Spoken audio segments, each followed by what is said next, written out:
The Author Estate Handbook: How to Organize Your Affairs and Leave a Legacy, by M.L. Ron. Read by Craig Van Ness. Introduction.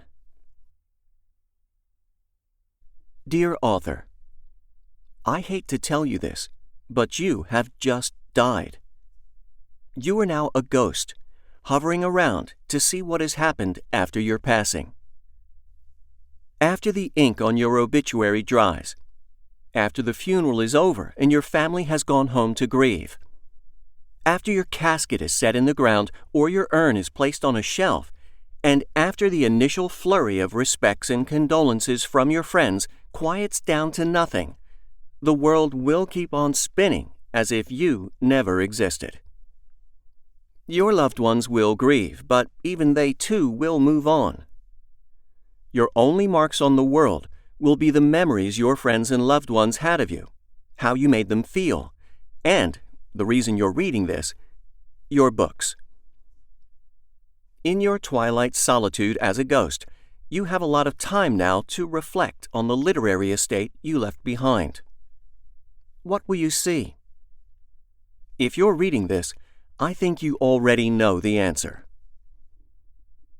You probably picked up this book because you have no idea where to start in planning your author estate.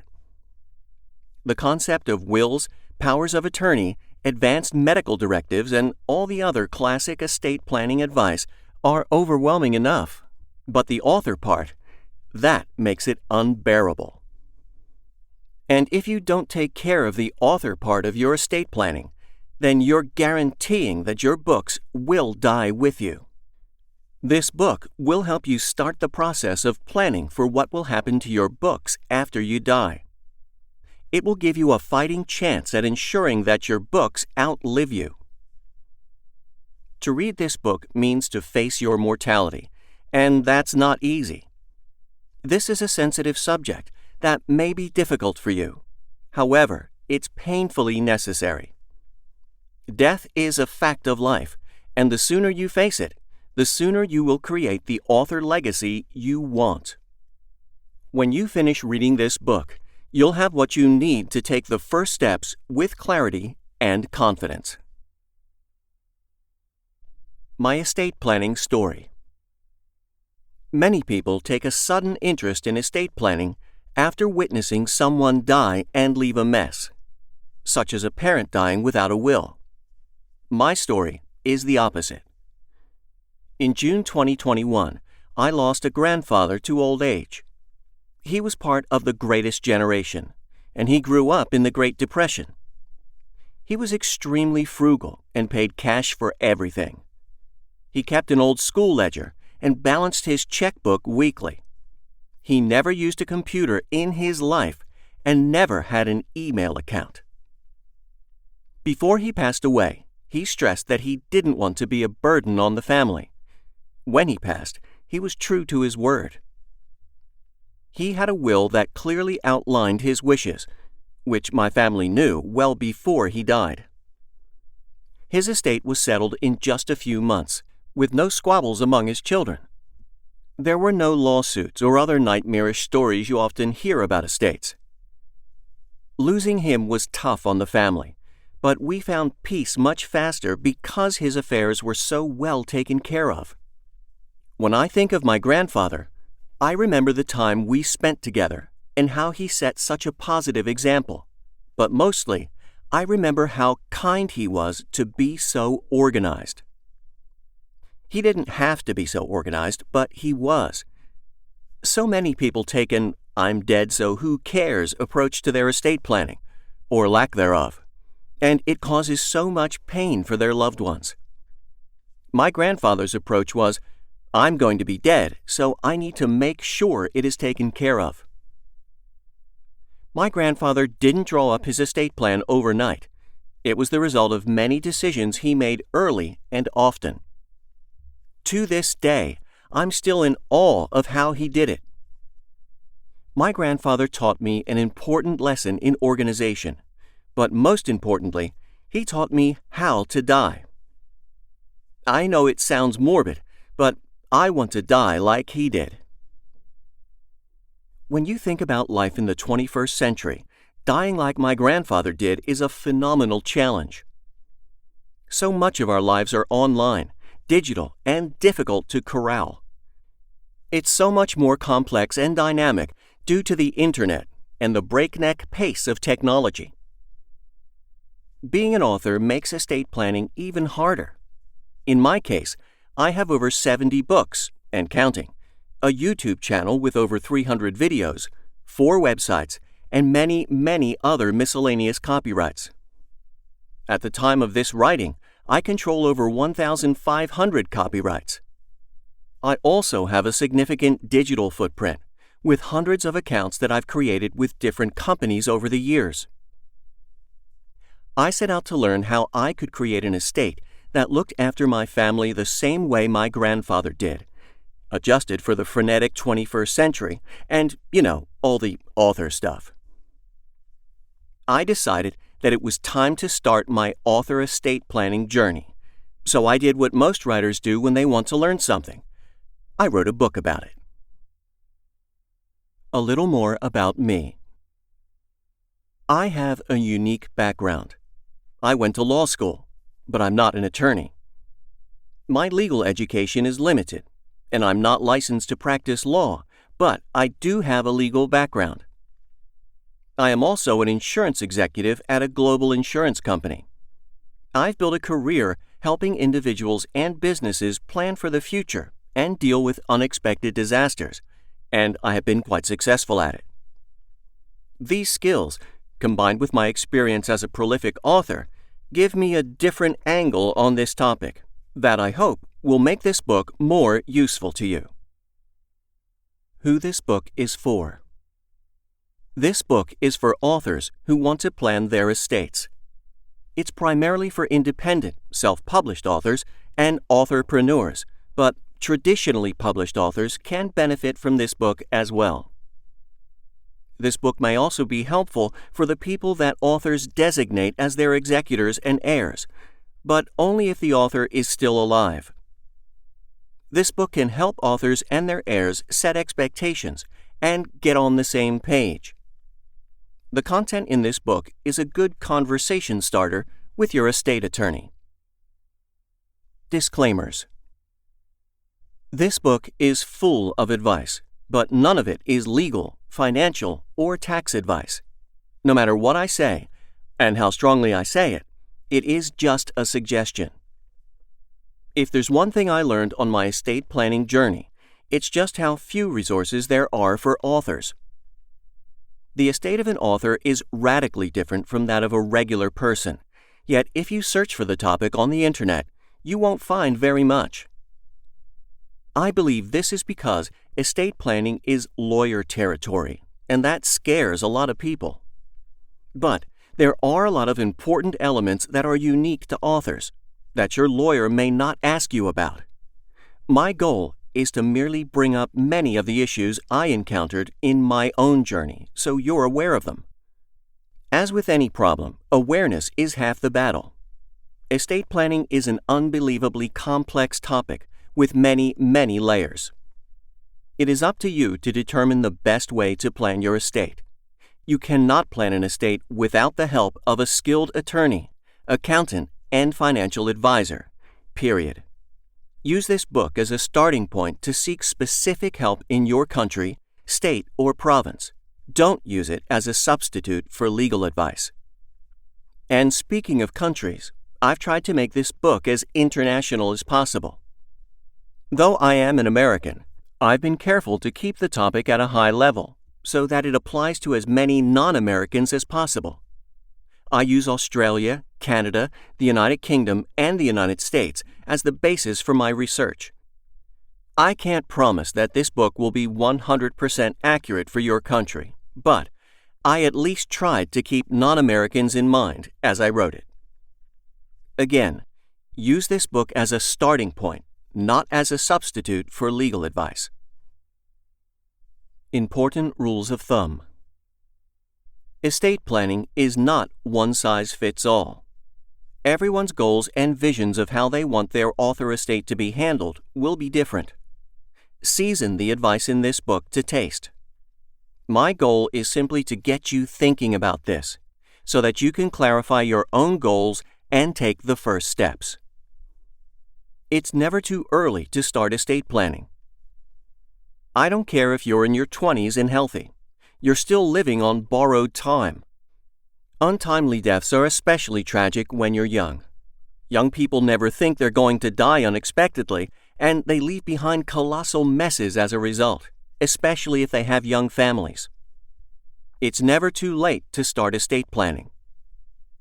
The good news is that if you're alive, you can rectify past mistakes and start now. Something is better than nothing. If you already have a will, that's great, but it's only the first step. If you've already taken some of the other steps in this book, that's wonderful, and I commend you. This book will help you take even more steps. That said, you'll never be able to plan for everything. Estate planning is a gigantic topic with many parts, and each part has layers. Your heirs will almost certainly run into some kind of problem after you're gone, no matter how well you plan. All you can do is the best you can to eliminate the most obvious stumbling blocks for your heirs. Simplicity is best for heirs. Running a writing business is complex. You know exactly what needs to be done to publish and sell a book. Your heirs probably do not. Remember that they're going to be grieving immediately after your death. Anything you can do to make things easy for them will be much appreciated. If your heirs are publishing savvy, more power to them, but I predict that most are not. Longer term, also remember that your heirs have interests and passions of their own. And honestly, asking them to inherit a writing business is a tremendous responsibility that they may not entirely understand until you're gone. They may eventually come to see it as a burden. You must think of ways to simplify the management of your estate so that it is not too burdensome for your heirs. The best practices for running an author business almost always result in increased complexity for your heirs, which works against the previous rule. I can guarantee you that your writing business today is probably not simple. In fact, you're almost certainly doing the opposite of making things simple, because the profession requires it. Let me give you some examples. Example 1. The proper way to run an international writing business is to go wide, meaning that you sell your books anywhere and everywhere you can. This requires you to open many accounts with many retailers, all of whom have different dashboards, guidelines, and payment terms. Imagine how disorienting that will be for your heirs when they have to log into not one, not two, but many dashboards just to figure out what is going on. Example 2. At the time of this writing, pay-per-click, or PPC, advertising is a commonly accepted marketing technique. However, you might spend $100, which boosts your sales, but you might make only $20 in profit. If you stop advertising, your sales will virtually disappear. Put another way, you're paying for sales. Mastering PPC is an exercise in patience and practice, something that will be foreign and overwhelming for your heirs if they have never done it before. Example 3. More successful authors can afford to outsource work by hiring virtual assistants, or VAs, or even hiring employees.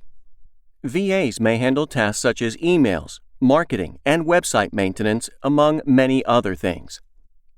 Hiring a VA frees up the author to do other more important tasks. Upon an author's death, many tasks that the VA did for them will probably no longer be needed. But for those that are, your heirs may not know how to do those tasks because they were historically outsourced. If the author leaves no documentation, it can cause massive confusion. Don't misunderstand me. I'm not saying that you should go exclusive to Amazon, stop PPC advertising, or never hire VAs so you can make things simple. I am saying that you need to recognize the contradiction. Your heirs will need simplicity, but that often runs contrary to running a profitable writing business while you're alive. If you can hold these two competing interests in your mind as you plan for your estate, you'll increase the chances of solving the problem gracefully. Plan at your own pace, but do plan. As I said, this is a big topic, and you won't be able to solve it overnight. Take a few steps at a time, but you must take steps. Remember, no one is promised tomorrow. If you're ready to join me on this wild journey of estate planning, turn the page and let's get into it. M. L. Ron, Des Moines, Iowa, December 24th, 2021. The 3 stages of estate management. First, let's define estate. According to the Oxford Dictionary, it is all the money and property owned by a particular person, especially at death. Your estate does not exist until you die, thus, why you must plan for its eventual existence. Such a plan is called an estate plan. In an estate plan, you must plan for how your money and property, also known as assets, will be distributed. The part of an author's estate that contains the copyrights is sometimes called a literary estate. Your executor, also executrix or personal representative, is the person you designate to run your estate, settle your affairs, and handle the money, usually designated in your will. A court must appoint your executor. If you don't designate someone, a court will do it for you. Your heirs, also known as beneficiaries, are the people you designate to receive or benefit from your assets. They are usually spouses, children, or grandchildren, but not always. Moving forward, I use the term heirs to encompass both your executors and heirs to keep things simpler. Just recognize that they are not always the same, but they can be. An executor is usually an heir, but an heir is not always an executor. When most people die, their assets are distributed, their estates are settled, and everyone moves on. As an author, you have created an estate where your heirs don't have that luxury, at least if you want them to continue earning money from your books. The traditional parts of your estate will be settled like everyone else's, but the author part of your estate will be an ongoing responsibility. In the case of your books, you must plan for how they will be managed. First, you have to get your affairs in order and become extremely organized. Next, you must make sure you select the right person to assume the responsibilities of being your executor. You must also think about how your heirs will keep your books discoverable, available for sale, and keep the money flowing. You must also plan for future opportunities that may come to your heirs as well, as it's not uncommon for licensing deals to happen after an author is dead, especially if one of their books takes on a new life. If Hollywood wanted to turn one of your books into a movie after your death, how would they contact your heirs? The 3 stages of estate management. It's helpful to think of your estate planning in 3 stages. First, there is the planning stage. During this stage, you must figure out what your goals are, and you must accomplish the fundamentals: a will, power of attorney, advance directive, to name a few. This is also when you decide on things like trusts and life insurance. There are many choices, but a skilled estate attorney, financial advisor, and accountant can help. Second, once you've addressed the fundamentals, there is the organization stage. In the case of your books, a will only outlines how your copyrights will be distributed, if it mentions them, and it should. But it doesn't say anything about how to manage them. A will won't tell your heirs which bank accounts your book sales go to, or where your book files are if changes need to be made. A will especially won't disclose your passwords. The organization stage is all about getting organized so that you don't leave a mess. I consider this to be the most difficult and overwhelming part of estate planning. And finally, there is the management stage. This is unique to authors and creatives, and it begins when you die. During this stage, your heirs begin managing your estate per your wishes. This is when all successes and mistakes will become clear.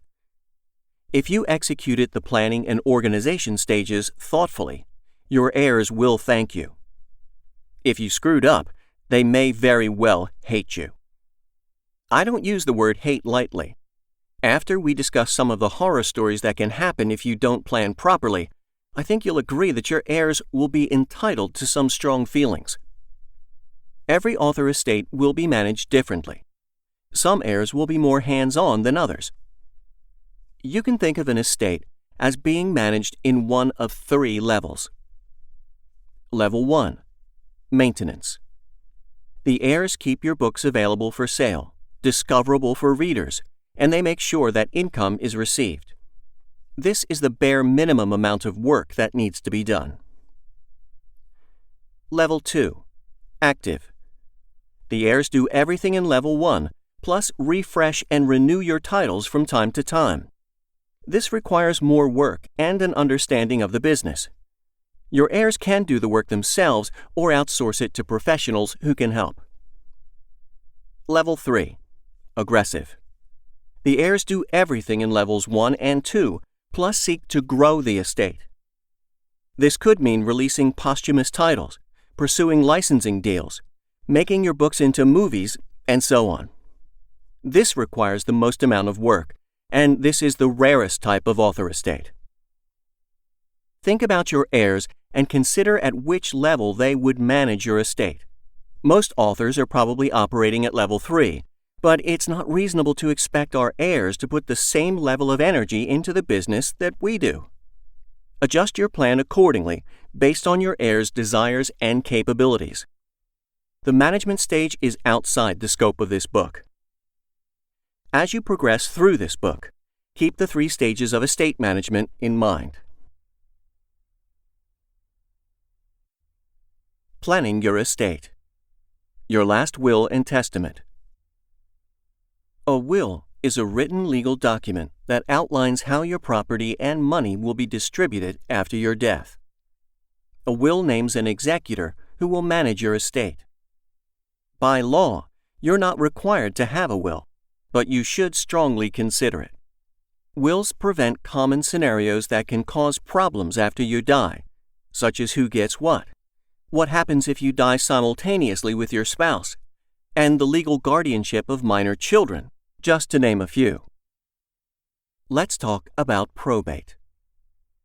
Let's talk about probate because the term is often used when discussing wills and it carries a lot of negative baggage. Probate is the validation of a will by a court.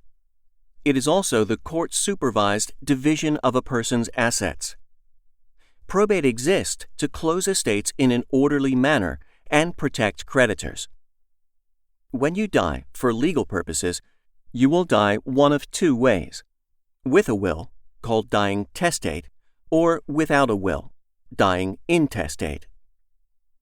If you die without a will, a court determines how your assets will be distributed, depending on the laws in your state, province, or territory. We can both agree that letting a court decide the terms of your estate is a terrible idea. With a valid will, you will get to choose how your property is divided. That is one of the most important reasons to make a will. Many people seek to avoid probate entirely because they understandably don't want the state involved in their affairs. That may not be entirely possible. For example, if you have minor children, probate is unavoidable because guardians will have to be appointed by the court. Probate gets a bad name, but with proper planning and a will that clearly outlines your wishes, a skilled attorney can get you through the proceedings much faster. In the case of my grandfather, his estate was settled in less than 6 months, which was blazing fast. When you die, your attorney will deliver your will to the probate court, which will open proceedings. Your estate will be created, and it will be time to apportion your assets. The court will appoint your executor and give them the legal power to manage your estate. The executor will inventory all your real estate, personal property, copyrights, and other unique property you own. They will prepare what is called a reporting inventory, or simply inventory. The reporting inventory is used to determine how much property you have and to value the estate for tax purposes. The executor will also work with your estate attorney, pay debts, sell your property, and take any other actions requested in your will and/or required by the state. Once the executor fulfills all obligations, the court will allow them to close the estate. Some property types generally do not pass through probate. Any property left to a surviving spouse, money in bank accounts with certain joint ownership or payable on death (POD) designations, retirement accounts, life insurance, and property held in a living trust, to name a few. You'll need to see what types of property are exempt from probate in your country, state, province, or territory. Property that doesn't go through probate reduces the size of your taxable estate, similar to how tax deductions reduce the size of your taxable income. Depending on where you live, if you manage your estate following probate property exemption laws, you can maximize the amount of property that stays out of probate and maintain some privacy and flexibility for your heirs. This will also help you reduce your probate costs. That said, you'll still have to pay your executor and your attorney fees as required by your local laws. Probate is a lot of work. Probate can also be long. I made it sound simple, but the reality is that it is anything but. People who go through probate often are overwhelmed and frustrated with the lack of control they have, especially if the deceased did not plan properly. Even though you may not be able to avoid probate entirely, it's a smart idea to strategize with your estate attorney about how you can reduce your probate costs. Now, let's talk about wills. Should you have a will? It depends on your situation, but you probably should. If you don't, you will definitely want an attorney's advice. Dying intestate without proper planning can be a costly mistake. Probate can be very expensive. I can't tell you what should be in your will, other than that it should be drafted by a licensed attorney who specializes in wills and trusts in your area. Wills are not cheap to create, but the money you'll spend on the will is a pittance compared to the money your heirs will have to spend in probate court. There are online services and do-it-yourself will software, but I strongly discourage you from using them. They're not designed for authors, and the chances are too high that you will make a mistake or that the will won't cover everything it should. No matter what country you live in, estate law is complex. I always recommend a licensed, skilled attorney when making a will. DIY wills might be fine for regular people, but you own copyrights, which means you're not a regular person. An author who died without a will, Stieg Larsson. Stieg Larsson was a prominent Swedish journalist and author of the Millennium crime series. He died suddenly of a heart attack in 2004. His books, published posthumously, were hits, and in death, he is still one of the most successful best-selling authors in the world. What you may not know about Larsson is that he died without a will. Larsson's story is a cautionary tale of what can happen if you don't make a will. As a journalist, Larsson wrote pieces that railed against the far right in his country, a position that placed him in constant danger. Larsson lived with his longtime partner, but they did not marry because Swedish law dictated that married couples had to disclose their address to the public. Doing so could have endangered Larsson's life. After Larsson's death, it was discovered that he did not leave a valid will. His family found a 1977 will that left all his work to the Swedish Socialist Party, but it was determined to be invalid because it was not signed in the presence of witnesses. Another good example of why you should always hire an attorney. As a result, Larson's copyrights went to his father and brother rather than his partner. Larson reportedly did not have a good relationship with his father. He may not have even known that he had a brother. Since Larson was not married, his partner had no rights to his property, even though passing the copyrights to her may have been what he would have wanted. What would he have wanted? Since he didn't leave a will, we'll never know. There have been claims that Larson's father and brother have done things with the copyrights that Larson would never have approved of, and that run contrary to the spirit of his work. His father, brother, and partner have been in a bitter feud since his death. Despite the massive cash flow his books created, Larson's legacy isn't what it could have been. Larson could have prevented all of this by drafting a will that left his estate and copyrights to his partner. However, just having a will is not enough. An author who died without a properly drafted will. Michael Crichton.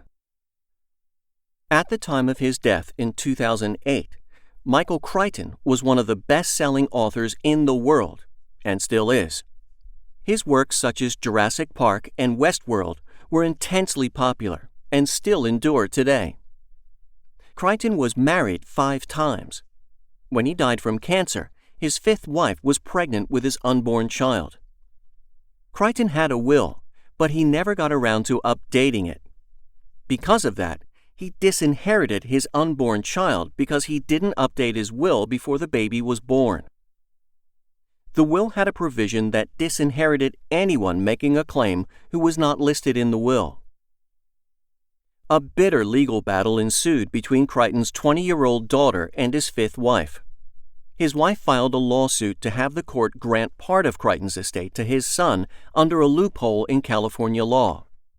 She was ultimately successful, but it cost a lot of money and stress that would have been avoided if Crichton had simply updated his will in the first place. Crichton's story illustrates that having a will is not enough. It needs to reflect your wishes correctly, and it needs to be current. If Stieg Larsson's and Michael Crichton's stories scare you, there's good news. If you don't have a will, you can start one today by calling an estate attorney for a consultation. If you have a will but it's not up to date, call your attorney. You can probably get your will updated within a week. However, it's not enough to keep your will current. There's another pitfall to discuss. Copyrights in your will. As it pertains to your personal affairs, a skilled attorney will help you avoid most major pitfalls in drafting your will. Problems such as guardianship of minor children and the division of your assets can easily be addressed. However, you should be careful because there's one area in an author's will where even a skilled attorney can make a mistake. Copyrights. Unless you tell the attorney you're an author, they may not ask if you own copyrights, and even if you tell them, they may not understand copyright law. Copyrights are intellectual property, which is a specialized and complicated area of the law, but they are still considered property like everything else you own. As we discussed, a will outlines how your property is distributed after your death. If you don't describe how you want your copyrights to be distributed, then there could be unfortunate consequences. Let me tell you a cautionary tale about my first will. I had it made just after I became a father. I was in my mid-20s, and I wanted to make sure that my wife and I provided for my daughter if something were to happen to us.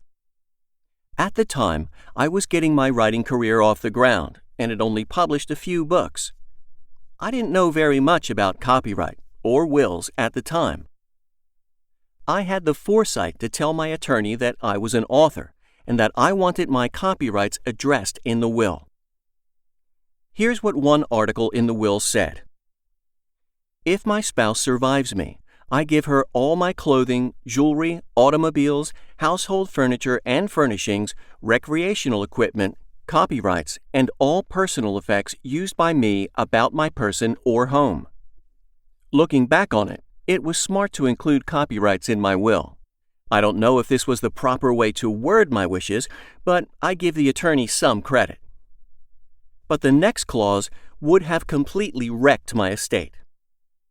If my spouse does not survive me, I direct my executor to give my copyrights and any income in the form of copyrights to my children in equal shares. If my child is still a minor, the income from the copyrights shall be held by the trust created in Article X, and the decisions regarding the copyrights will be made by their guardian. First, let's break the language down so you can see how the attorney screwed me. First, the will creates a trust that holds my copyright income, called a testamentary trust. A testamentary trust is a trust that is created by a will. It increases the cost of probate, and it also ensures that my copyrights will be public and part of my taxable estate. What if, due to a twist in fate, I became hugely successful, with millions in book sales, movie deals, and more? All of that would have been subject to estate taxes upon my death, and the taxes could have been substantial. That's a tragedy, because there is a legal way to avoid this. Second, coupling guardianship and literary executorship was a bad idea for my situation at the time. I gave the decision-making power of the copyrights to my mother, who also received guardianship of my daughter if my wife and I both died. That's a lot for one person to handle. If my mom didn't survive me, my mother-in-law would receive guardianship and the copyrights. My mother-in-law doesn't speak English and is not internet savvy, and she would possess all my copyrights. I love my mother-in-law, and I know she would raise my daughter well, but she's not the right person to manage my copyrights. My attorney knew all of this, but they never pointed it out because they didn't understand the nature of copyright. There are other legal problems with the language, but I share this so you can learn from my mistakes. When I created this will, I was a new dad, working a stressful job, and I was extremely sleep-deprived due to taking care of a newborn. I read the will, but I didn't really understand it and the potential consequences. My attorney didn't understand the nature of my copyrights either. I did not hire the right attorney.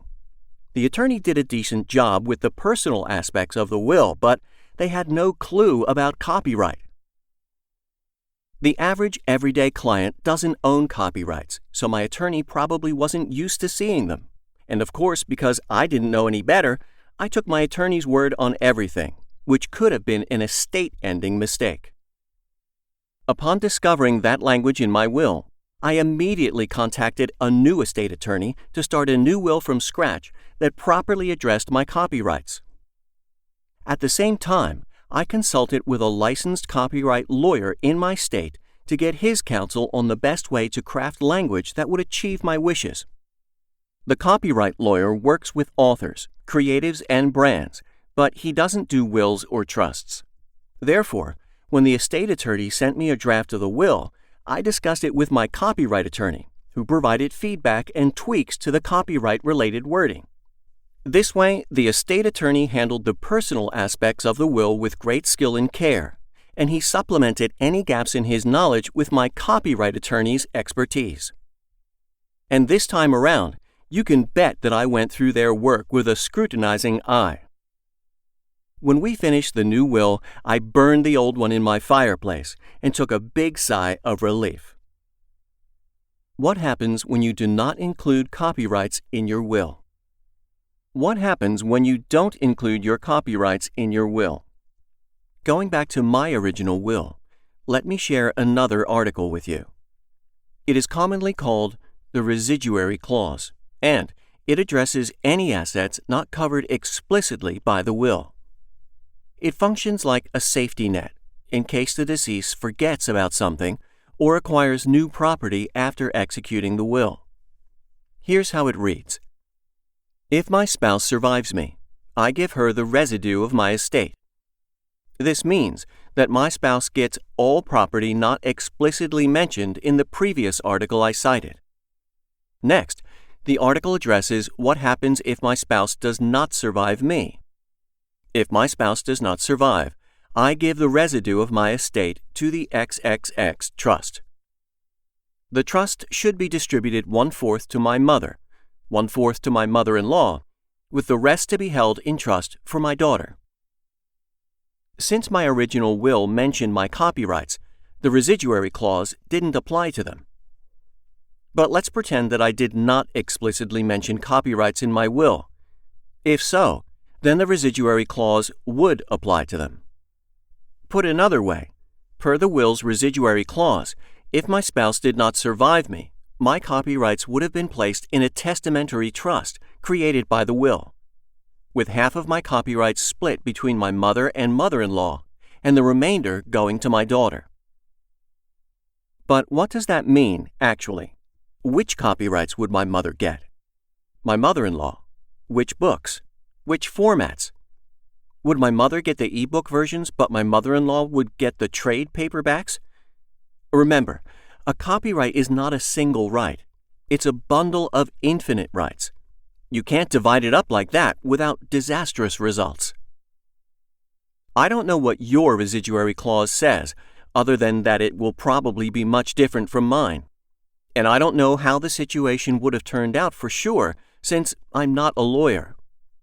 But this shows that if you don't make your wishes clear, you're leaving them open to interpretation, and your heirs could end up with unpleasant results. This is precisely why you should talk to a skilled copyright attorney in addition to an estate attorney. Another important but still new element: digital assets. A digital asset can be anything you use online, such as a social media account, online account, cryptocurrencies, photos, videos, music, and anything else that is intangible but important. Legally, digital assets generally refer to the right to access these items. Digital assets are increasingly important in today's online age. I'll bet there are some very important photos on your phone right now that you might want to preserve. And everyone has online accounts. You can't survive without them. If you had your will done before 2010, chances are that your attorney never thought about how important our online lives would be. This wasn't on my attorney's radar even in 2015. But now, digital assets are critical. Some digital assets, like photos, have immense sentimental value. Few people use physical photo albums anymore, after all. Other digital assets, like ebooks and music subscriptions, cannot be passed down because they're licensed and you don't own them. Every asset is unique, and the nature of the digital assets you own will be much different from mine. In the United States, many states have passed a version of the Revised Uniform Fiduciary Access to Digital Assets, or RUFADAA, Act, which grants power to an executor to manage your online accounts and digital assets when you die. The laws also give certain protections to companies who provide online accounts. However, it may be a good idea to include digital assets in your will so your wishes are clear. An attorney can help you with this, as requests for digital assets in wills are becoming more common. This trend will only continue, and if it's not yet common in your country, it will be eventually. However, you'll also need to be aware of whether your online accounts provide tools for managing access to your account when you die. As we'll discuss later in the book, Apple, Facebook, and Google offer tools that help you decide who gets access to your data after passing. If a company offers a tool and you don't use it, then the company may not have to grant your executor access under the RUFADAA laws. Therefore, it's a smart strategy to use these tools whenever possible, as long as there are no adverse consequences to your publishing business. We'll discuss this later in the book, but just make sure you talk to your attorney about including a digital assets provision in your will. The final pitfall: finding the right attorney. I went to law school, and I work regularly with counsel in my job, so I know how to talk to attorneys. I enjoy working with them, and I understand how they think, which helped me a lot on my estate planning journey. If you don't have a legal background, you have to be really, really careful that you don't hire the wrong person. When I began searching for an estate attorney, I had a hell of a time finding the right one. All of the attorneys I consulted with were good at their jobs, and I could tell they knew their craft. However, none of them had worked with authors before, and they didn't know what to do with me. Some of them didn't take me seriously. The personal parts of my estate are pretty simple, and any estate attorney can handle those. But as soon as I told them I was an author, I could almost see the confusion on their faces. As a client, I don't like that. Attorneys are human just like the rest of us. They're just as capable of mistakes as anyone else. Except in your case, if your attorney makes a mistake, your heirs won't find out until you're dead. At that point, the attorney might be dead too. And if there's a mistake, your heirs are going to have to pay a law firm a lot of money to help, which is the exact opposite reason you hire an estate planning attorney in the first place. Let me give you some examples of the struggles I encountered. One attorney said that my copyrights were just like my other property, which is technically correct, but not in practice. This is exactly what my original estate lawyer told me, and you can see how that worked out. Another attorney abruptly ended the call after I described my copyrights and said they couldn't help me. I at least appreciated their honesty. One attorney told me that I was too young to be worried about my copyrights at this point in my life. That was incredibly insulting and misinformed. Another attorney assured me they could handle my copyrights and then sent me a recommendation to do exactly what my original will did. If I'd wanted my original will, why would I have hired this person in the first place? I went through at least a dozen attorneys before I found one who was willing to take the time to listen and understand my needs. I'm very happy with the law firm I chose, and I am also happy with the service they provided me and my family. But my point is that I had to spend a lot of time and effort to find that firm. You might have to search for a while too until you find the right person. Don't settle. Remember, as an author, you are not a typical client.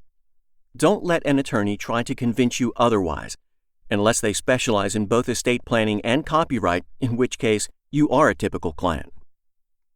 If you can find an attorney who has worked with authors before, that's great, but if not, you may have to do what I did and retain a copyright attorney to help you. I always recommend that your estate attorney be located in the same town as you. It just makes things easier for your heirs. But your copyright attorney doesn't have to reside in your area. I found one in Chicago, where it is much easier to find specialized attorneys. If you live in a rural area or a small town, you may need to expand your geographic search to find a good copyright attorney. I say these things not to paint attorneys in a bad light, but to give you some honesty that I wish someone had told me when I started my estate planning journey. It underscores that finding the right attorney who will understand you, listen, ask the right questions, and do right by your writing is the most critical thing you can do. Action items.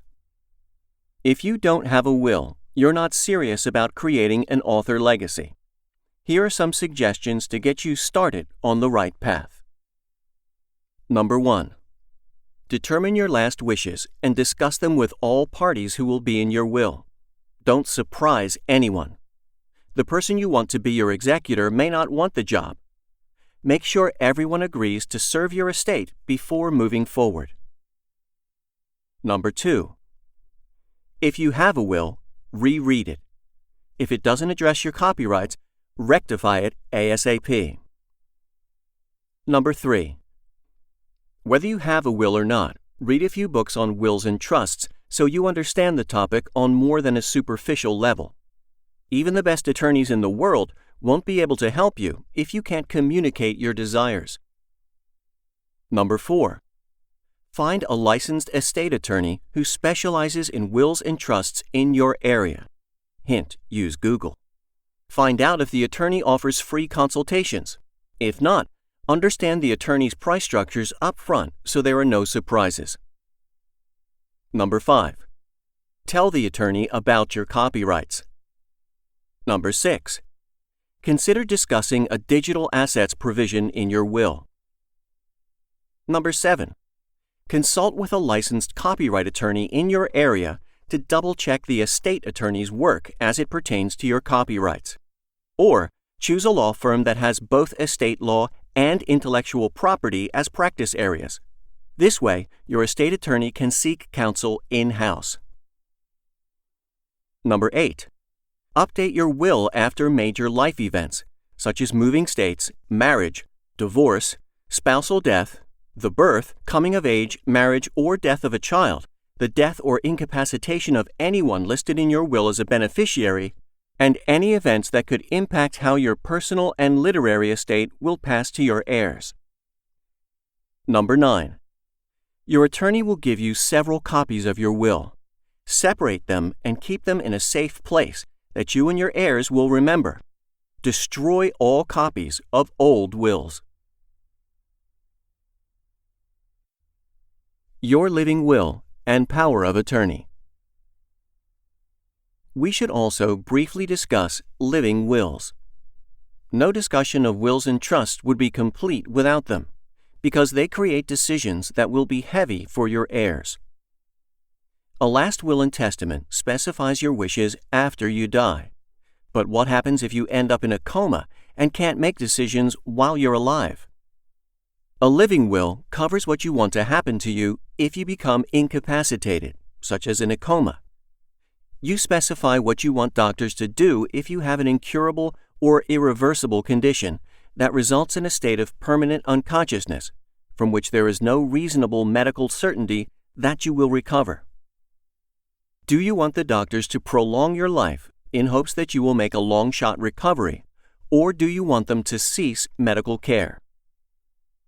In a living will, you designate power of attorney to someone to make decisions on your behalf if you become incapacitated.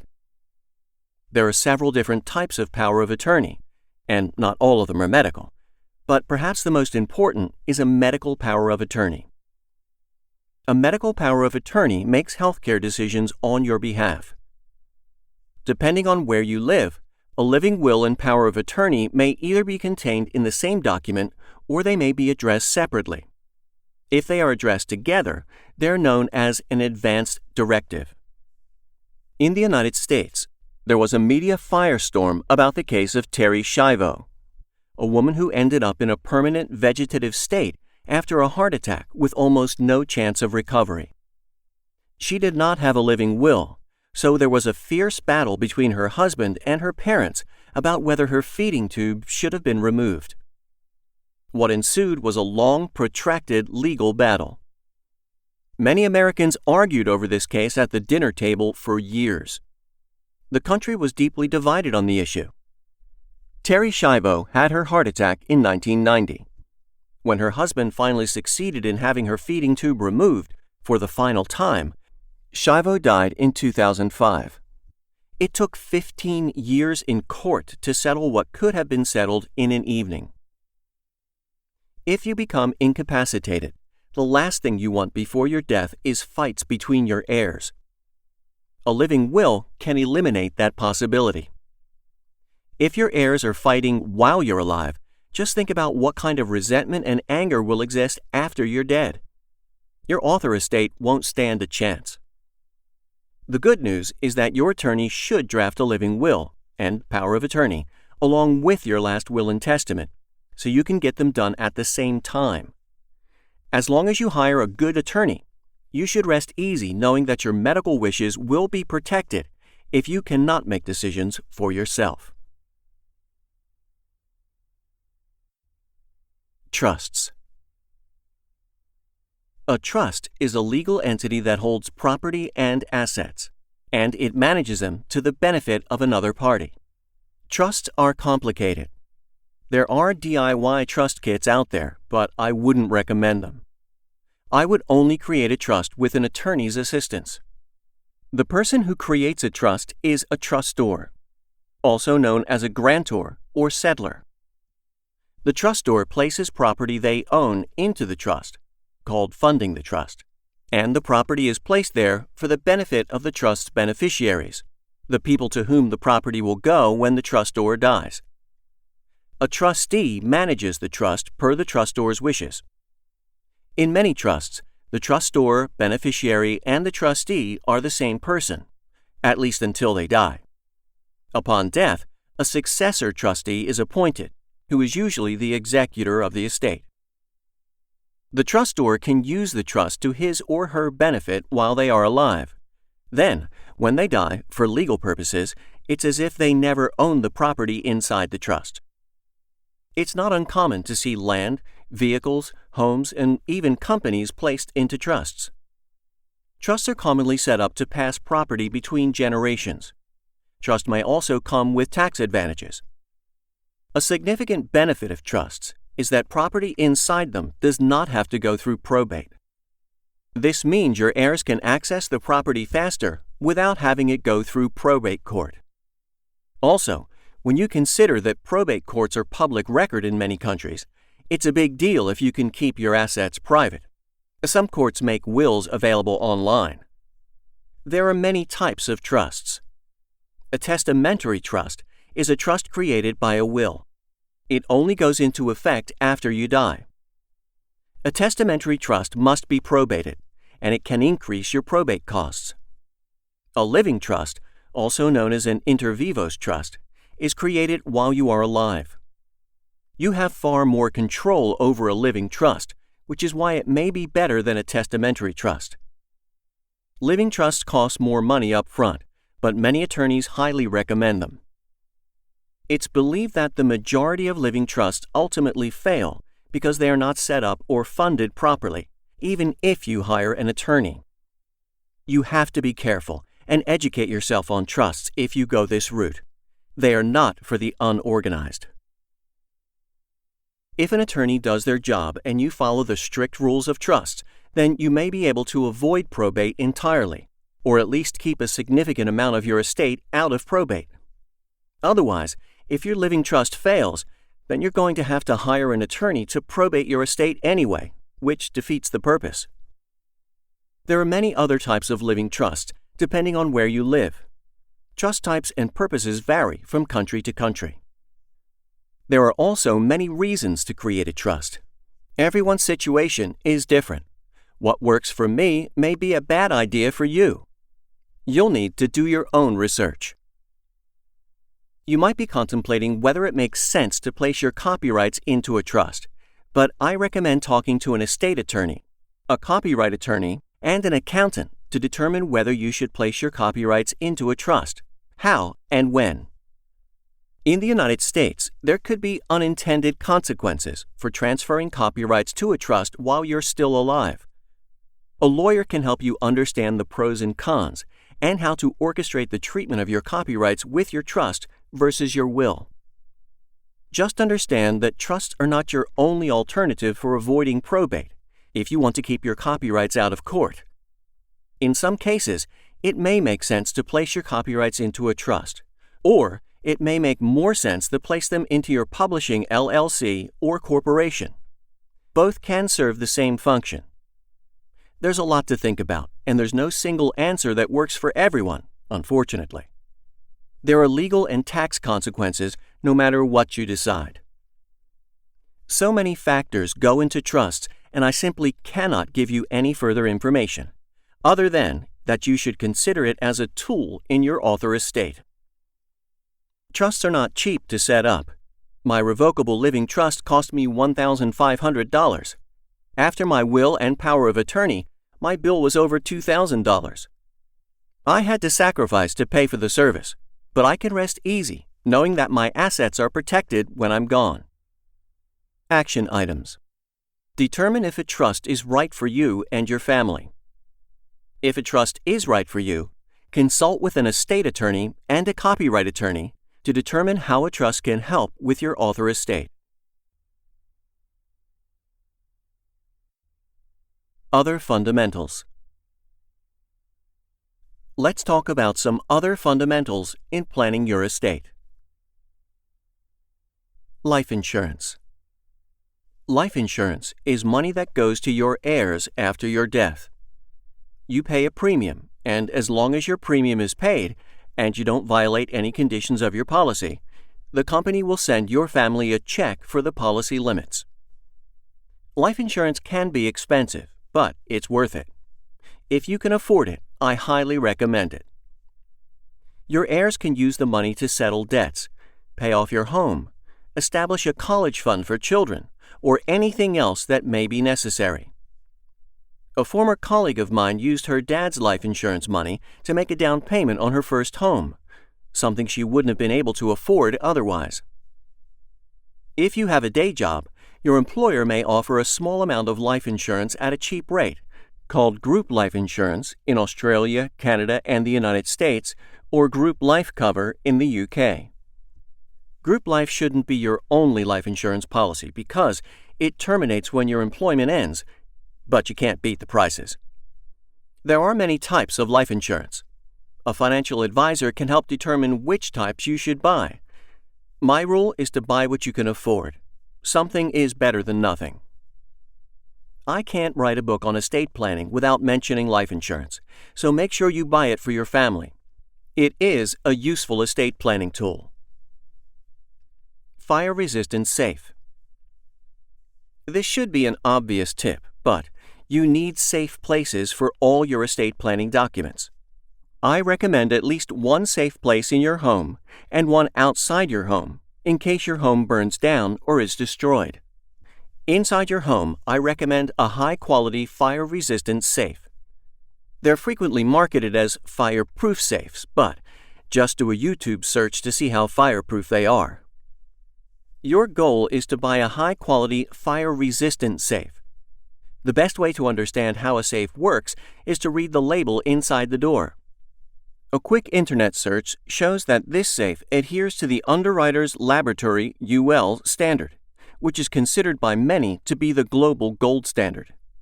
Another acceptable standard is KIS, Korean Industrial Standards. The label on a safe contains a fire rating, which is the amount of time the interior of the safe will resist elevated temperatures associated with a fire, but not fire itself.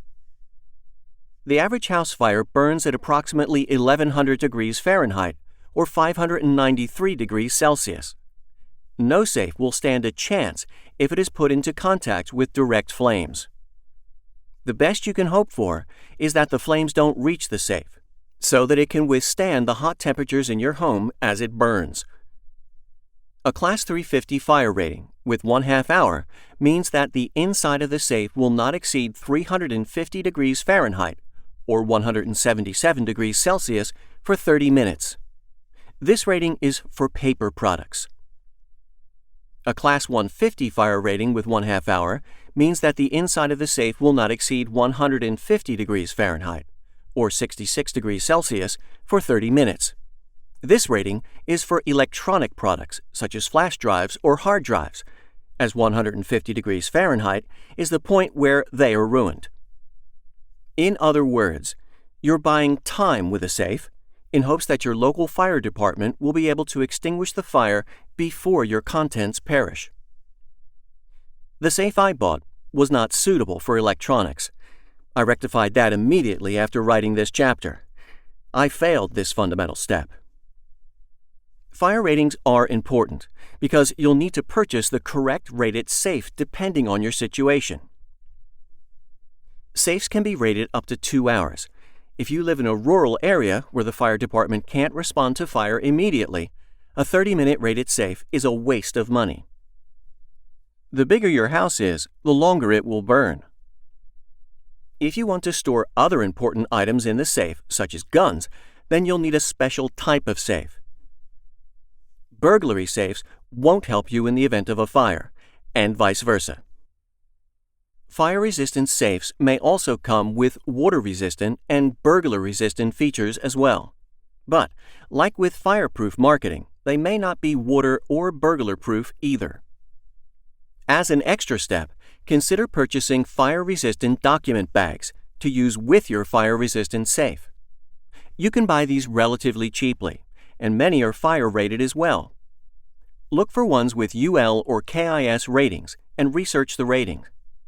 Put your documents in the fire-resistant document bags, put the bags in your fire-resistant safe, and then hope for the best.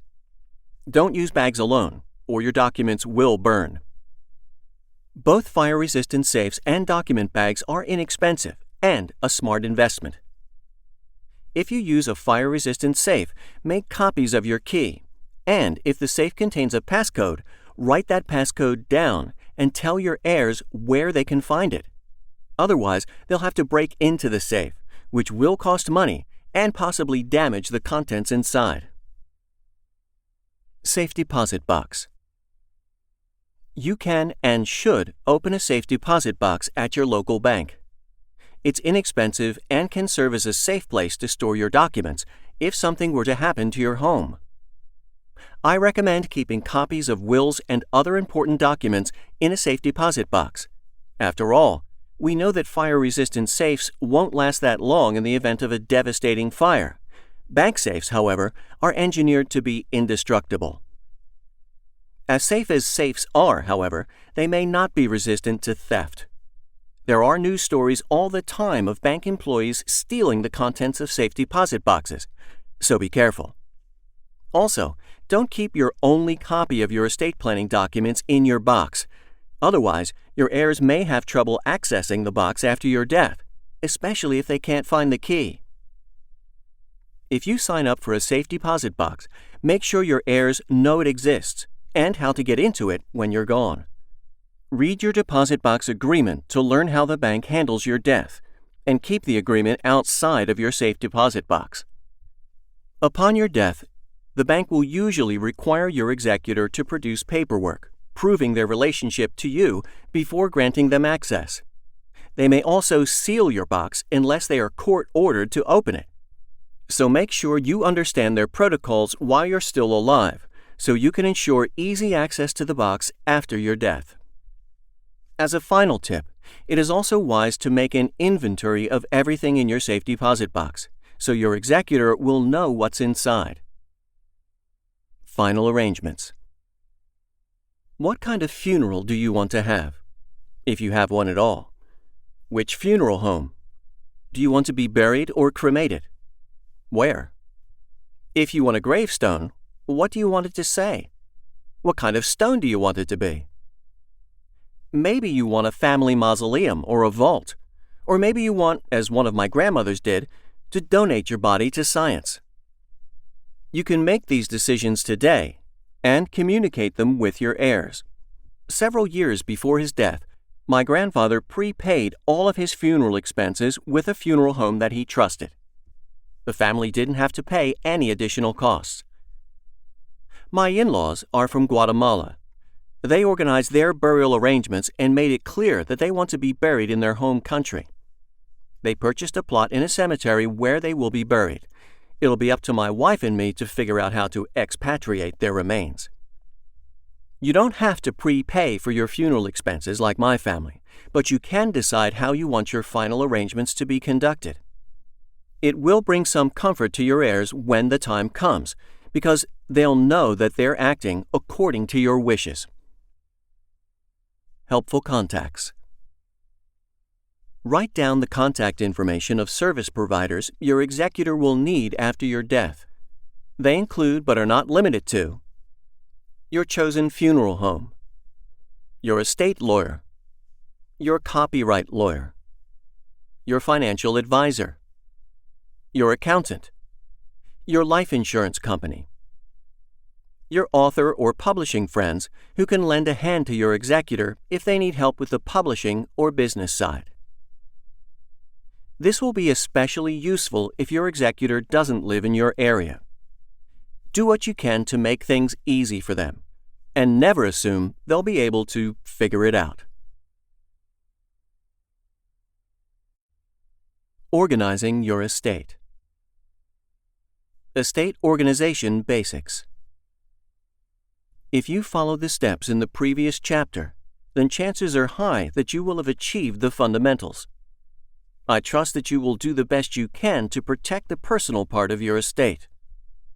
Now, we move exclusively into author estate territory. This section will be where author estates will be made or broken. Even if you did all the fundamentals correctly, a single misstep in this section could undo your author legacy. We must now figure out how to wrangle all the different pieces of running a writing business and organize them logically for our heirs to understand. Trust me when I say that this is an extremely painstaking task. But if you do it now, you'll be glad you did. As I said, no one is promised tomorrow. Also, if you're diagnosed with a devastating disease, you might not have the capacity to do the things in this section later. Do them now while you can. Many of these pieces may also correspond to your personal affairs. For example, if you're going to decide what to do with a business post office box, you should also figure out what to do with your personal mail. Keep that in mind as you read this section. A helpful analogy. It's useful to think of your author business as an ecosystem. An ecosystem has many elements, and each one plays a special part. If one element is disabled, it impacts other parts. If enough parts are damaged, the entire ecosystem collapses. For example, take your bank account. When you die, your bank will eventually close your account. This means that book retailers won't be able to make direct deposits. If book retailers can't make direct deposits, they will send an email asking to update the bank information on file. But if your heirs don't have access to your email addresses or know which email addresses book retailers are communicating with, then your estate will collapse. A good rule of thumb is that every element of your author business is connected to at least one other. This may not be immediately obvious to your heirs, so we have to help them understand the connections. Helping your heirs be successful. Remember this phrase as you're organizing your estate. Help your heirs AIM for the stars. A is for access. To manage your estate, your heirs need access to everything, and I mean everything. I is for clear information. Once your heirs have access, they need to understand how each element is used in your estate. If you have 5 email addresses, they need to know what each one is for. The same goes with multiple PayPal accounts.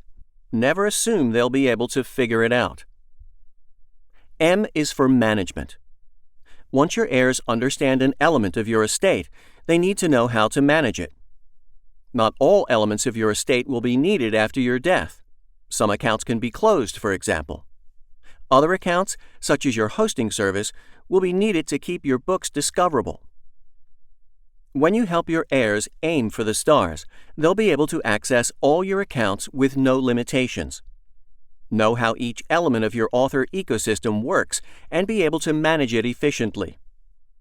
As a result, they may be able to do more with your author estate after your death than you ever dreamed of during your lifetime. History is full of authors who saw little to no success while they were alive, but who were phenomenally successful in death. Anything can happen, so let's get prepared. Cataloging your IP and physical property. Before we do anything, I recommend taking an inventory of your intellectual property. Don't put your heirs in the unfortunate position of trying to figure out what you wrote. If you do, they could be finding copyrighted material from you for years, especially if you have a long career. If you were a real estate landlord who owned many properties across the city, you wouldn't not write them all down, right? It's the same with your copyrights. By creating an inventory, you're helping your heirs see a clear picture of what the estate owns. Fortunately, cataloging your books is simple. Record these items for each title. The title and subtitle of the book. The author name or pseudonym. The date published. How you published it, traditional or self-published. Whether the book is exclusive to Amazon or not. What formats the book is published in. What the book is about, in 1 to 2 sentences. Don't forget to describe the book. Just because you know what it's about doesn't mean your heirs will. At a minimum, that's what I would start with. However, that's not really enough to run an estate. Consider creating a master publishing file that contains all the information about your books that your heirs will ever need. I learned this idea from fellow author estate expert M.L. Buckman, and I adapted it for my own purposes. I wrote a book called Keep Your Books Selling, Manage Your Book Portfolio, and Make More Money. And I include a free template in that book to help you set yours up. My master publishing file includes the following: all the metadata for my books, title, subtitle, price, date published, ISBN, and much, much more. Links to the book on all retailers. Production information, such as the editor, cover designer, and dates. License clearances, like the licenses for the images on the book cover. Format-specific metadata, i.e. paperback trim sizes, audiobook narrator details. In other words, my master publishing file is a Swiss Army knife. It's amazing what I can do with it. It's easy to use, and it's Heir-friendly. If you've written a lot of books, expect the cataloging process to take a while. It took me about 2 weeks to catalog all of my intellectual property, and that was because I had to restart a few times in building my master file. However, you only have to do this once. Whenever you publish a new book, add the book to your publishing file. Books aren't the only IP you may own. Resist the urge to stop at your books. If you create short stories, blog posts, podcasts, or videos, then you also have additional intellectual property that needs to be cataloged. Any public speaking or public appearances also count as IP. How you catalog those items is up to you, but don't leave them out. Your heirs can leverage those copyrights too. As a reminder, if you take the time to create an inventory now, you'll make your executor's work much easier when it's time to create an official inventory for probate. Don't forget your physical property. Though the focus of this book is your intellectual property, you probably own physical property in the name of your publishing business. Items like computers, proof copies of paperbacks, credit card readers, webcams or cameras, keyboards, microphones, office supplies are items you may have purchased to use for your writing operations. If your business bought it, you should inventory it. Action items. Create an inventory of all your intellectual property and keep it up to date. Create an inventory of all physical property owned by your publishing business. The Silver Bullets of Doom. There are several elements of your estate that, if you get wrong, no amount of effort in the world will help your heirs. In fact, they won't be able to do virtually anything that I detail in this book. These elements are that important. If you successfully plan for them, you will be light years ahead of other authors. I call these dangerous elements the silver bullets of doom, and they are: Number 1. Passwords and passcodes to your devices. Number 2. Usernames and passwords to your online accounts. Number 3. Two-factor authentication. Number 4. Email accounts. Number 5. Your book files. Number 6. Bank accounts. Number 7. Taxes. Number 8. Your domains and your websites. Number 9. Your accounts with book retailers. And number 10. Scams. Why do I call them the silver bullets of doom? A silver bullet is used to describe something that succeeds instantly, usually in the context of werewolves. It is used in the positive sense, but in this book, I'm using it in the negative sense. If a silver bullet of doom makes contact with your author estate, it will dismantle it instantly. A blow from any one of these bullets is instant death. In other words, you can follow all the tried and true estate planning advice, but if you make one mistake in this section and your estate gets hit by one of these bullets, your hard work may not matter. In researching this book, I tried to find out what happened to several self-published authors who died recently, if their books were still available, and if their estates were active. Not one of them had even a minimal online presence anymore. I don't know for sure, but I'd guess that the silver bullets of doom had something to do with it. I will help you understand the silver bullets of doom and the pitfalls associated with them.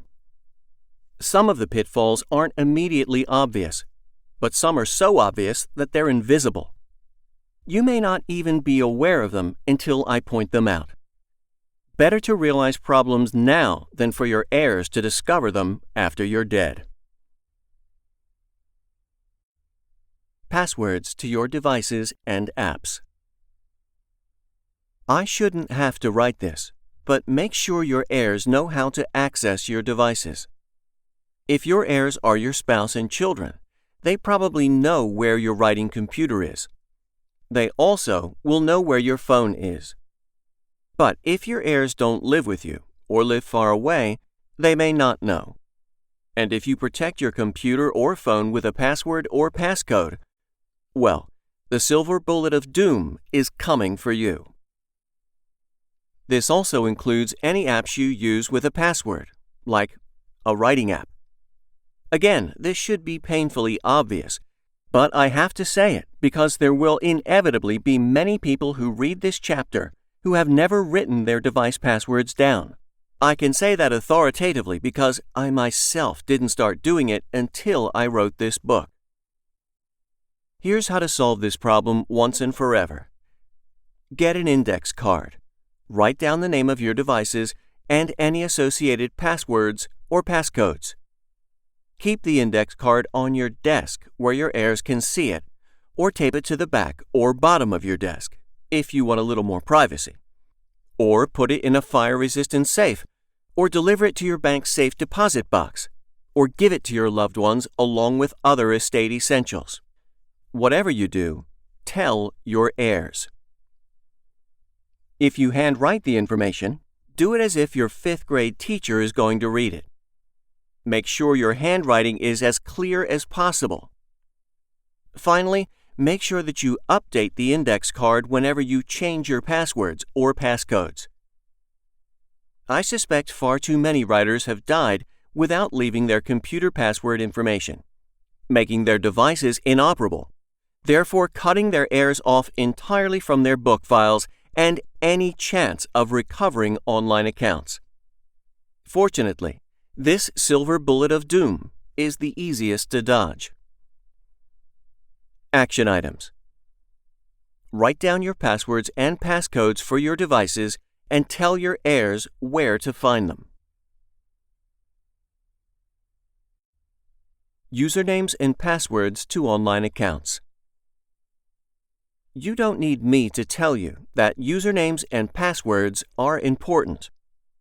Your heirs need them to access your accounts. Everyone knows this, yet few people take steps to ensure that their passwords are accessible in the event of an untimely death. According to Dashlane, a password manager company, the average person has 150 online accounts. If you have a writing business, you will have well over that amount. Can you remember all of those passwords? Probably not. If you're one of the millions of people who use the same password on all of your accounts, I highly recommend that you stop doing that. It might be convenient, but it is unsafe and will expose you to hacking attacks. A few times a year, there's always a story on a major media outlet about a company whose usernames and passwords were stolen by hackers. Invariably, the users whose accounts were breached had easy-to-guess passwords, like password or 123456. It's funny, but people still do it, even though they know the risks. Cybersecurity best practices dictate that you should have a strong password that includes lower and uppercase letters, numbers, symbols, and a reasonable character length, usually no less than 10 characters. But you're probably thinking, I can't remember passwords if I use a different one on every site. And you're correct.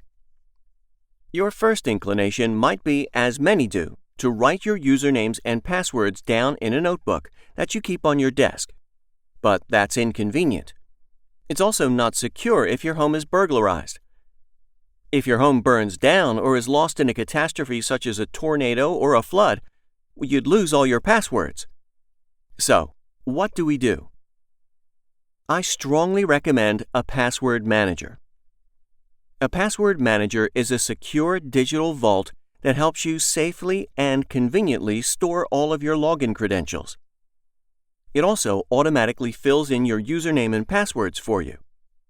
Popular password managers include 1Password, LastPass, Dashlane, and Bitwarden. Here's how you enter a password without a password manager. Go to the website and click Login. Remember the username and password. If you can't remember the password, consult your notebook or a digital file that has all your passwords, which takes time. Enter your username and password correctly. If you don't remember the username or password, you have to click the Forgot Username or Password button and follow the steps, which is a hassle. Here's how logging in with a password manager works. Go to the website and click Login. Your password manager autofills your username and password. You're in. If you ever change your username or password, the manager will update it automatically. If you create a new account, the password manager will store it for the next time you need to log in. And yes, I recognize that browsers can store your login information, but they're not secure. If someone gets access to your Google account, for example, they will also inherit your passwords if you use Chrome. It's not safe. Password managers also sync between your devices, so you have access to your passwords no matter what device you are on. Major password managers can be used with any operating system and any browser. They're reasonably priced too. I pay around $40 per year for 1Password. I use 1Password to generate very long, difficult passwords, and I keep them in my vault.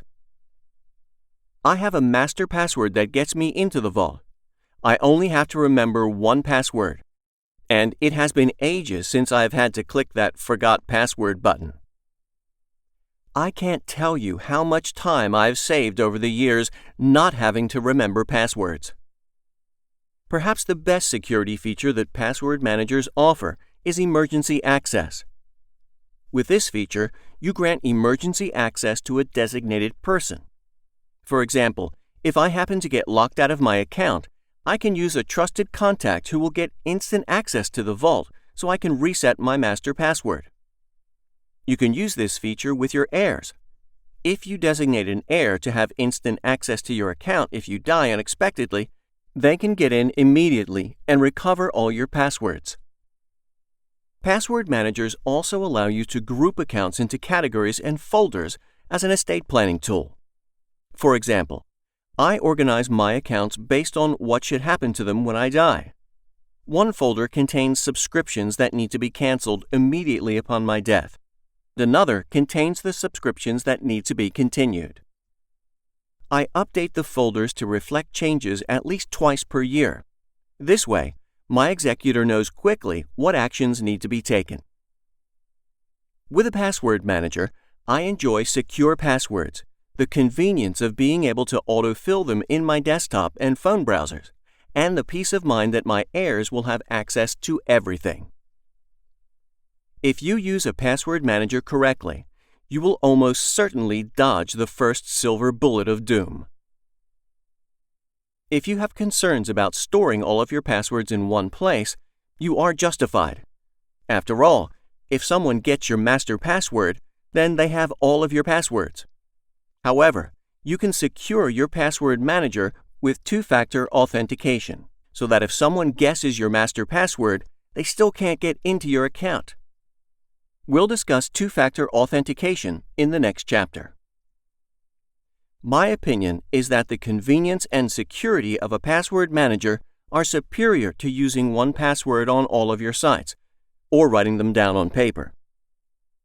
Even if someone were to guess your master password, they still can't get into your account if you use two-factor authentication correctly. If you are using the same password everywhere and someone guesses one password, they now have them all. You probably won't have a clue that a breach happened or which of your accounts are vulnerable. Operating without a password manager is far riskier in my opinion. At least with a password manager, if one of your accounts is hacked, your liability is limited to that password. You can regenerate a new one to secure your account, and you'll know that your other accounts are safe because they all have different passwords. If you're still leery about the security of a password manager and won't take my word for it, then consider that many IT and cybersecurity professionals strongly recommend them too.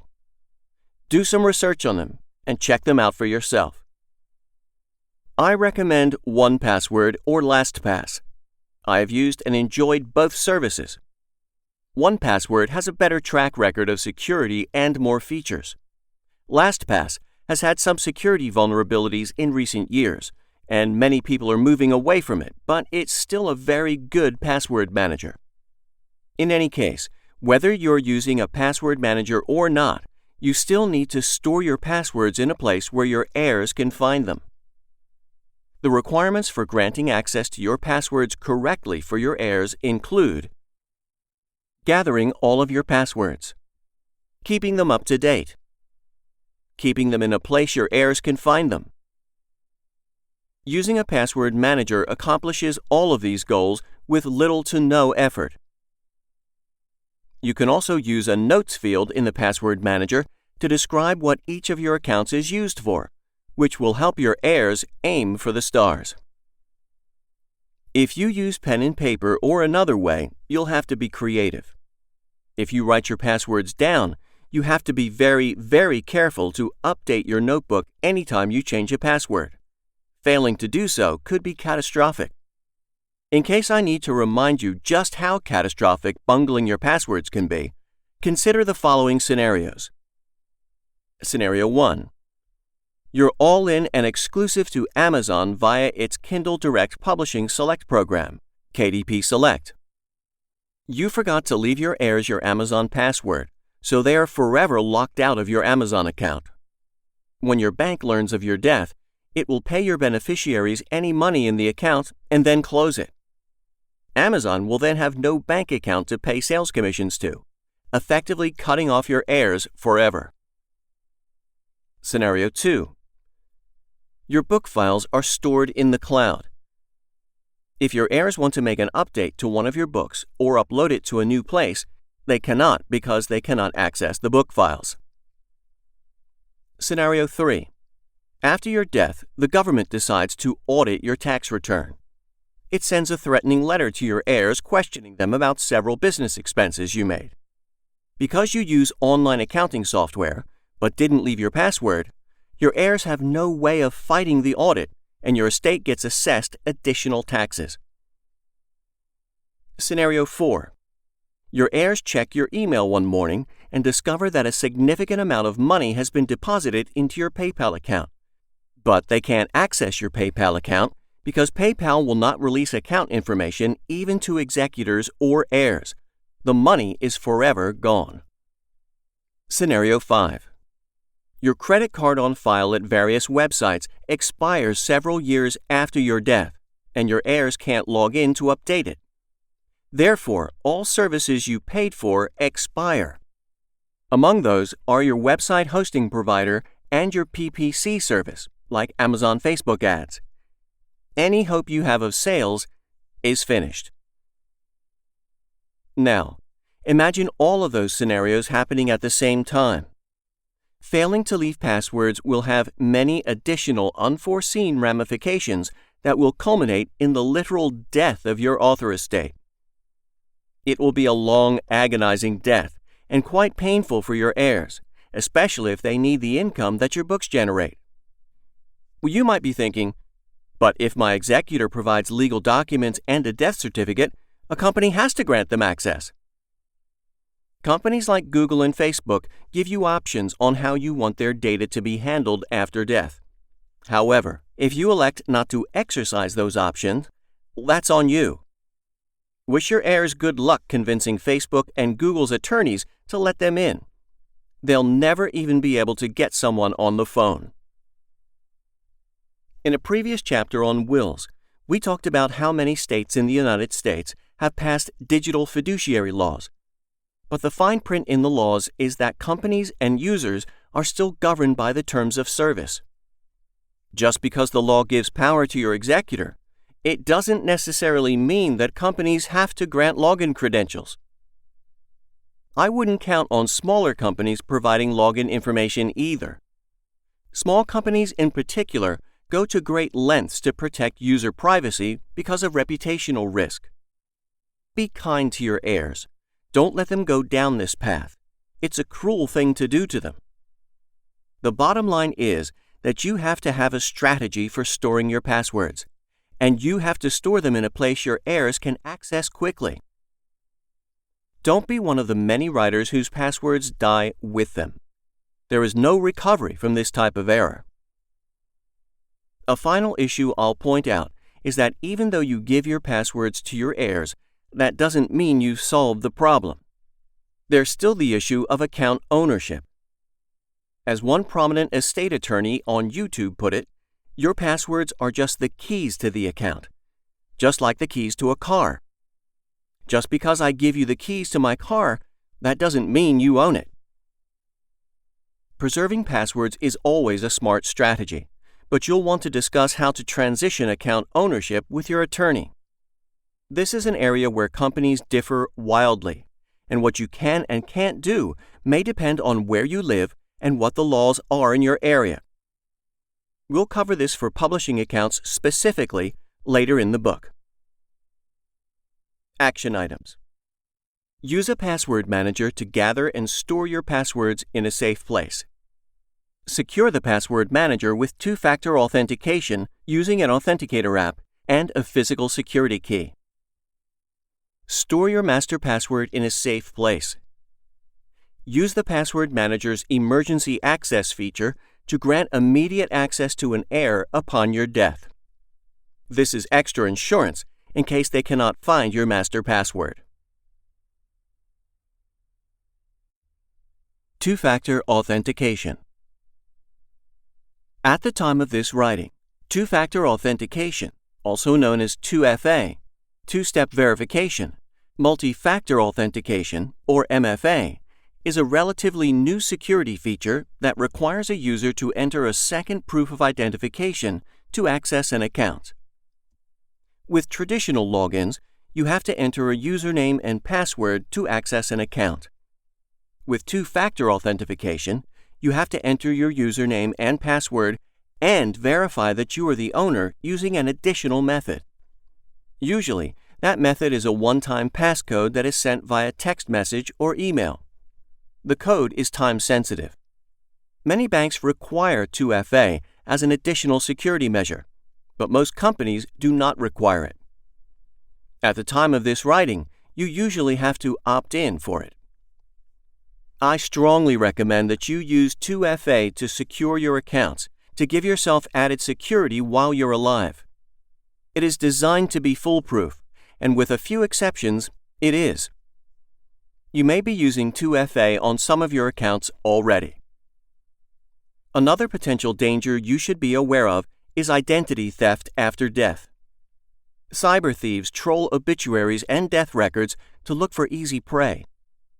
They can file tax returns under your name, open bank accounts, and wreak all sorts of havoc that your heirs will have to clean up. If you don't follow cyber best practices while you're alive, you will be defenseless after you're dead. Consider that as an author, you're a public figure, and if you've achieved some success, there may be some publicity about your death so that people can pay tribute to you. That's a prime opportunity for a thief to look for accounts to hack into. No one's going to be paying attention because they'll be busy grieving, after all. 2FA keeps you protected. However, if you do use 2FA in any capacity, be very careful. If not, your heirs will be locked out of your accounts even if they have your usernames and passwords. That's why 2FA is a silver bullet of doom. You may be required to use it already on some sites, and more sites may require it in the future. You will not be able to get around this problem. Most people right now are using their phones for 2FA, which is dangerous in several non-obvious ways. I bet you have received those text message passcodes again and again, and never once thought about how screwed your heirs could be if they don't have access to your phone. If something happens to your phone while you're alive, you'll be locked out of your accounts until you can buy a replacement. If you die and your heirs disconnect your phone without understanding 2FA, they'll be locked out of your accounts forever. At this juncture, you have a critical question to answer. Are you using 2FA today in any capacity? If the answer is no, the next critical question is whether you should. If you choose not to, fine. If the answer is yes, then you may have an existential threat to both your personal and author estates. You must read this chapter, and you must make sure you understand it. 2FA is not difficult, but some people may find it a little too technical and techy. I won't deny that. If 2FA doesn't make sense after reading this chapter, I recorded 2 short videos so you can see it in action. I'll link to them at the end of this chapter. Please note that failure to take steps to address the 2FA problem may doom your author legacy. If I sound overly alarmist, it's because I don't believe enough authors understand how much danger 2FA is to their estates. I predict that too many people are going to learn the hard way. This chapter will open your eyes to just how problematic 2FA can be, and how you can address the problem safely. Now that I've rung the alarm bells enough, let's turn them off and talk about the different types of two-factor authentication methods. Text message, SMS authentication. With text message authentication, the company sends you a text message with a one-time passcode that you must enter after inputting your password. This is also known as SMS authentication. To validate your account, you must have your phone nearby. Your phone serves as your key. SMS 2FA is the most common verification method, but it is the least secure because of an attack hackers can use called SIM swapping. In a SIM swap attack, a hacker calls your cell phone provider and pretends to be you. They convince your provider to switch your phone number to a different SIM card. Then, when they log into your accounts with your username and password, they receive the one-time passcode to their phone. The chances of a SIM swapping attack are rare for most people, but it could happen. There's another better reason not to use your phone for two-factor authentication that I mentioned previously. If something happens to your phone, you won't be able to receive text messages until you find a replacement. When you die, your phone number will eventually be terminated. What happens, for instance, if you die and your heirs disconnect your phone without realizing that they need it to authenticate your accounts? Uh-oh. Even if your heirs keep your phone active for a time, they're going to have to cancel it at some point. That's why SMS authentication is a bad idea. Yet, at the time of this writing, many companies only offer SMS authentication, which makes the issue more difficult. Cybersecurity professionals have been urging companies to move away from SMS authentication for the reasons I mentioned in this section, but companies are reluctant to do so. Mobile prompt authentication. Some companies such as Google rely on an app that already exists on your phone to authenticate your account. For example, at the time of this writing, Google will ask you to open a Google app on your phone such as YouTube. When you do, a code will appear in the YouTube app, and you have to match that to the code in the account where you are trying to log in. These types of prompts are tied to your phone number. As with SMS authentication, if your phone is lost, you can't authenticate, which will lock your heirs out of your accounts. Email authentication. Instead of an SMS notification, you can elect to have your one-time passcode sent to your email address, which is much safer, but not 100% secure if your email accounts are ever breached. However, email authentication is much better than SMS, because if something happens to your phone, You can access your email from any device that has an internet connection. If you secure your email address with a strong password and two-factor authentication for your email account itself, then it is a safe way to authenticate your accounts. Logging into your email may be less convenient than receiving a text message, but it's still a good way to protect yourself. Also, it's worth pointing out that if your heirs don't have access to your email accounts, then you're relegating them to doom because they'll never be able to pass 2FA for any other account you have. App authentication. You can also authenticate your account using a dedicated authenticator app. Examples include Google Authenticator, Authy, and Microsoft Authenticator. I use and recommend Authy. All authenticator apps are free, and they work the same way. They generate one-time passcodes for your accounts and change them every 30 seconds. You log into your desired account with your username and password. Open your Authenticator app, grab the code, and you're in. At first glance, authenticator apps usually scare people off because they look way too complicated, but they're not. They're not immediately intuitive, though. To set up any authenticator app, the steps are the same. First, go to your account dashboard, enable two-factor authentication, and then select the Authenticator app option. You'll see a QR code appear on the screen. Next, open your Authenticator app, select Add Account, and that will activate your QR scanner. Scan the code. Then, in your Authenticator app, you will then be given a one-time passcode that expires in 30 seconds. Enter the code in your desired account to complete the authentication. Now, the next time you log in and are asked for the code, open your Authenticator app to get it.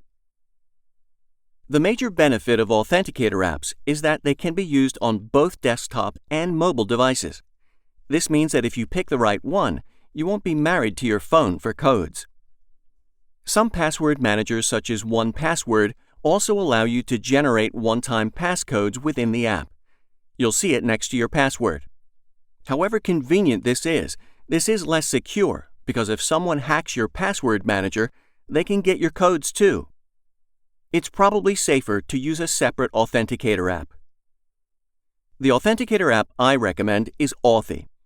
Authy works on both your desktop and phone, and it allows you to sync your account between devices. This means that if anything were to happen to your phone, you can still get the one-time passcode on a computer.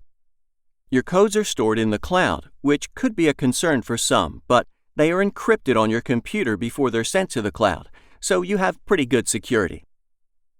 Security experts don't recommend using cloud backups for 2FA, but the small trade-off in security is worth it for one important reason. Your heirs can install Authy on their computer, link your account, and start getting the codes right away. It's very, very useful, and it will get heirs around this silver bullet of doom. I recommend an Authenticator app as your primary or secondary 2FA method. Physical Security Key Authentication. If you want the best security of all, you can buy a physical USB security key. After you enter your username and password, you insert your security key into a USB port on your computer or the charging port on your phone. Some sensors require you to tap the key or scan your fingerprint to authenticate your account. Physical security keys are considered to be the safest authentication method because hackers can't fool them. They also can't replicate them digitally. A hacker would have to hack your accounts and steal your security key, which is next to impossible. There's another good reason to use a security key. Sometimes hackers can use a trick called spoofing. With a spoofing attack, the hackers create fake websites that look eerily similar to the real ones, such as a bank's website. They lure you to the website by sending you an email or text pretending to be the company you trust.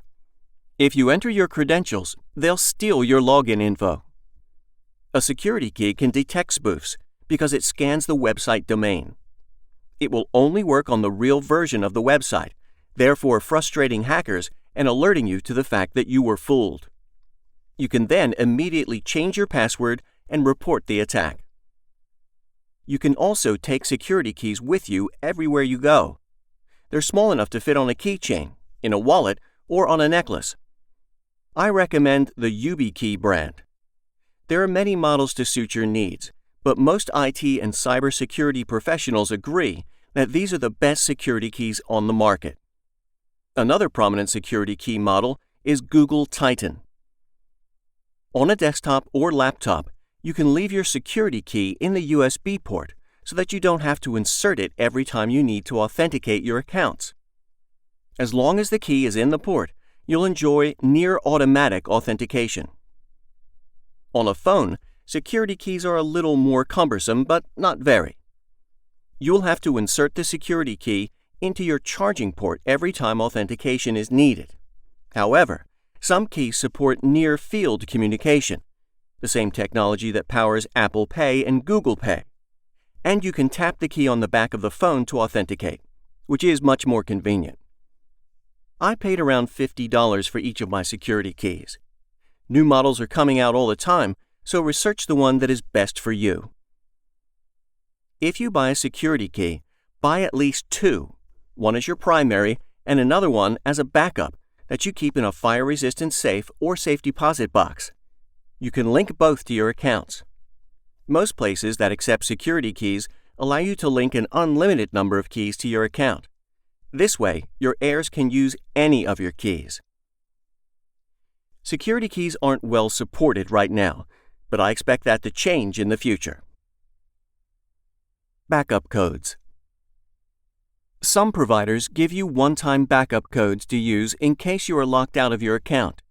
These are the option of last resort, but useful if you ever need them.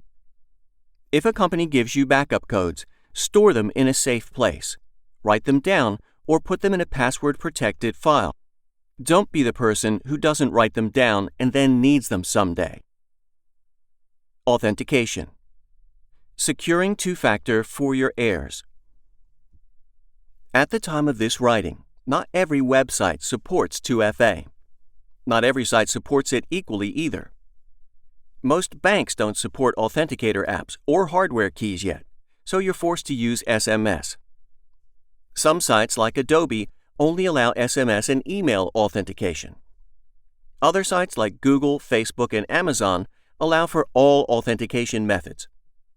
As a result, if you use 2FA, you're likely using a patchwork of different methods, which is the biggest drawback right now. My 2FA strategy is to use physical security keys as my primary method wherever and whenever possible, and an authenticator app as my secondary method. If absolutely necessary, I will use email authentication. I disable SMS at any place that will let me. I'm betting on authenticator apps and security keys enjoying better support in the future. I may be wrong, but at least I know I'm taking the best steps to secure my accounts.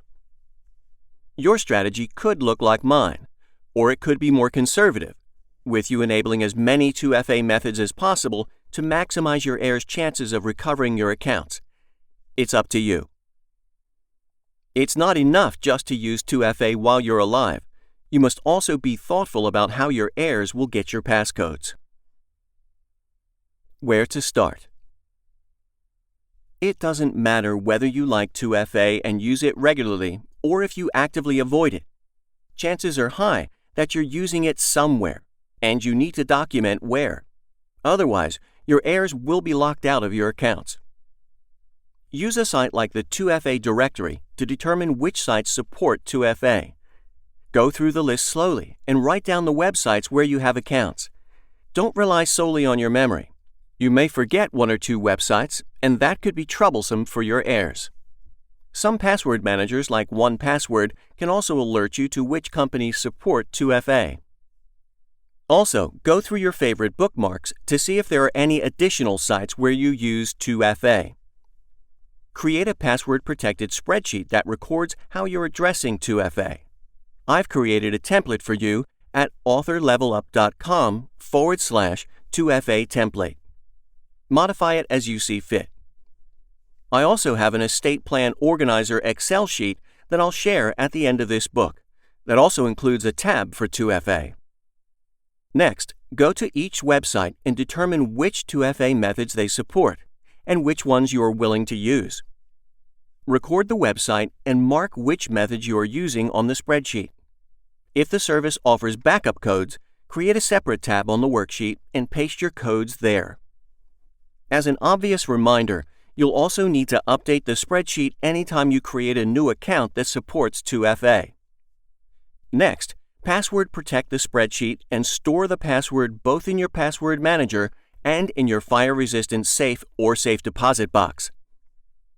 Creating this spreadsheet will be a pain, but it's the best way of getting your heirs around the two-factor authentication problem that I can think of.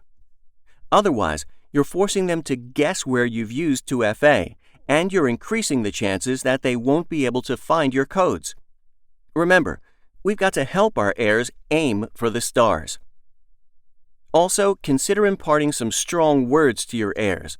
Under no circumstances should your phone line be disconnected until all 2FA websites have authentication disabled or have been updated with a new phone number that your heirs will have access to. Otherwise, they could be cutting themselves off from your accounts. Final thoughts. When used with a password manager, two-factor authentication will maximize your security with secure passwords that are difficult for hackers to guess and passcodes that hackers won't have access to. 2FA isn't the most convenient thing in the world to use, but it's critical. Many experts say that you should enable it on your email accounts, bank accounts, and other sensitive financial or health accounts at a minimum. I recommend adding it to any account you have that provides it, especially your writing-related accounts. Two-factor authentication is a must-have in today's digital world. Not every website supports it, and most that do allow it to be optional. As cyber attacks continue, more websites will change their stance.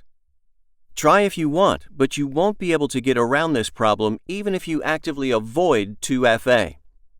At the time of this writing, few writing-related websites even offer it. Amazon and Draft2Digital are the first that come to mind. Expect more retailers to offer it in the coming years, either as a result of a security breach or because of user demand. If you still need help understanding how 2FA works, I've created 2 short videos to help you see it visually. Two-factor authentication explained in 3 minutes, and how to set up an authenticator app in 3 minutes. You can watch the videos at authorlevelup.com/2FA videos. Email. The third silver bullet of doom is perhaps the most deceptive. You should, of course, record the usernames and passwords of every email account you own. If you followed the steps in the last 2 chapters, you're covered. But there are other unusual problems endemic to email accounts that can cause trouble for your heirs. I've read that the average person has 1.75 email accounts. As an author, you are likely to have far more. What happens to your email accounts when you die? If you've never read the terms of service for the email clients you use, now is a very good time to do so. Since many people use Google Mail, Gmail, as their email provider, let's take a look at their terms. Google has a master terms of service that applies to your entire Google account, with each Google service having its separate terms. Here's a first applicable Gmail term that applies to your death. Use the product to remain active. Activity includes accessing the product or its content at least every 2 years. We may take action on inactive accounts, which may include deleting your messages from the product. Additionally, another clause states, if you're over your storage quota for 2 years or longer, and if you don't free up or purchase more space to get back under quota, all of your content may be removed from Google. In plain English, Google is reserving the right to delete your account after 2 years of inactivity or if you exceed your email storage quota for over 2 years. This means that all of your Google data will be deleted within 2 years of your death if your heirs do nothing or are locked out. If you publish directly to Google Play and/or have a YouTube channel that is making money, this is particularly problematic. More on those later. Google does give you a release valve in the event you lock your heirs out of your account. You can use its Inactive Manager to designate who will receive your Google data before they delete your account. This person will receive all your Google data from many, but not all of your Google products, which could be many, many gigabytes worth of data, including your emails. A better way than making your heirs wait 2 years, however, would be to make sure they have access to your Google accounts.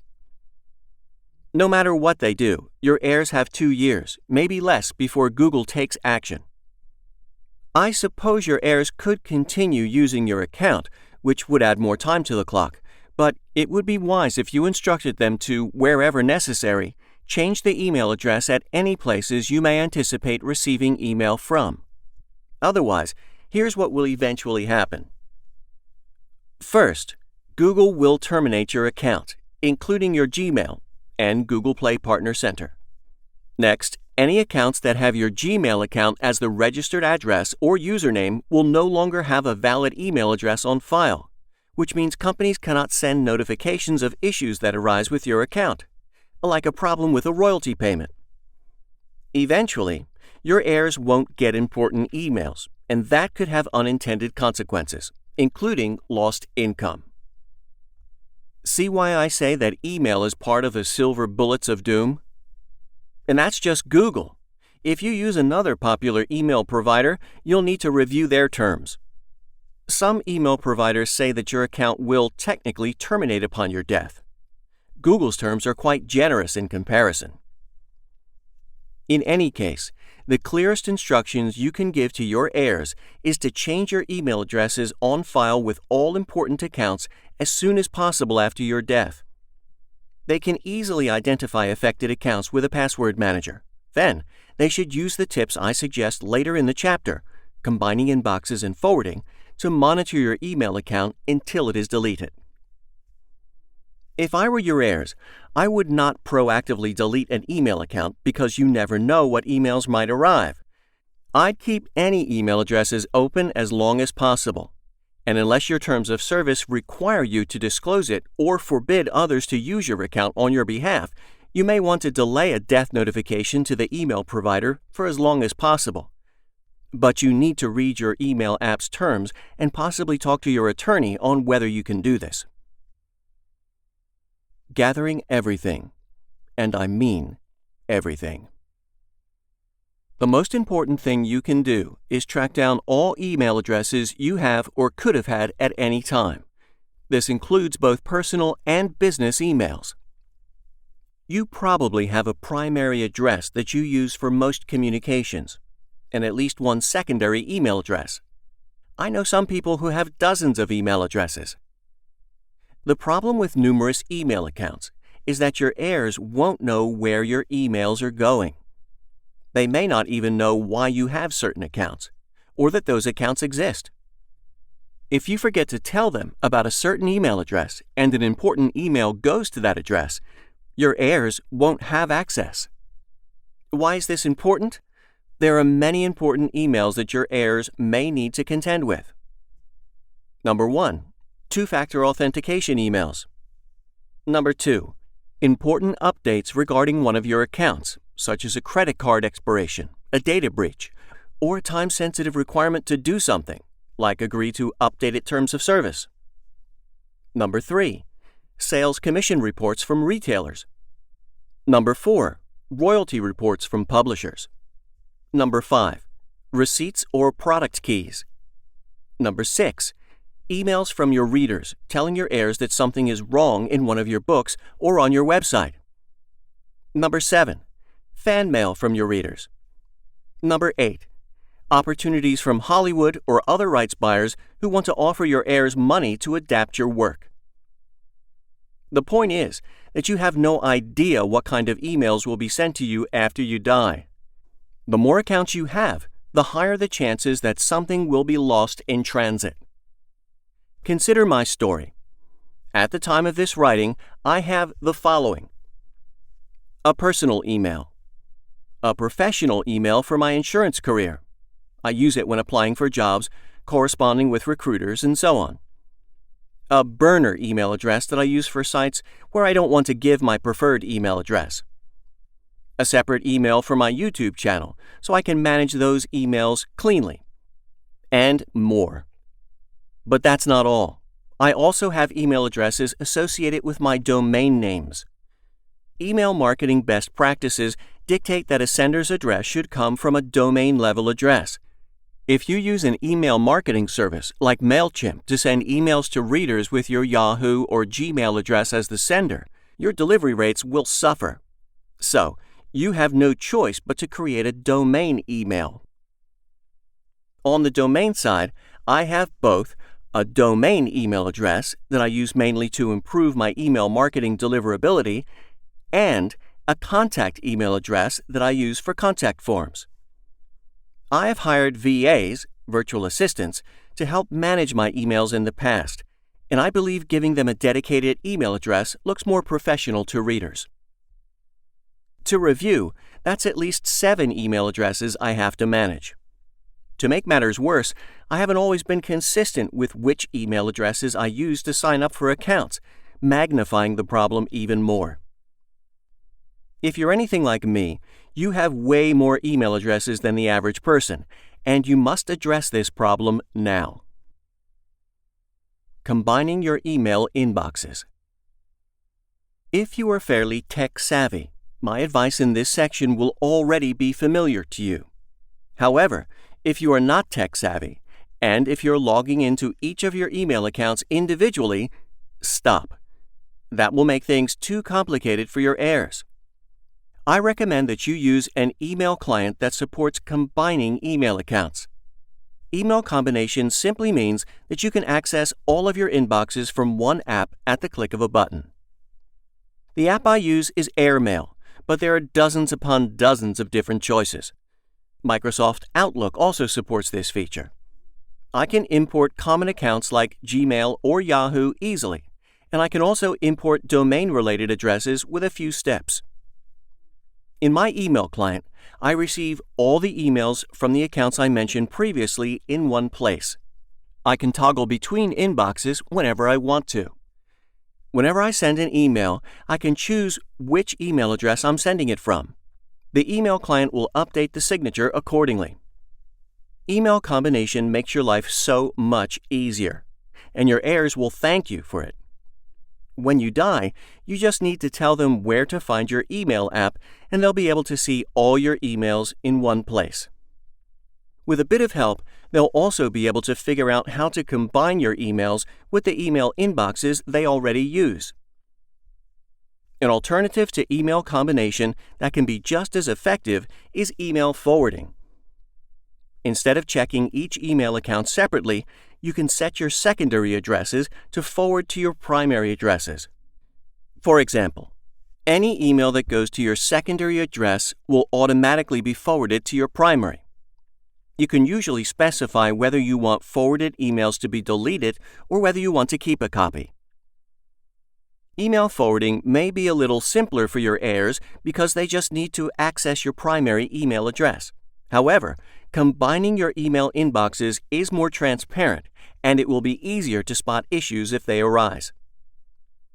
If one of your addresses stops forwarding, your heirs may not know right away, whereas most email clients would notify them immediately if email combination stops working.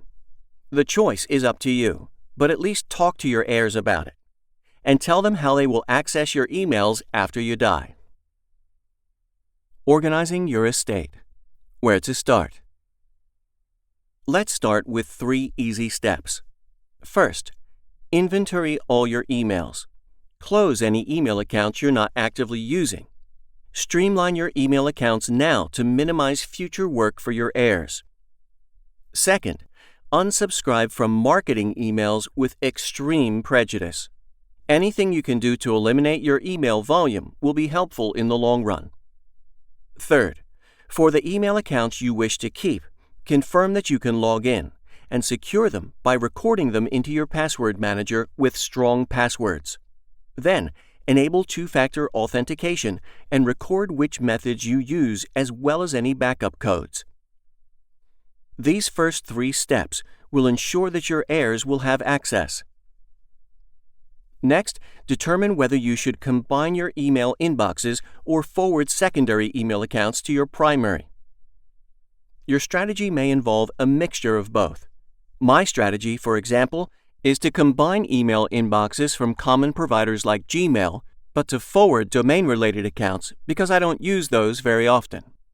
When you're done, you'll ensure that your heirs will have access to your email accounts, receive all your emails, and be able to access those emails in the way that is most convenient for them. A final step. This section is entirely optional, but you may find it useful. If your website has a contact form, tell your heirs not to delete it. As I wrote previously, I would strongly recommend keeping email channels open because you never know when an opportunity could come to your heirs. Consider drafting an autoresponder for your contact form. An autoresponder is a message that a sender receives immediately after sending an email to your email address. In your autoresponder, consider letting the sender know that you've passed away, but that someone from your estate will be in touch. I would politely explain that certain types of questions simply cannot be answered anymore. As a thank you, give them a coupon code to buy a book from you directly, with a link to your store. But if you do this, make sure to disclaim that you can't promise the code will be available forever, so they should act now. That way, if it doesn't work, they'll have some grace with you. You're dead after all. If a reader sees an email like that, they might become a fan for life. They certainly won't pester your estate either, and it just might improve your book sales. Action items. Number 1. Read the terms of service for all email providers you use, and take care not to breach any terms when planning your estate. Number 2. Inventory your email addresses for your executor, along with usernames and passwords.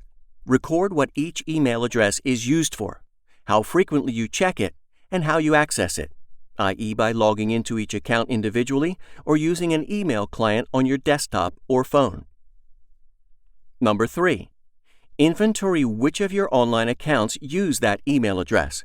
Your heirs will need to change the email address on file at all your online accounts after your death. Hint: use a password manager to skip this step. Number 4. Read your email provider's terms of service. If you use Google, visit their inactive manager and designate a beneficiary for your data once your account is deleted after your death. Number 5. Delete any email accounts you do not need. Number 6. Unsubscribe from as many email lists as you can and find ways to reduce your email volume. Number 7.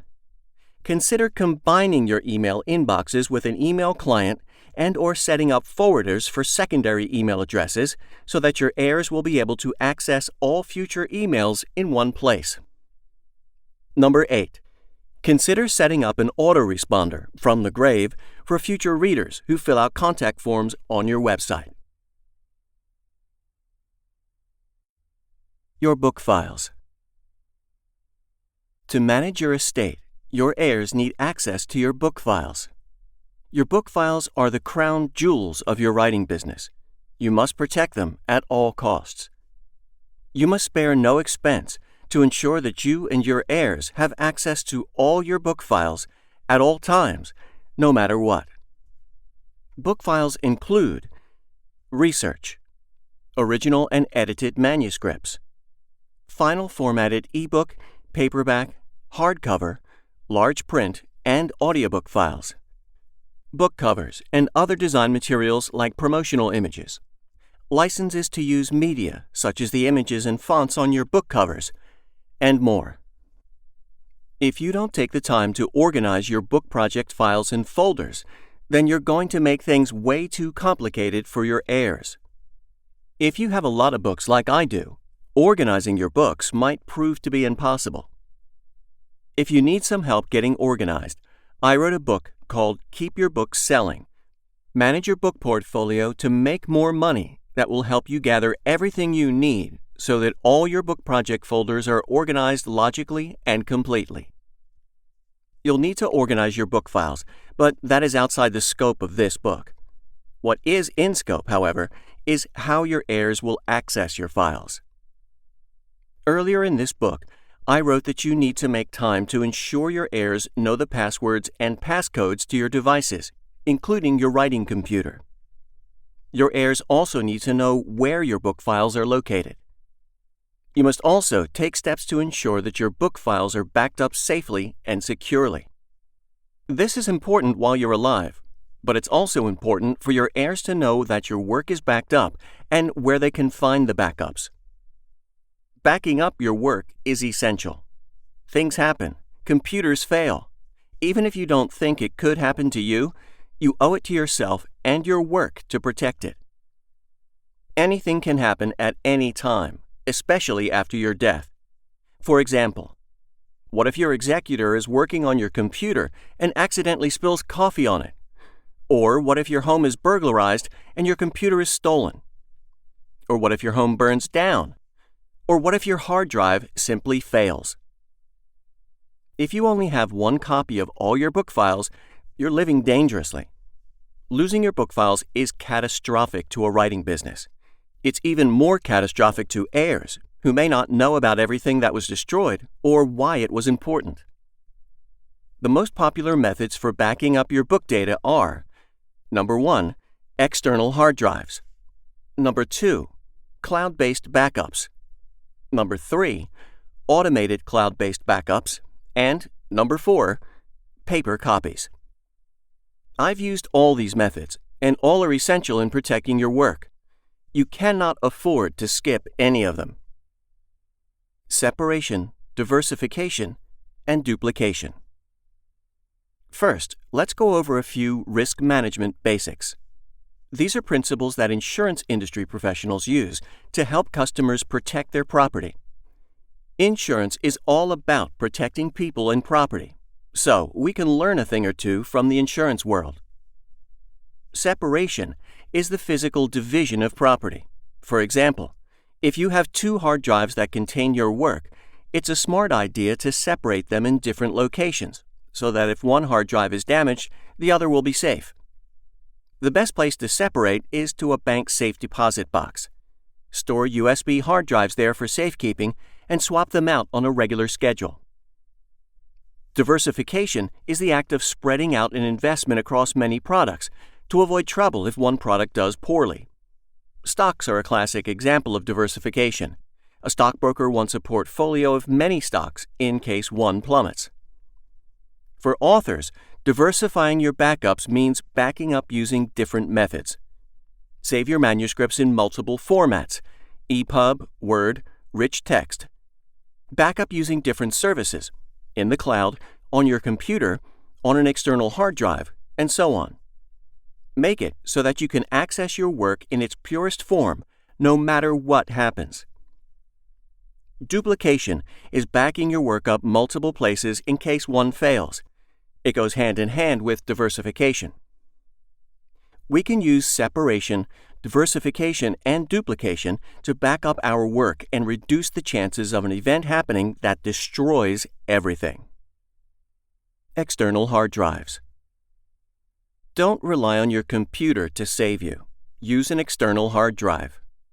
Store backups of your manuscript on it in case your computer fails. The doomsday scenarios are endless. External hard drives can also fail, so it pays to own at least 2.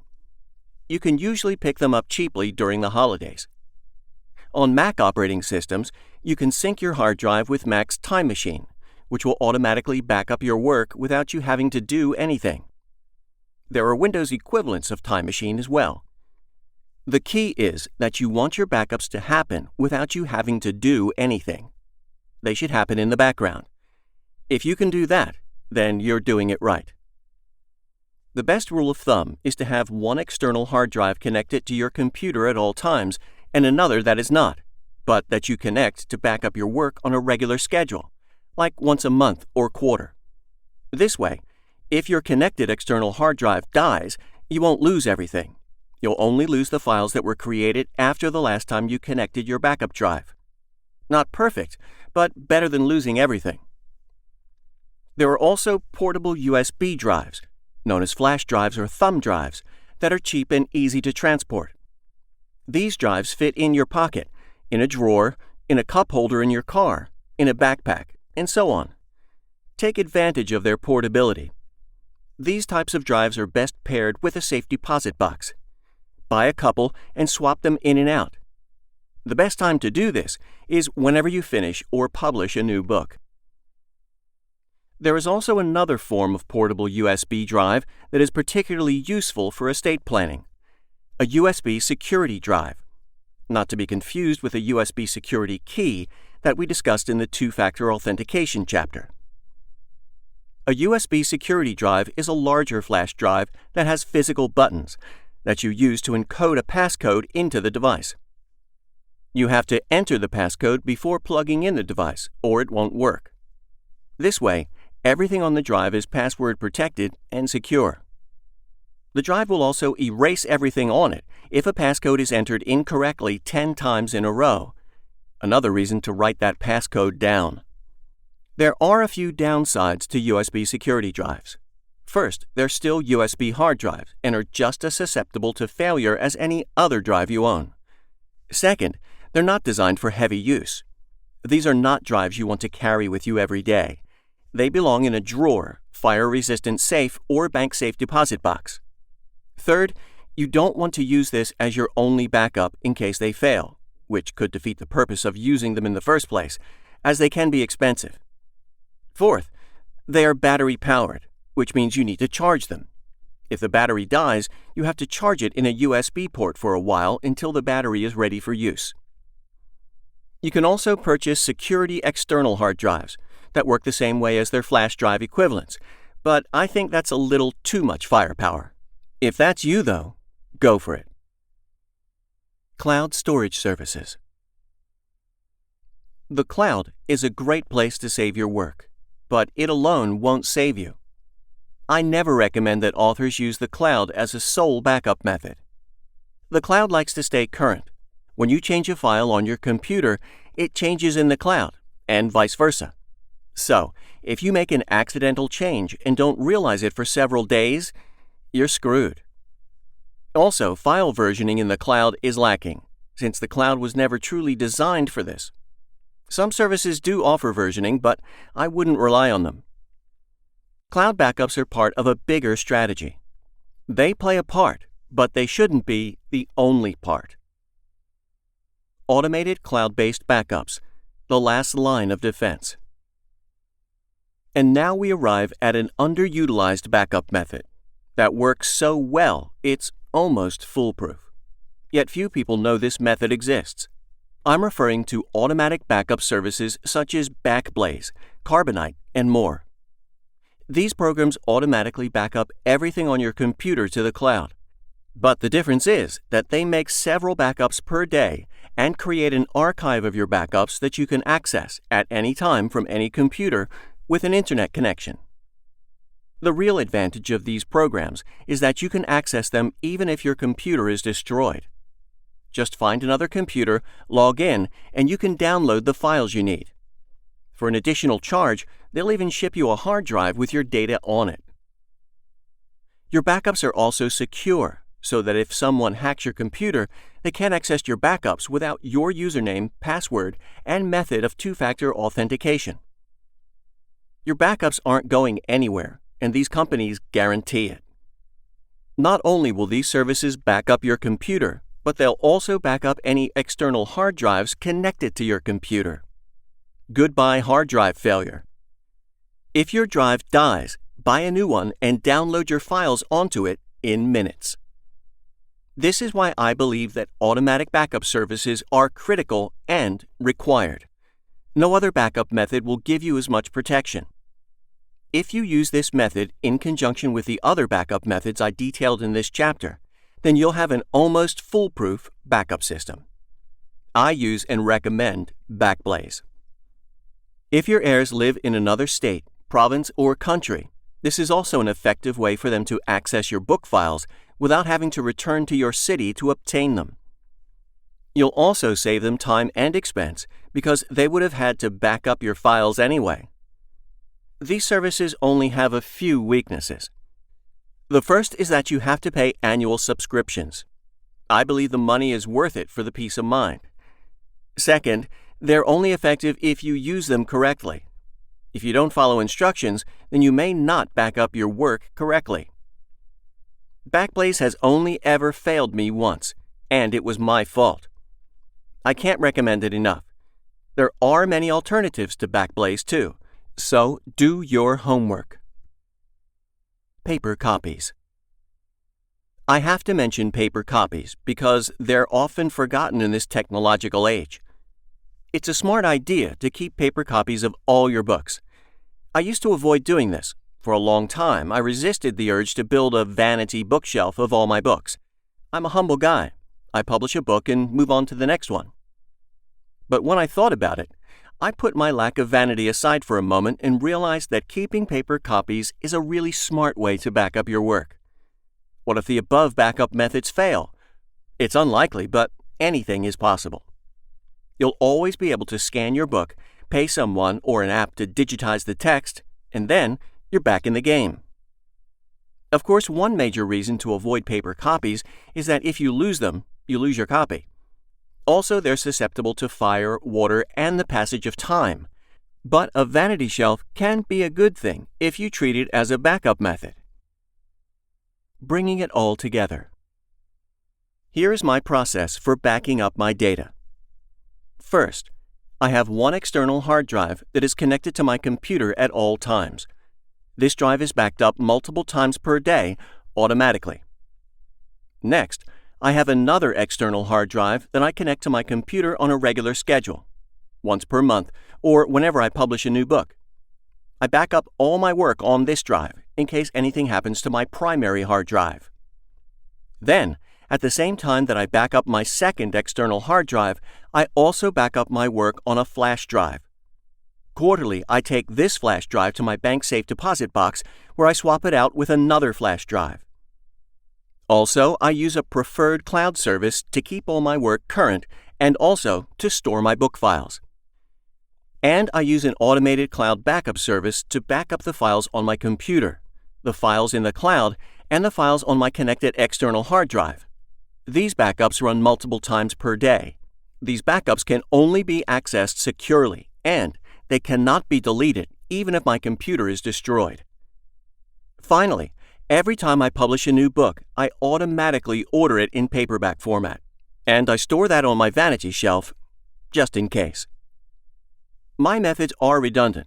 For example, I probably don't need to be so religious about my external hard drives, since Backblaze backs those up. Eventually, I'll relax a little, but I'm very, very particular about backing up my work. Your homework. If you aren't backing up your work religiously, automatically, and diligently, then you're asking for trouble. It's only a matter of time before you lose your work. When it happens, it will come out of nowhere. Trust me on this. When you're alive, you might be able to correct the problem, but when you're dead, your heirs won't stand a chance. Take the time to plan your backups properly, come up with a method, and stick with it. Be patient, and you'll be fine. It may take a few months to get into the rhythm, but you'll be glad you did. If you have a backup strategy, take a moment to give it a thorough inspection. Don't let yourself get complacent. Action items. Make sure you're backing up your book files religiously, automatically, and diligently. Practice the art of separation, diversification, and duplication regularly. Inform your heirs where your book files are located and how to access the backups if something were to happen. Bank accounts. I lost 2 nights' sleep researching this chapter. My research started with a simple question. What happens to my bank accounts after I die? The answer wasn't simple, and it took me down a terrifying rabbit hole that, frankly, scared the hell out of me. My greatest hope is that this chapter will scare the hell out of you so that you'll take the necessary steps to protect your heirs. Let's also get some very stern rules out of the way. Number 1. In every country I researched, It is illegal to withdraw money from a deceased person's bank account unless it is court approved. This applies to in-person and online transactions. If your heirs do this without the advisement of an attorney, they could face serious legal consequences. Number 2. Not even a person who has power of attorney over you can access your accounts once you die, i.e., your child had POA over you because you were dying from a terminal illness and was using your bank account daily. Now they can't. Number 3. The moment your bank finds out you're dead, it will freeze your account. This will happen immediately and will last until the bank receives assurance from the state that it is okay to release the funds. Number 4.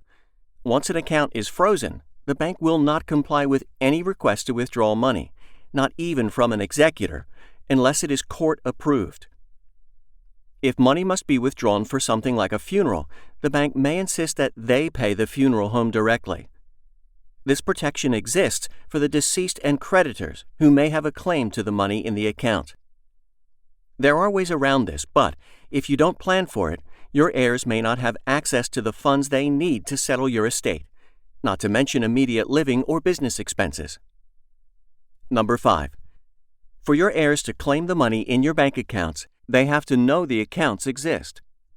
In today's age, you can open digital bank accounts in minutes with a bank that may not even have a physical presence in your area, making bank account discovery much harder. You must keep good records. See why this is a silver bullet of doom? The information in this chapter applies to both your personal and your business money. When you opened your bank account, you did it in one of two ways. You either opened an account with one or more people, called joint ownership, or you opened it in your name only, or the name of your business. In the case of a joint ownership account, we'll assume it's between two people, such as you and your spouse. There are different types of joint ownership, but the most common is joint tenancy with rights of survivorship. In this arrangement, you and your spouse have equal rights to the bank account and own everything in the bank account equally. If one of you dies, then the other will own everything in the account. Another arrangement is tenancy in common, which means that when you die, the assets in your bank account pass according to your will. To the question of what happens to a joint account when you die, the simple answer is that if the account is a joint tenancy account with rights of survivorship, the surviving owner receives the money, and that money does not go through probate. The surviving owner can access the bank account and use it as they regularly would. If the person you jointly own the bank account with dies before you, and you don't have a will, then the account may go through probate, if you didn't follow at least one of the potential options discussed later. If it is a tenancy in common account, however, then your assets will be frozen and subject to probate because they will pass according to your will. There are, of course, nuances with both joint ownership account types, and your attorney can help you understand them. If you don't know which type your bank account is, ask your bank. Then follow up with your attorney. In the case of an account you opened under your name only, or in the name of your business, you are the sole person who can access the account. To the question of what happens to your solely owned account when you die, there are two possible answers if you did not take additional steps to secure your account. The bank will freeze the account until your estate is settled, or the funds will sit unfrozen but dormant until your executor can withdraw them safely, because they cannot withdraw a dead person's money, remember? How do you secure a bank account to keep the money available to your heirs? One option is to make your heirs a co-signer on your account, but that's unwise. Another option you could consider is making your account POD, or Transfer on Death, TOD. When the owner of a POD or TOD account dies, the bank will release the money to the beneficiary you designate, and the funds will not go through probate. However, POD designations are so powerful that they override wills. If your will states that all your money will go to your spouse, but you have your uncle listed as a POD beneficiary, the bank must give the money to your uncle, and there's nothing your spouse can do about it. This would also apply to an ex-spouse if you forgot to update your POD designation. I've read stories of people whose POD designations did not line up with their wills, therefore weakening their estate plans. POD designations will ensure that your heirs get your money quickly, but they are quite heavy-handed. Another option you have to ensure that your heirs have access to your bank account is to use the benefits of a revocable living trust. The mechanics of how to do this are far too advanced and must be explained by an attorney, so you'll need to talk to one to see how you can use a trust to get around a bank freezing your accounts.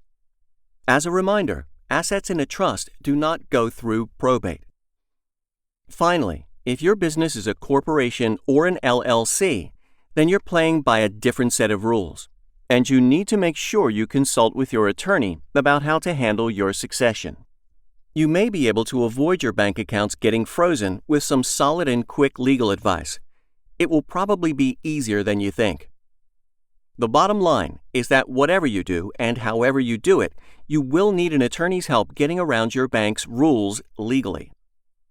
A lot of this is going to depend on the laws in your area and your bank's internal rules and protocols. But that's not all. Even if we take the proper steps to fix the issues I just described, the silver bullet still has us in its sights. Future income. The money in your business bank account right now is the money that is in your business bank account right now. In about 30 days, more money is going to be deposited and withdrawn. 30 days after that, it's going to happen again. This will continue for as long as you have a legal right to make money from your copyrights if your heirs manage your estate correctly. In my case, my heirs can earn from my books 70 years after my death. The nature of a publishing business is fluid. Money flows to you both regularly and irregularly, but you never know how much you will receive.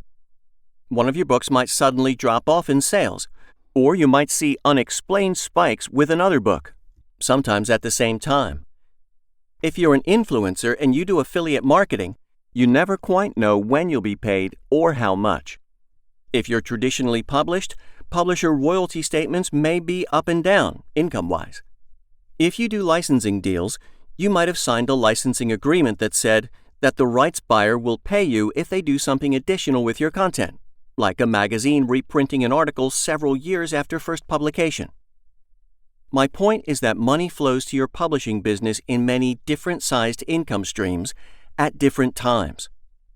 That's where the problems start. When you die and you are the sole owner of an account, your bank will close your account. If you have a joint owner account, the bank may change the bank account number. Once either of those scenarios happens, those revenue streams will no longer have a place to go. The book retailers or publishers you do business with will no longer have a valid bank account on file, which will cause all sorts of problems, usually starting with a flurry of emails that something is wrong with your account. You may be thinking, my heirs will have my passwords. They can just switch the bank account information on file. Maybe, but only if you've done the proper planning with an estate attorney and an accountant. Your goal needs to be the smooth transition of current and future money to your heirs. Remember that there are tax implications too. Income is flowing to you, the deceased, under either an individual status or a business entity. The moment that changes and money starts flowing to an heir, it will trigger more issues your heirs will need to deal with on the tax side. For example, if your spouse doesn't want to or can't continue your publishing business and just wants to live off your residual writing income, that is a colossal tax change. Or if your heirs set up a trust and begin operating it to carry out your estate endeavors, and they want your book income to flow into the trust, that's also a situation that requires a lawyer and an accountant. They're effectively taking over your publishing business. I can't tell you what you should do. I raise the issue merely so you can become aware and start planning for your specific situation. Be very, very careful when planning a smooth transition of your current and future money. Your heirs will depend on the income. Action items. Number 1. Make an inventory of all bank accounts you own personally and in your business. Include the names on the account, routing, debit and credit cards, PINs, bank deposit boxes, whether you have designated POD or anything else that will help your executor get a clear financial picture of your estate. Number 2. Make an inventory of all the income streams you have had, currently have, and anticipate having, and which bank accounts each income stream flows into. Number 3. Make an inventory of all the recurring expenses that are charged to your bank account, credit or debit cards. Note whether each can be kept or canceled after your death. Number 4. Find out how your bank handles the death of a customer and note any differences for your executor. Number 5. Discuss with your estate attorney the best way to avoid an asset freeze to keep your current bank assets available to your heirs. Number 6. Discuss with your estate attorney the safest legal way to reroute the flow of future money. Discuss when it can start and how to do it without making mistakes. Instructions will need to be communicated very clearly to your heirs. Number 7. Discuss the tax ramifications of your strategy with your accountant. Taxes. No matter what your estate planning arrangements are, your heirs probably won't inherit your estate tax-free. There are a few obligations you need to keep in mind during your planning. The names of taxes are different internationally, so do local research to determine what you might owe after death. This chapter is a general overview. Income tax. You still owe income and/or self-employment tax on all income you earned while you were alive during the tax year in which you die. If you die on June 1st, you'll owe taxes up to that point. If you owe back taxes, your estate will have to pay those too, so don't avoid your taxes while you're alive. Your executor will need to file a tax return on your behalf. This means that you will need to keep clean and organized expense and income records at all times. If you live in the United States, it is recommended that you keep at least your last 3 years of tax returns, in case of an audit. Honestly, you should keep all your tax returns, and that's good practice no matter where you live. Your executor needs to know where your tax records are, as well as password information for online bookkeeping software you might use, like QuickBooks or Xero. They also need the name and contact information of your accountant. Assuming you hired a good accountant, if your heirs can use that person, that's preferable, since they will be familiar with you and your business. If you leave a mess for your executor at tax time, it could drain money from your estate. I once hired a terrible accountant who insisted that I owed thousands in taxes, only to discover that they missed critical deductions, because I wasn't organized and because the accountant wasn't skilled. No one knows your business better than you. Don't set your executor up for failure. Estate income tax. Any income that your estate generates after your death and until the estate is settled is also taxable. The name for this tax varies by country, but it is not paid by your heirs. It is paid from your estate. This applies not only to real estate and investments, but also your copyrights. After you're dead, book income will continue to pour into your bank accounts. You'll owe taxes on that income until your estate is settled. That's why it's a good idea to talk to an estate lawyer, a tax lawyer, and an accountant to develop a strategy of how, when, and where to transition your book income so you can minimize this. However, the moment your heirs reroute the money, your income becomes their income, so there are tax consequences no matter what you do. Estate tax. An estate tax, also known as a death tax, is a one-time tax on your estate. It is due in addition to any other taxes you may owe. In the United States, there are 2 possible estate taxes, federal and state. At the time of this writing, the federal exemption is up to $12.06 million. meaning you will not pay an estate tax unless your estate exceeds that amount. State estate tax thresholds vary, and not every state has an estate tax. Be careful with estate taxes, because this is one area where the silver bullet of doom can hit your estate. Here's a riddle. You're a full-time author making $100,000 per year. In planning your financial future, you meet with your financial advisor, who asks you to inventory all your assets. You estimate that your family would need at least $750,000 to settle any debts after your death: mortgages, student loans, credit card debt, and so on. You buy life insurance based on that number. You die suddenly. During probate, it is determined that the value of your estate isn't $750,000, but $7.5 million. What happened? Your copyrights are what happened. You forgot to account for the fact that your copyrights are assets that have value too. Don't forget about this in your estate planning. If you're making $100,000 from your books at the time of your death, then a court could reasonably assume that you could make that for at least 70 years after your death, maybe more. If one of your books takes off or is adapted into a movie, the value of your IP could be even higher. You should also know that, in most places, your attorney and your executor are entitled to a percentage of your estate, so undervaluing your estate has bigger consequences. If such a scenario were to happen, it could bankrupt your heirs, because if your estate can't pay for the taxes and legal fees, then your heirs will have to.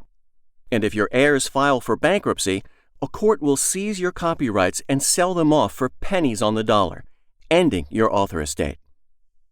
There's that silver bullet. Could such a scenario happen? Yes, it's possible, but hopefully it will be unlikely for a few reasons. First, there are many different ways to value IP. There is no commonly accepted method, and some methods produce higher values than others. This is a complex area of the law. Second, as we discussed in the last will chapter, if you use your will correctly to assign your copyrights to your spouse or a trust, or another person permitted in your area per local probate law, then your copyrights won't go through probate. You may still have to value them, but the value should hopefully be exempt from taxation. Third, there are many other factors a court will consider in valuing your IP. A poetry collection might not be worth as much as a best-selling science fiction novel. If you have one book, that's different than if you have 300. So while your estate probably won't receive a tax bill that is millions higher than expected, it is a safe bet to assume that your intellectual property will increase the value of your estate, and you should keep that in mind when planning for the future. How much is your copyright worth? That's a question no one can answer, not even most attorneys, which makes IP valuation maddening. You can get your IP professionally valued, but unless you're making a lot of money, it may not be practical. Just know that it is an option down the road for you or your heirs. Inheritance tax. An inheritance tax is a one-time tax on assets received from a deceased person. An inheritance tax is paid by your heirs. Depending on where you live, inheritance taxes can be non-existent, modest, or substantial. I live in the state of Iowa, and Iowa just repealed inheritance taxes as long as you pass property down to a spouse or children. Yay, Iowa. My heirs will not pay an inheritance tax after my passing. Nebraska, the state to my west, has an inheritance tax of up to 18%. Missouri, the state to my south, has no inheritance tax at all. A few hours' drive makes all the difference in the world, but a plane trip halfway across the world shows how inheritance taxes can really vary. My friends down under in Australia don't have inheritance taxes. South Africans also enjoy no inheritance taxes. My friends across the pond in England, however, could pay an inheritance tax as high as 40%. Talk about stark contrasts. You'll need to research inheritance taxes for your area and ways to reduce them if you think your heirs will owe them. And remember, just because your heirs don't owe an inheritance tax doesn't mean they won't have to pay taxes of some kind. Action items. Determine which estate and inheritance taxes apply to you and your heirs. Get your tax paperwork in order.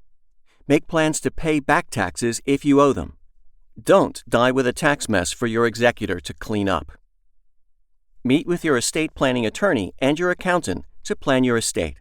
Plan early, often, and regularly. Your domains and your websites. Your website is a critical part of your author business ecosystem, and it will be even more important after your death. Your website is your home base. It's where readers can learn about you, your books, and where to buy them. When I first entered publishing in 2012, websites were important, but there were a lot of authors who couldn't be bothered with setting one up. Influencers urged how critical they were, but it wasn't uncommon to meet authors who didn't have websites. Today, most self-respecting authors wouldn't be caught dead without one. Everyone understands now that the authors who didn't have websites got left behind.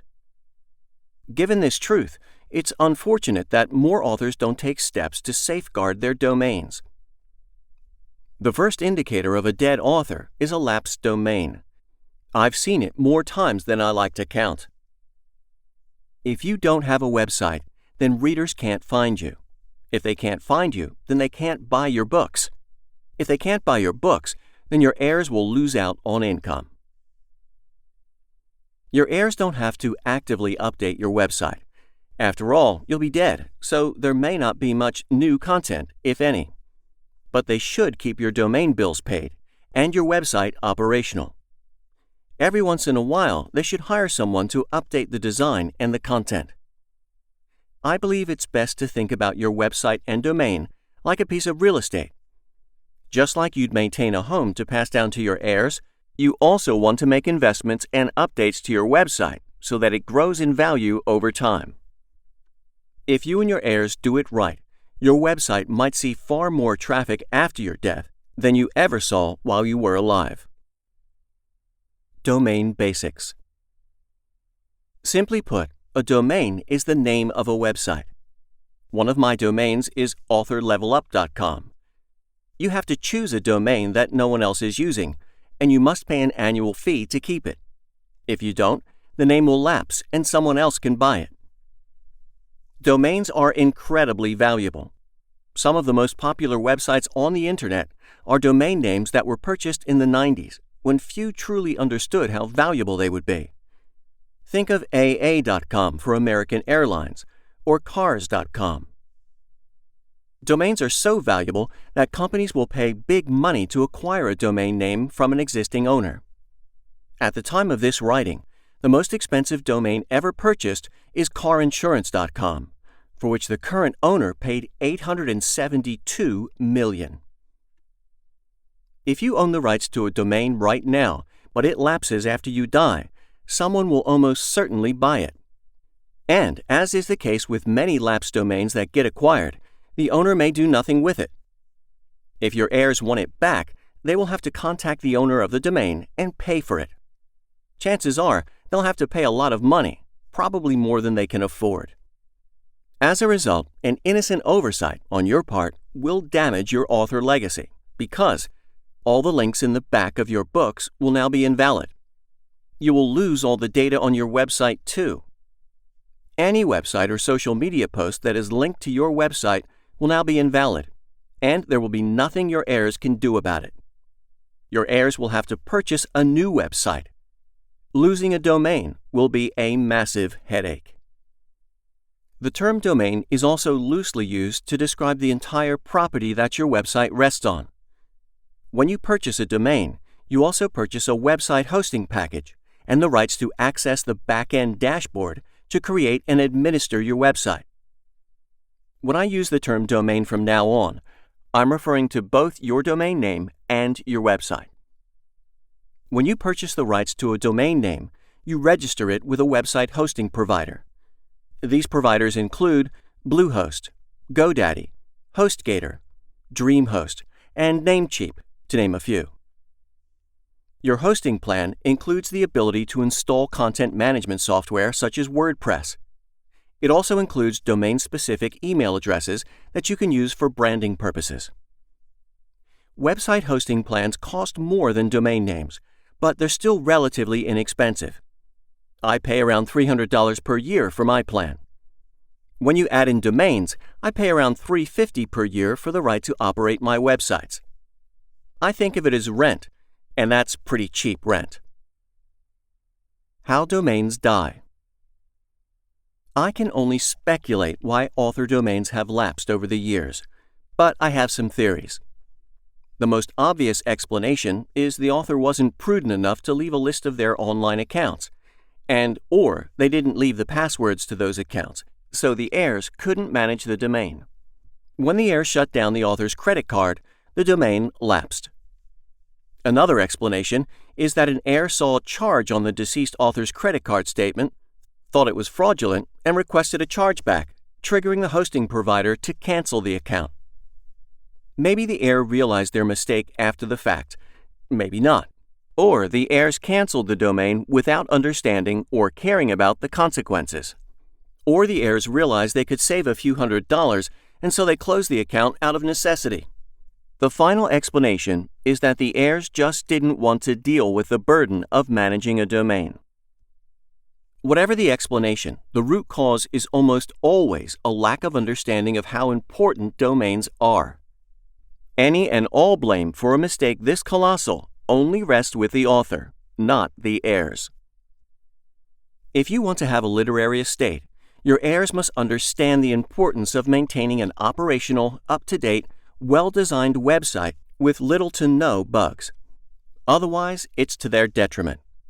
You'll be dead, so it won't matter to you if they screw this up, but they need to know that if they cut off a domain, they're cutting off income and making their lives infinitely more difficult. When you're planning your estate, your domain requires special care. You have two goals. 1. To ensure that the domain does not lapse under any circumstances. And 2. To ensure that your heirs successfully assert control over the domain. The key question we must address is what happens to the ownership of your hosting account when you die. If we address that, we can achieve both goals.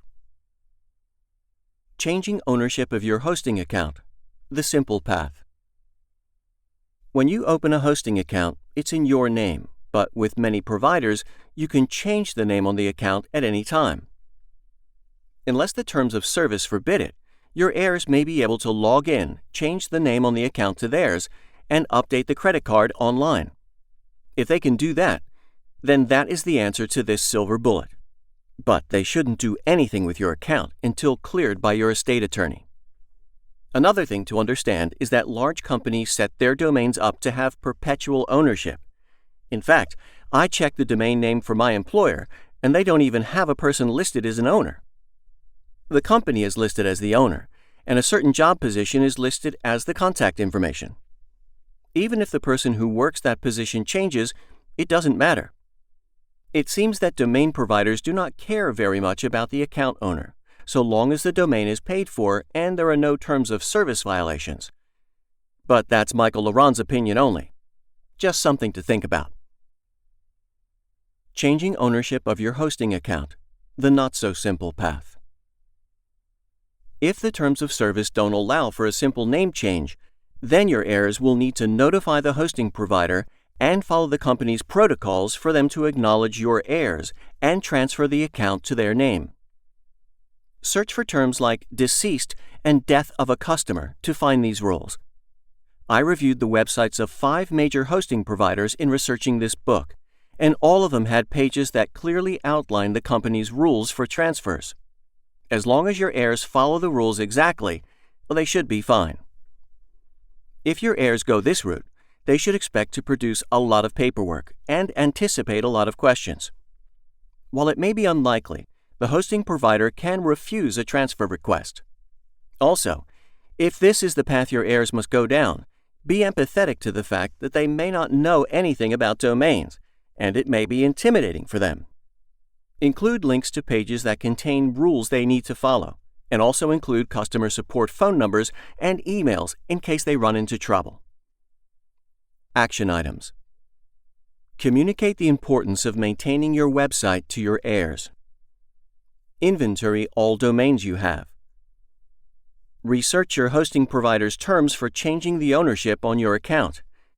If your heirs can simply change the name on the account with no adverse consequences, they should do that. If the hosting provider requires notice of your death, find the page on their website that contains transfer protocols. Share that with your heirs to save them from having to dig around. Your accounts with book retailers. When you publish a book independently, you publish on Amazon, Barnes & Noble, Kobo, Apple, Google Play, and more. You may also publish with book aggregators like Draft2Digital, Smashwords, and Publish Drive. You need to know what happens to your accounts after your death. Nothing in this chapter should be taken as legal advice. This is a difficult topic that ultimately requires the guidance of your estate lawyer. When you die, your royalties become part of your estate, which means they could be subject to probate. Also, retailers change their terms of service and guidelines all the time, so don't rely solely on this book to do your planning.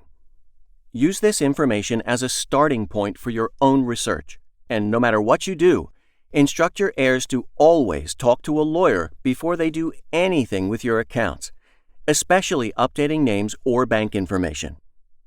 You don't want your heirs to run afoul of retailers' terms of service and/or probate laws in your country, especially if they change something before they're legally entitled to do so.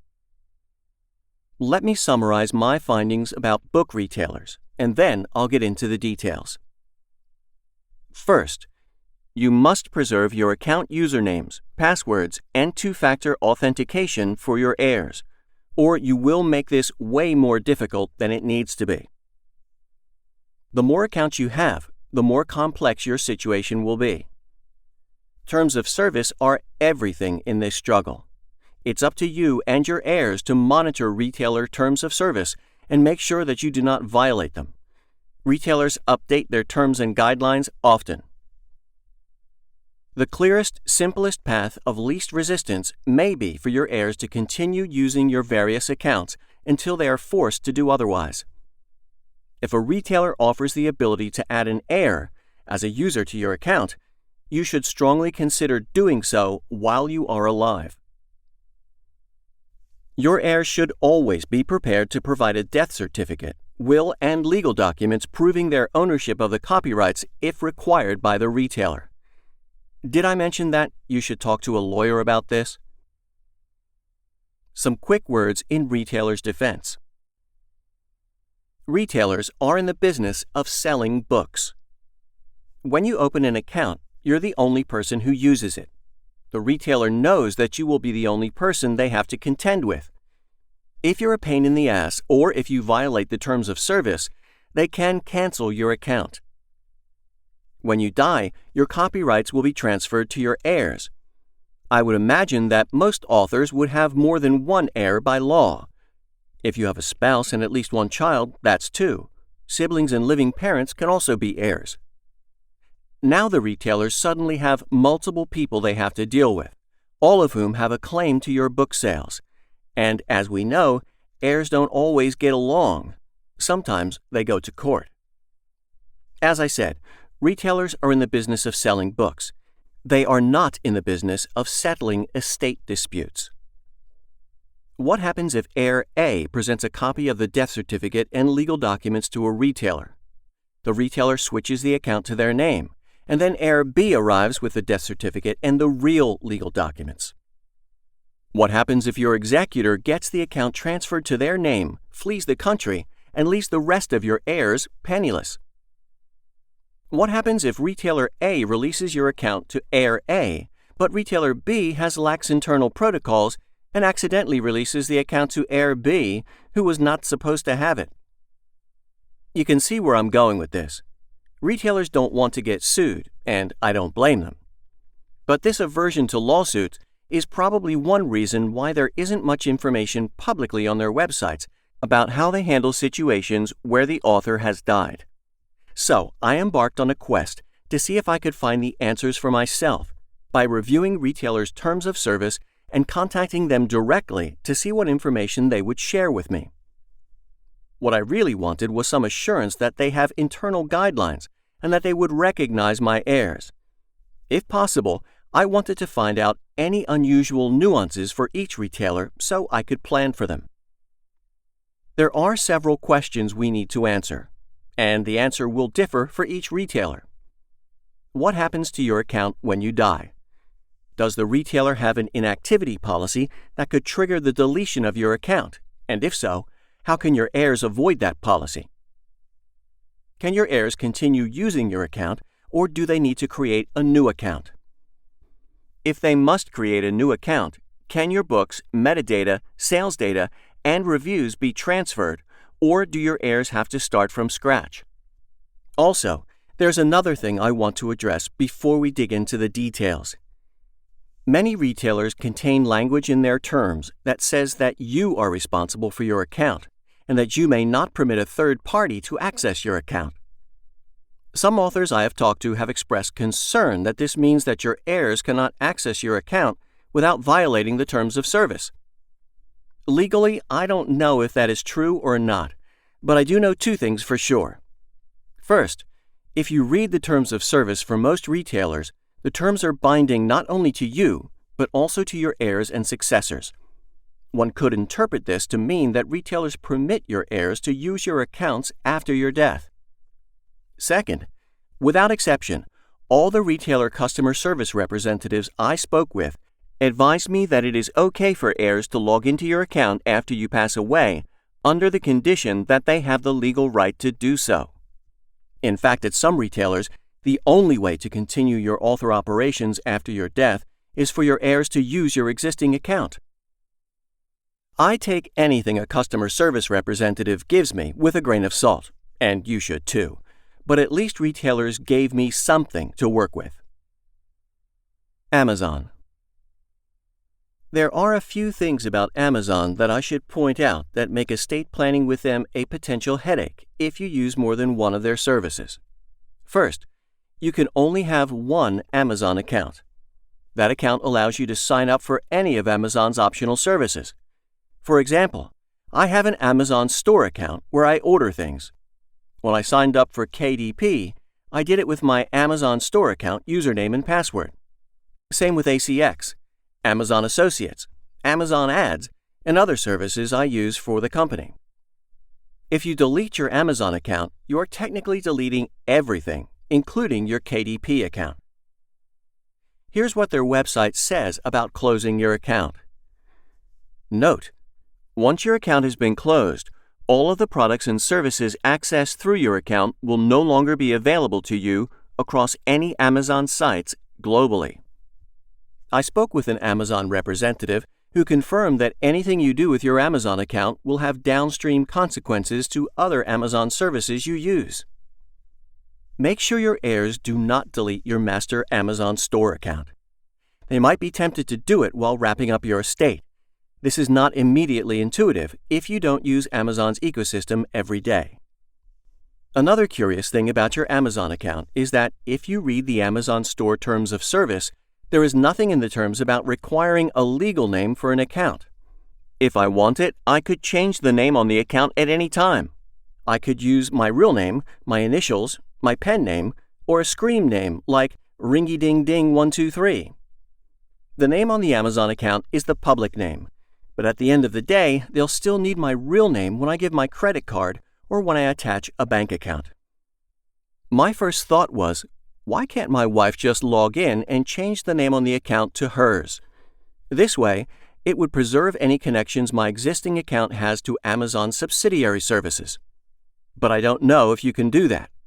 When I asked the question, if I were to pass away, could my wife change the name on my account to hers and continue using it? To a customer service representative using Amazon's chat feature, they said yes, she could. Some context clues made me question if I was talking to a live person, so I called them and got an actual live person on the phone. The second representative told me that my wife needed to open a new account, and that she could not continue using my account. Data cannot be transferred between Amazon accounts. Ugh. That said, I don't know if Amazon intends for customer accounts to persist indefinitely or if they will ever purge accounts at some point. They're still a relatively young company. It's impossible to know for sure what actions they will take, say 50 years from now.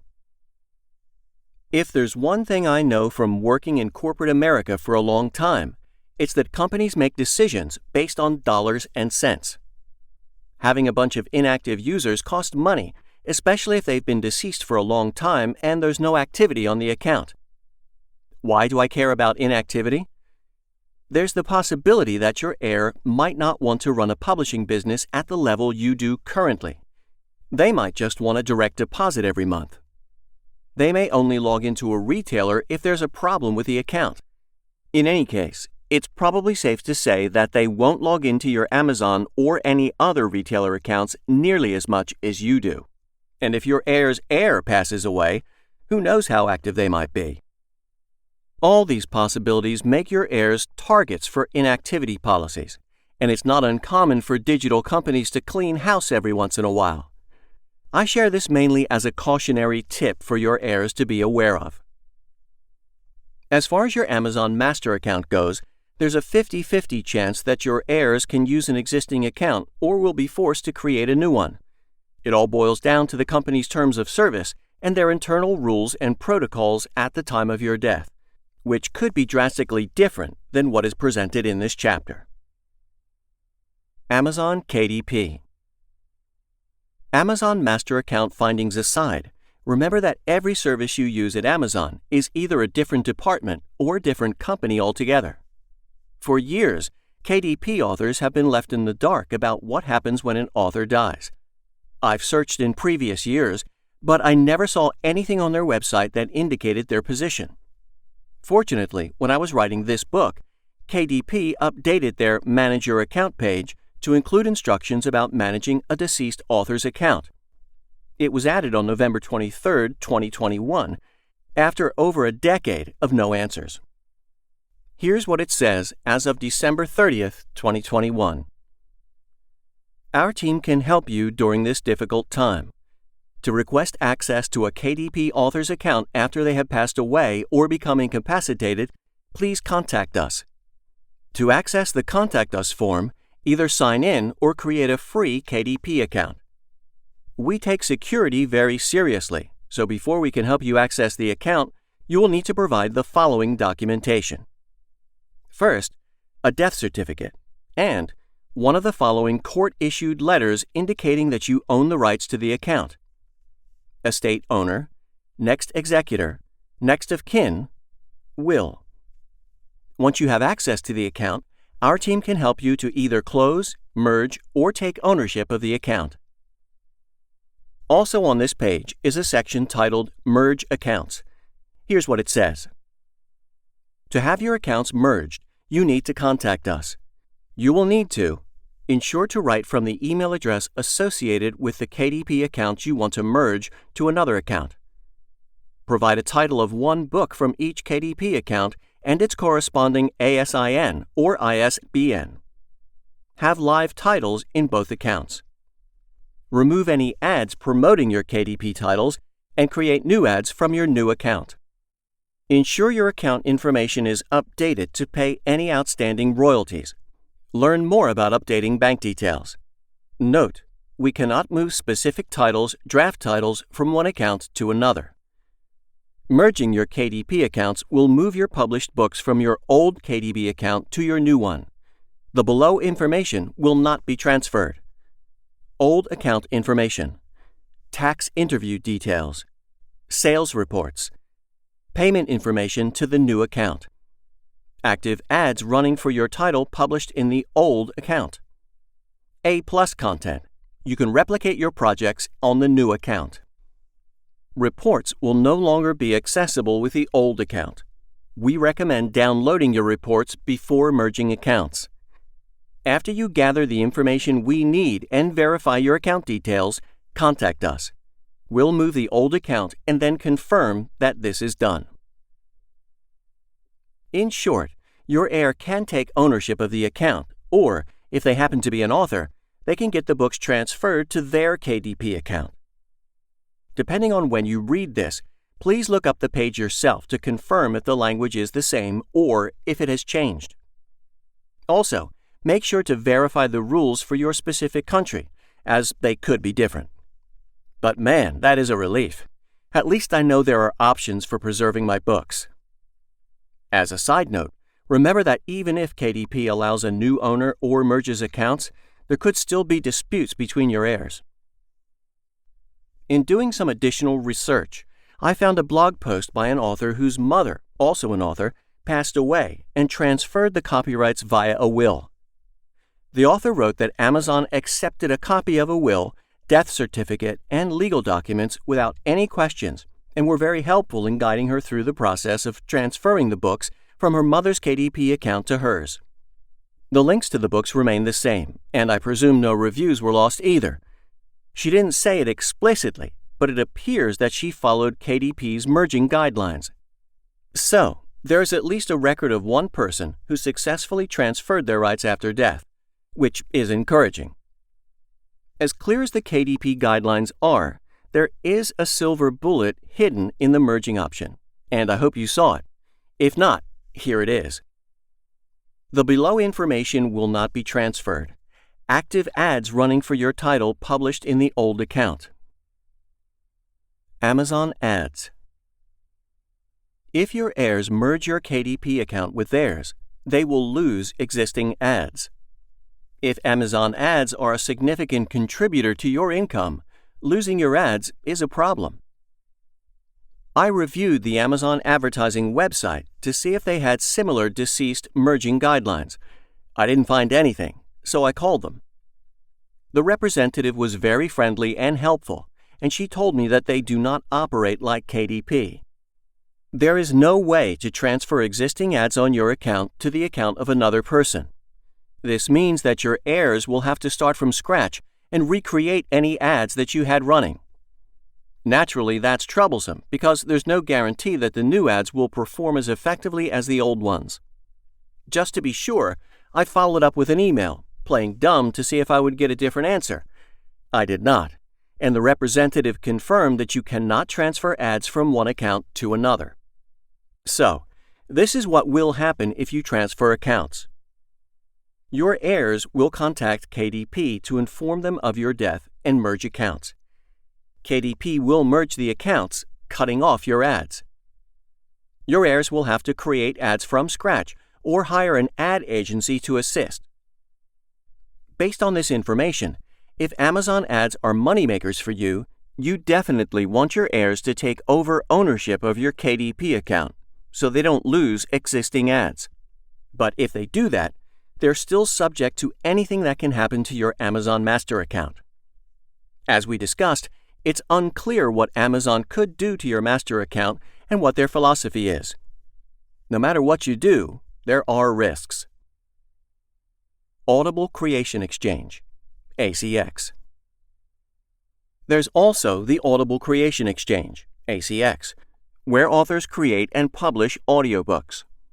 The ACX terms and website are silent about deceased authors, so I called them to ask what provisions they have in place and whether they allow account merging.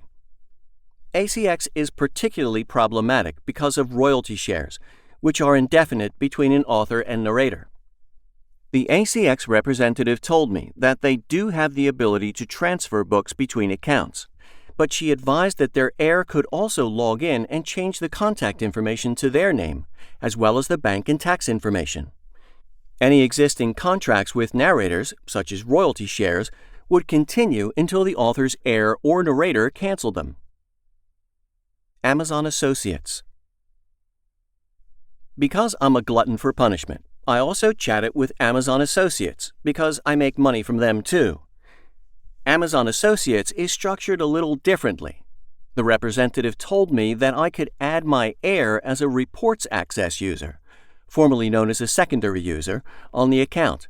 And then when I die, the heir can log in and change themselves to a full access user, formerly known as a primary user. The representative confirmed that there is no way to transfer affiliate tags to another person's account. To see what other options might be available, I spoke with the team at Genius Link, which is a link aggregation service that geolocates Amazon and other retailer affiliate links so that you can redirect users to the Amazon store in their country, as well as do other sophisticated things. They advise that their service lets you update your Amazon Associates tag codes in your Genius Link account so that all of your affiliate links are updated at the source. So, if your heir needed to create another Amazon Associates account, they could use your existing Genius Link account to change all of your existing affiliate links in just a few minutes. A service like Genius Link could be helpful to your heirs in this regard. Anyway, that's Amazon. I hope you can see the contradictions in terms of how each department handles the succession of accounts. Is your brain fried yet? I hate to tell you this, but we're just getting started. Apple Books. If you don't publish your books to Apple directly, but use an aggregator service like Draft2Digital, skip the rest of this section. Apple is similar to Amazon in that you have one Apple ID that gets you into all of Apple's services. Your Apple ID is your master key. Your first step is to secure your Apple ID with a strong password and two-factor authentication. There is a potential silver bullet you need to be careful of with Apple: legacy contacts. In 2021, Apple released a new feature called Legacy Contacts that allows you to designate someone to receive your Apple data after you die. But they don't get all of your Apple data. There's fine print you need to read. If you designate a legacy contact, the moment your heir reports your death to Apple, your Apple ID will be deactivated, and your Apple ID and password will no longer work on any of Apple's services. Your account will then be deleted in 3 years, and, if my understanding is correct, so will your iTunes Connect account, because it requires your Apple ID. As with everything in this chapter, read the fine print for yourself to make sure it's still accurate, depending on when you read this book. Many are touting the legacy contact feature as a must-use, but this is another example where an innocent mistake on your part could harm your book sales. Be careful. And we haven't even discussed Apple Books yet.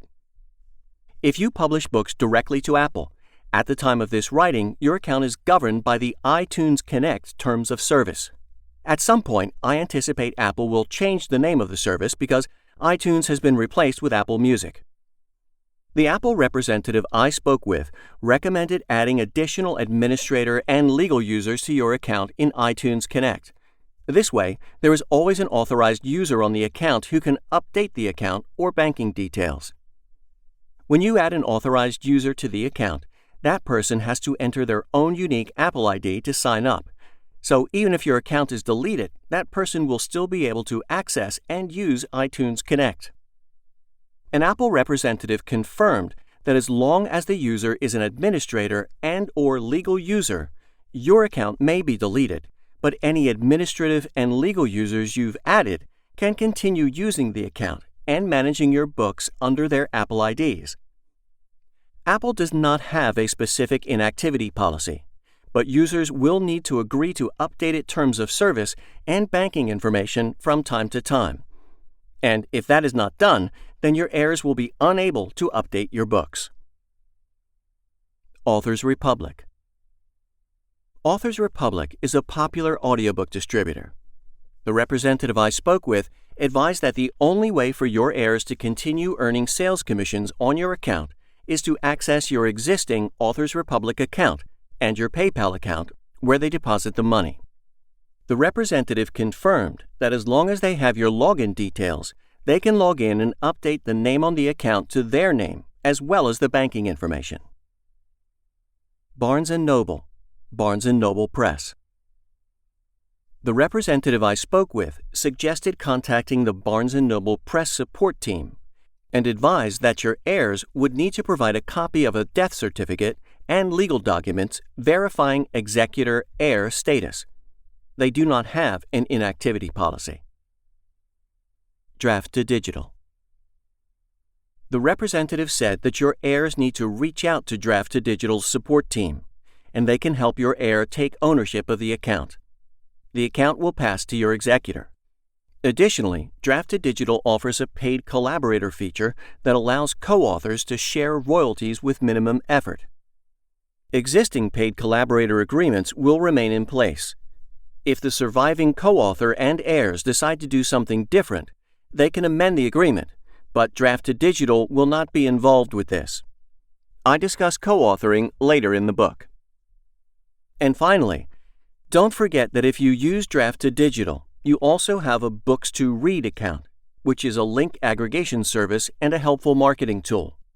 I confirm that all of your existing universal book links will remain intact.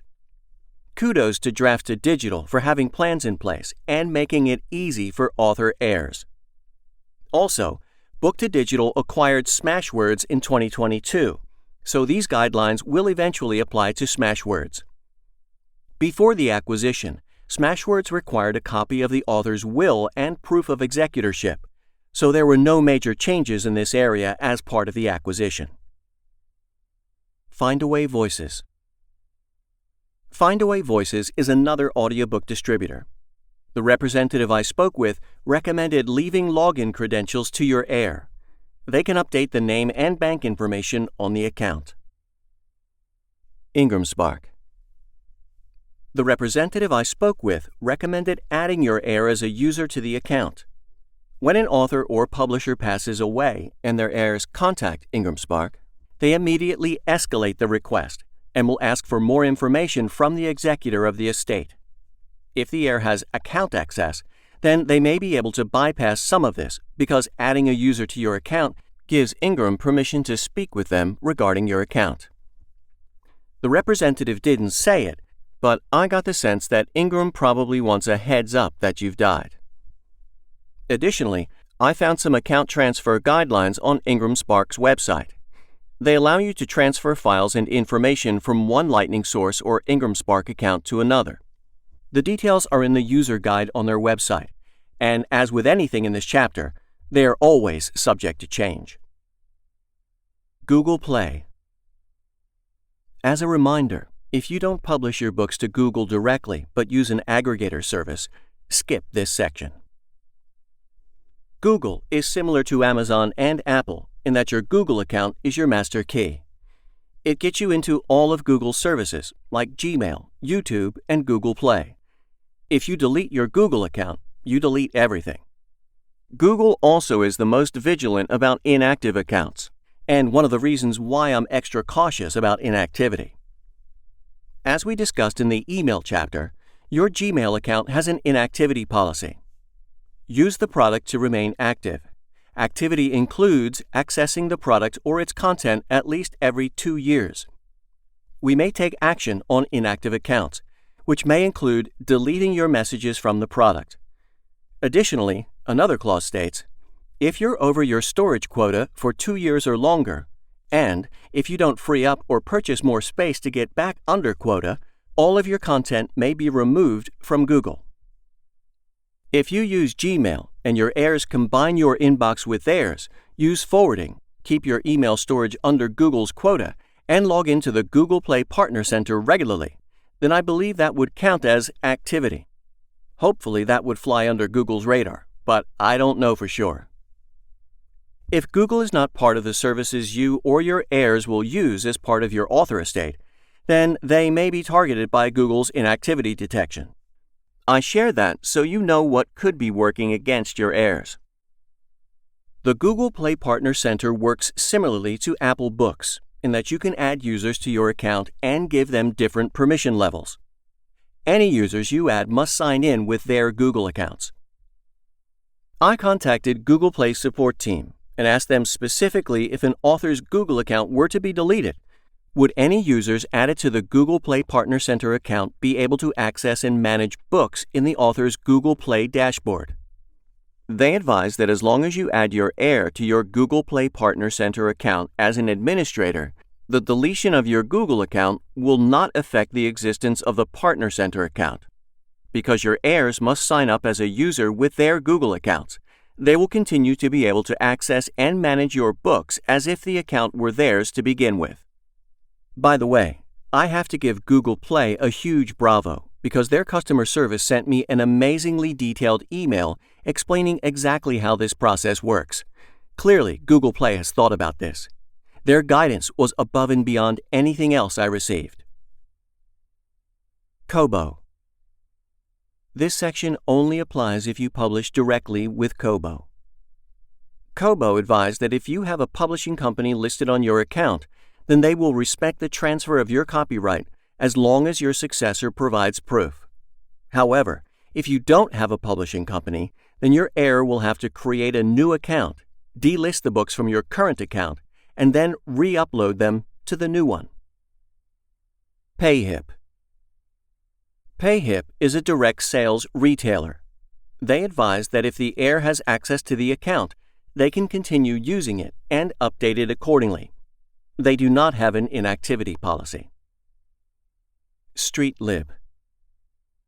They recommended that the heir contact their support team so they can help.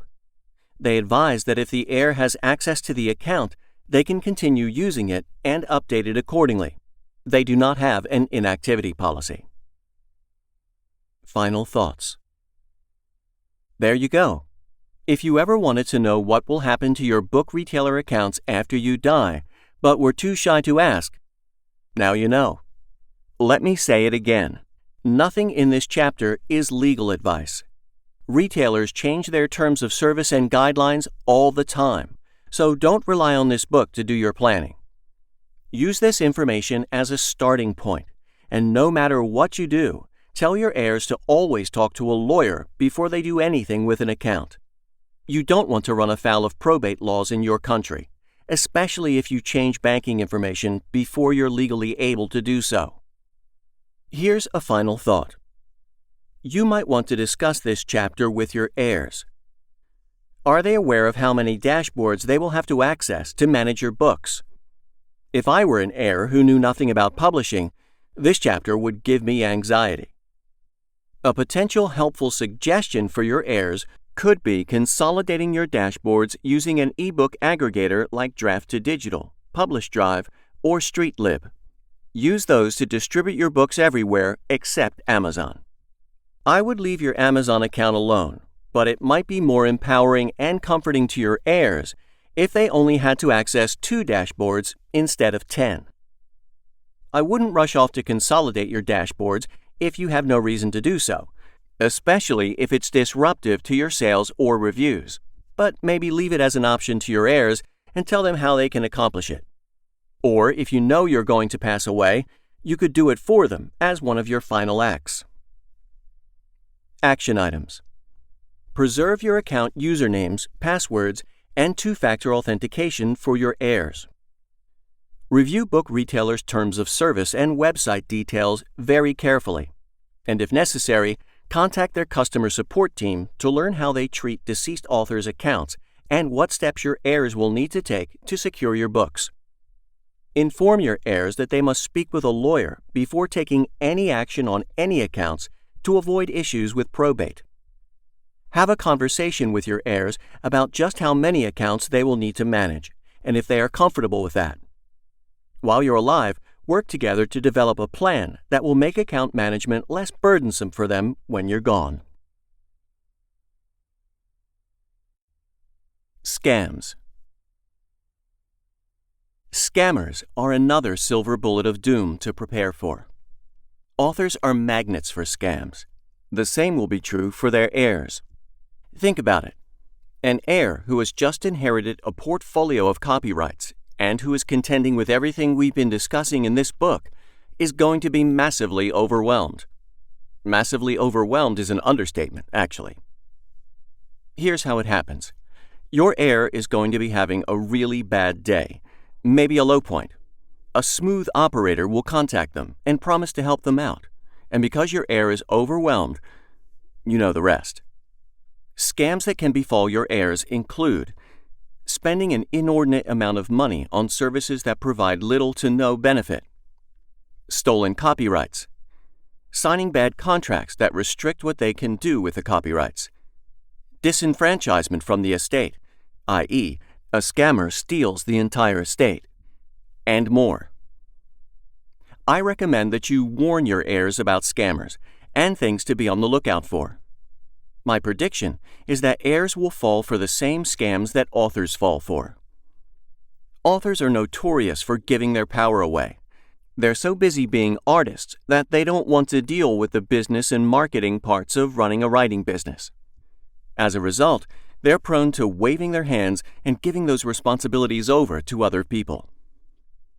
Examples of people authors give their power to include traditional publishers, literary agents, editors, publicists, assistants. I'm not saying all publishers, agents, and so on are scammers. I am saying that if the author is too oblivious, they will leave themselves open to getting scammed, sometimes with devastating consequences. Your heirs are going to be busy being your heirs. They have other things in their life that will interest them. Writing probably isn't their primary passion.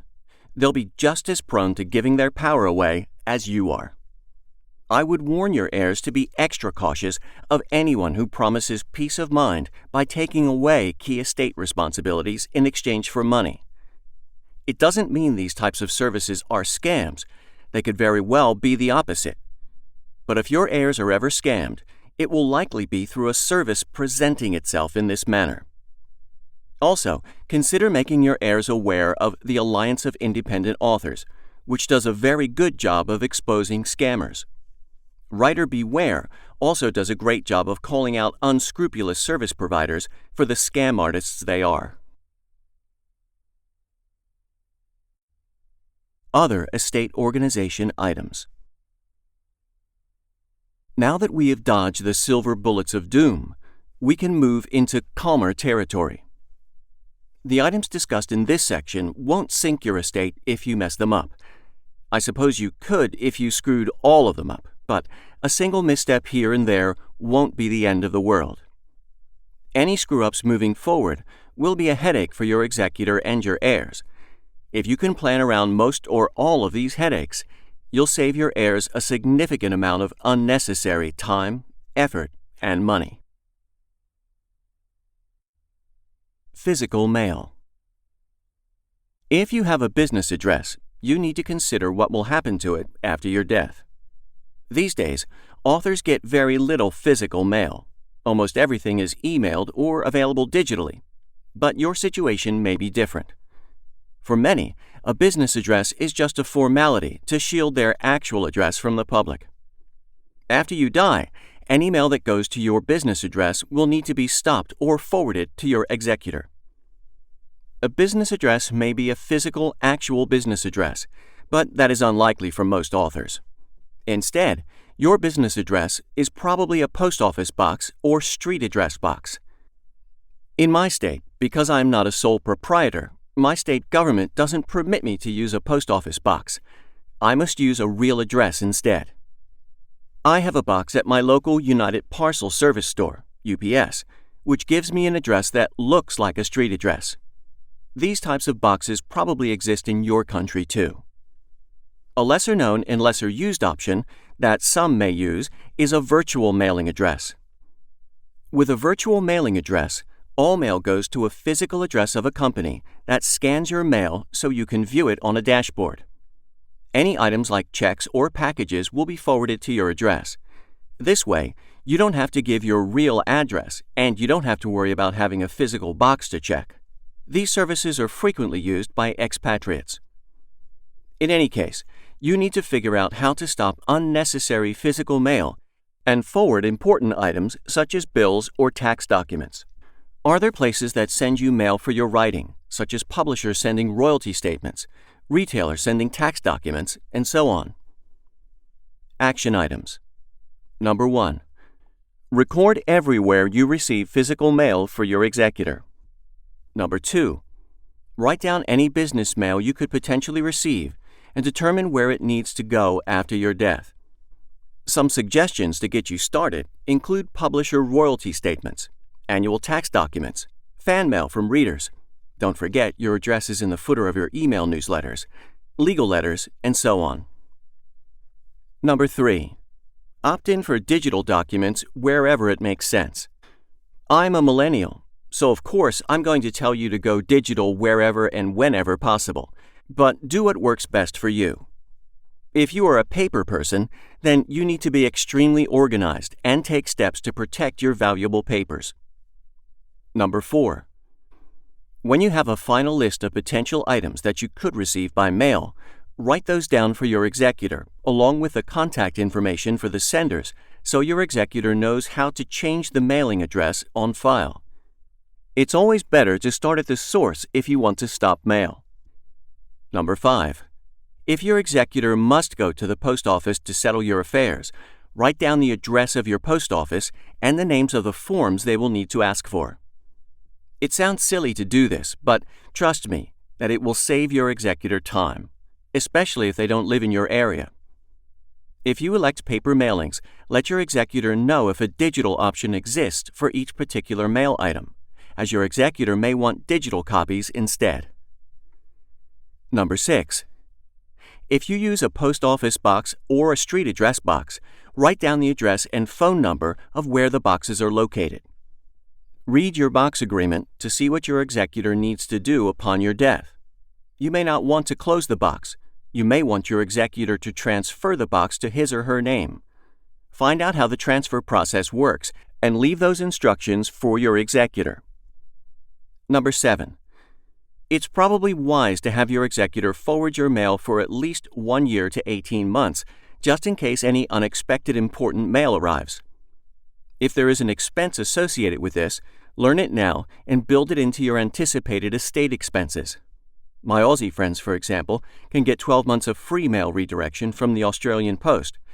Americans, on the other hand, have to pay for everything. Number 8. If your heirs will continue email marketing in your estate's name, don't forget to have them change the physical address at the bottom of your email footers. Why would they continue email marketing, you ask? What if your heirs release a new edition of one of your books, or they sign a licensing deal for one of your books? Don't you think your existing readers will want to know about it? Number 9. Your heirs will also need to update your business address with your domain and website hosting provider, on both your account details and in the Whois database. Your business files. Your business files are the files needed to run your business.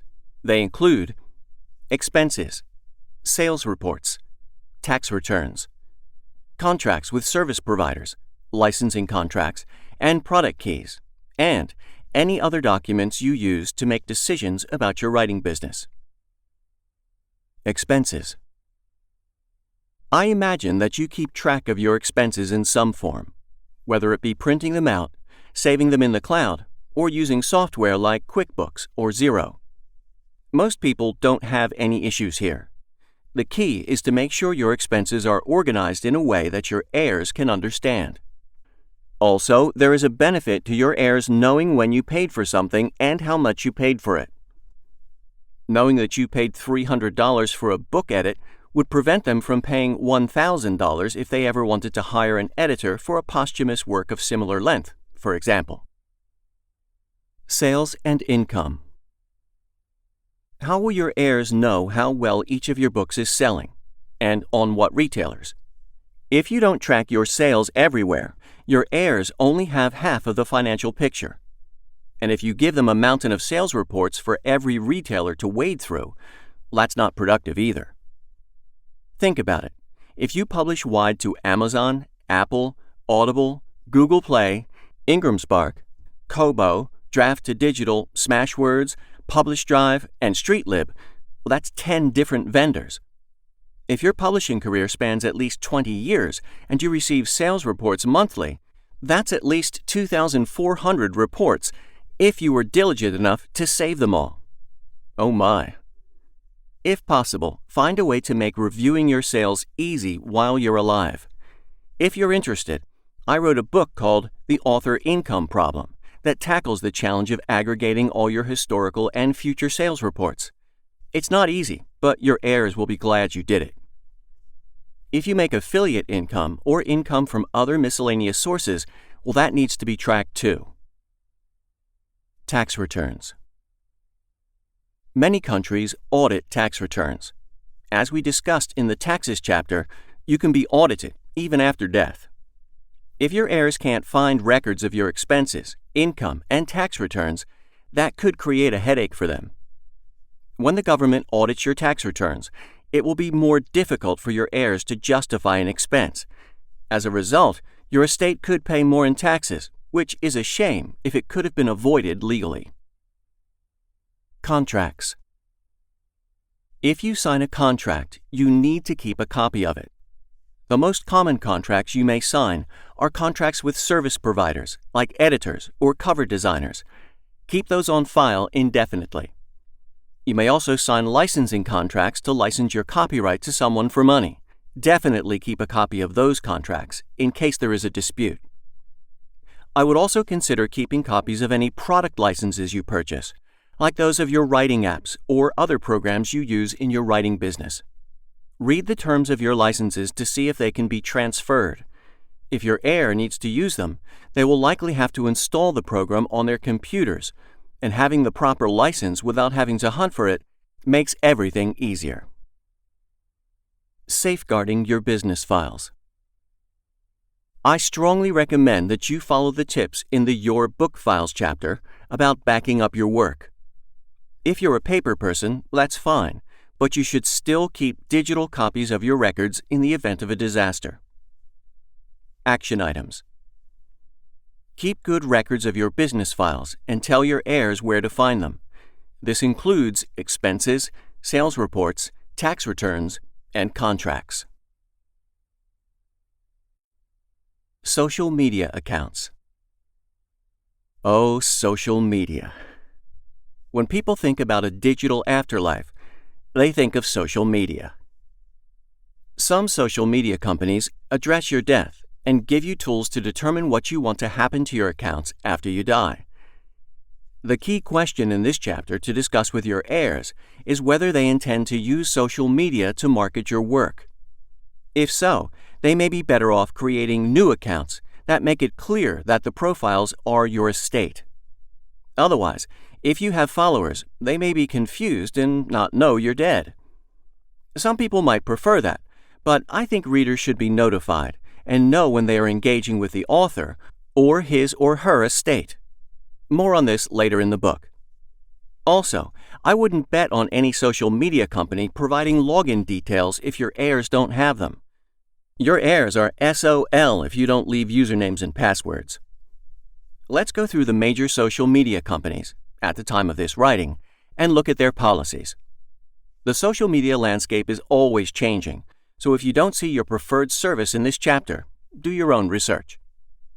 This chapter assumes that you have a minimal social media presence.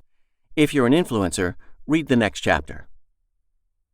Facebook and Instagram. Meta.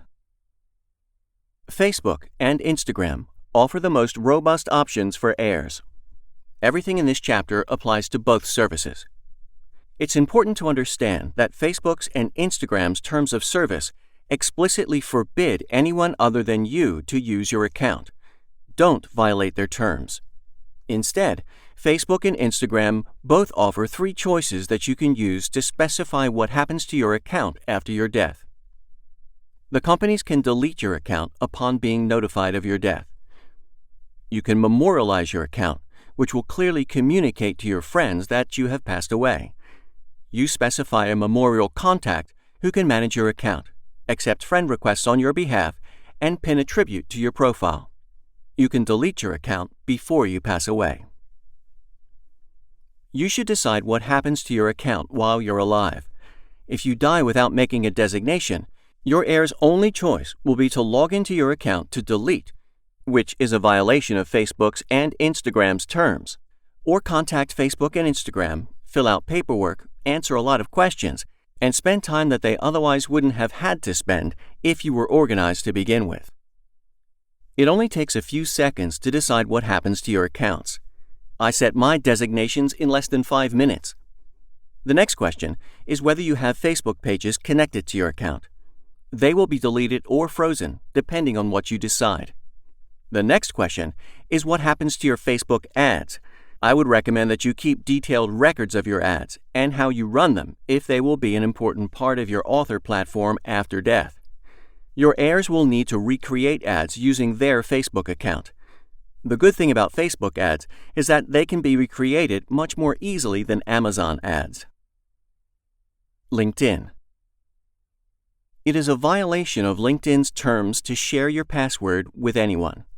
They do not offer any tools to help you decide what will happen with your account when you die. Unless you use LinkedIn somehow to sustain your book sales, your heirs probably won't need it after you die. You could either delete your account before you die or instruct your heirs to log in and delete your account. It's technically a violation of terms, but if deleting the account is all your heirs will do, I don't see any harm in that until or unless LinkedIn offers a better solution. There is a process for notifying LinkedIn of a death, but it requires your heirs to gather a lot of paperwork. If your heirs have your login credentials and can delete your account in just a couple of minutes. Pinterest, Snapchat, Twitter, TikTok, and virtually every other social media site. Your heirs can log in to delete your account or email the company's care teams to let them know you've died. The care teams will ask for a lot of paperwork. In the future, I expect more social media companies to do what Facebook is doing, as it balances flexibility with practicality. The truth is that you can't tweet, pin, connect, or make TikTok videos from the afterlife, so your heirs are unlikely to need these accounts when running your author estate. If they do need to use social media, they should create new accounts in the name of your estate. Action items. Decide what you want your heirs to do with your social media accounts after you pass away. Review the options available at all of the websites where you have an account. Preserve your usernames, passwords, and two-factor authentication so that your heirs can act according to your final wishes.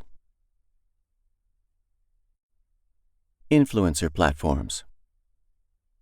If you're an influencer or have a substantial social media following or a popular blog, podcast, and/or YouTube channel, you have extra work to do. First, when you die, your influencer brand freezes. Unless you have designated someone to succeed you, there won't be any more content. You are the brand. However, the existing content you do have is probably monetized, or if it's not, it may still be a discovery vehicle for future readers to find your work. Let's go through a few of the major influencing types and discuss your options. Blog. If you have a popular blog, you may be making decent Google AdSense or Amazon Associates revenue. It might also feed into a big email list, merchandise, or paid courses. A blog is also a source of opportunities. Your heirs may be contacted by someone who wants to do a licensing deal for your books because they read something on your blog. I believe you have a few options. Number 1. Delete the blog. This may be a good idea if your content will become outdated quickly. Number 2. Repurpose the blog into other content that can be sold. Your heirs could turn the blog into a book, for example. Then you could either keep the blog or delete it. Number 3. Keep the blog and maintain it. Your heirs would need to monitor the posts, traffic, and keep the content relevant. They could hire guest writers or continue in your spirit. They could also respond to comments on existing posts or use social media to continue driving traffic to popular posts. Number 4. Keep the blog and memorialize it. Make it clear that you are deceased and that there will be no additional posts. The blog exists mainly as a monument to your legacy and to help or entertain anyone who stumbles upon it. At some point, your heirs could retire it. Number 5. Sell it. If you put a value on the work, your heirs can sell the content. I don't recommend this, but it is an option. This happens more often in the world of blogging than you might think. The older your blog is and the more traffic you receive, the more complicated your situation will be. Podcasts. When you create a podcast, you create an account with a hosting provider like Libsyn or Blueberry. There are free podcast hosting options, but most people use a paid service. Your podcast will be available as long as you pay your bill. It's very much like your website. A podcast can be an amazing source of income and opportunities, and if your show has built up a substantial following, it may be unwise to delete it. Most podcast hosting providers charge a monthly fee based on how many megabytes of audio you upload each month. When you pass away, your heirs can change your plan to the lowest tier once they have legal permission to do so. You will need to budget for this in your estate plan. Once traffic dwindles to critically low levels, your heirs can retire the show. While you're alive, consider capping the show with a final episode that explains that you are no longer doing episodes. Record it and keep it somewhere your heirs can access to upload it posthumously. This isn't required, but I think it looks professional and shows your audience that you thought about them. YouTube. YouTube channels can be a source of income for heirs, and that income can persist a long time into the future as long as the videos are available, discoverable, and monetized. YouTube does not have an inactivity policy, but a channel could still be deleted if the attached Gmail account is inactive for longer than 2 years, and if there is no additional activity on the account. That would trigger the Google account to be deleted. I stumbled upon a rather morbid wiki that contains links to dozens of deceased YouTubers and their dates of death. I checked at least 24 links, and without exception, all of the channels were still active, even channels whose creators passed away more than 2 years ago. I observed a few different things. Some channels were completely inactive. One of them was inactive for 13 years. Some channels were still posting content. It appeared to be compilation content. Some channels posted weird videos that had nothing to do with the channel, usually of a very short nature. From this research, I drew 3 theories. Google enforces its inactivity rule, but they may only be enforcing it in certain situations. YouTube may have a different private inactivity policy than the Google Master account, if they have one. If a Google account has a YouTube channel with a moderate level of activity, views, comments, and so on, Google may not take action. If Google does take action, either based on its master terms, the creator's heirs are circumventing an inactivity shutdown by posting content occasionally, and/or they are logging into the channel regularly so that they comply with the Google Master Policy Terms of Service. If I were a YouTuber whose channel is monetized and makes substantial income, I would instruct my heirs to keep the account active by logging in and posting a compilation video every once in a while. That may be enough to keep the channel active, earning money and generating potential opportunities. When you upload videos to YouTube, you grant them a worldwide non-exclusive, royalty-free, sub-licensable, and transferable license to use your content, including to reproduce, distribute, prepare derivative works, display, and perform it in connection with the service and YouTube's and its successors and affiliates business, including for the purpose of promoting and redistributing part or all of the service.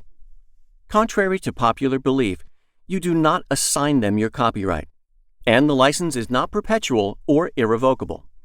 So YouTube is not under any obligation to keep your work available forever, but they don't appear to be in a big hurry to delete it.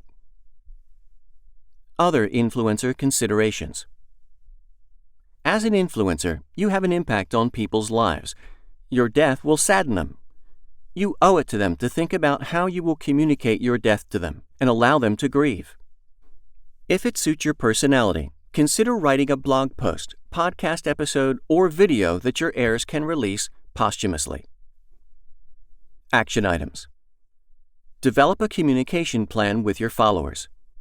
Give your heirs options on what they can do with your platform when you're gone. Email marketing. Email marketing is an important part of author marketing. You own your email list, so your heirs should know about it. They can use it to notify your subscribers of your death and posthumous releases. You'll need to read your email marketing service's terms to see what happens upon the death of a customer. No matter what happens, a unique and very good thing about email marketing platforms is that you own your list. Your heirs can download a CSV of your subscribers' names and emails at any time. If your heirs contact your subscribers, they should be careful to let them know that the email is from your estate and that they're being emailed because they originally opted in to your email list when you were alive. Subscribers should always have the option of unsubscribing at any time, and I would imagine that many people will unsubscribe the moment they learn of your death. Well, that's okay. If your heirs will actively manage your estate, I would encourage them not to discard email marketing, as your email list contains your biggest fans. Action items. Decide if your heirs should use email marketing after your death. If so, exercise some forethought about how you'd like for them to do it. Miscellaneous income streams. You may also have miscellaneous income sources that need to be addressed after your death. Because these income streams are rare for most authors, I won't be going into the ins and outs of each one. If you have an exposure, you probably already know it, and you should know what to do if you've read this far. Affiliate marketing. If you do any kind of affiliate marketing, you will probably have many dashboards you must use to track your income. If you're deep into affiliate marketing, you might have just as many dashboards as you do book retailers. Every affiliate platform is different. Companies can change affiliate platforms too, which makes things a little more complicated. All of these income sources need to be tracked and accounted for. Your heirs will need to update the account name and banking information on file once they have legal permission to do so. Otherwise, they will miss out on income that doesn't require any work on their part. Also, be aware of what I call ghost affiliate income, which is income that comes out of nowhere. I have one product that I promote where the company doesn't have a dashboard. I have no way of knowing if I make referral sales.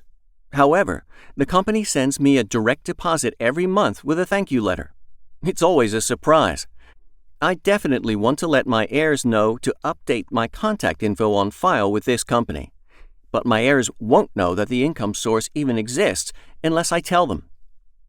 Affiliate income is ridiculously easy money that your heirs should continue receiving after you're gone.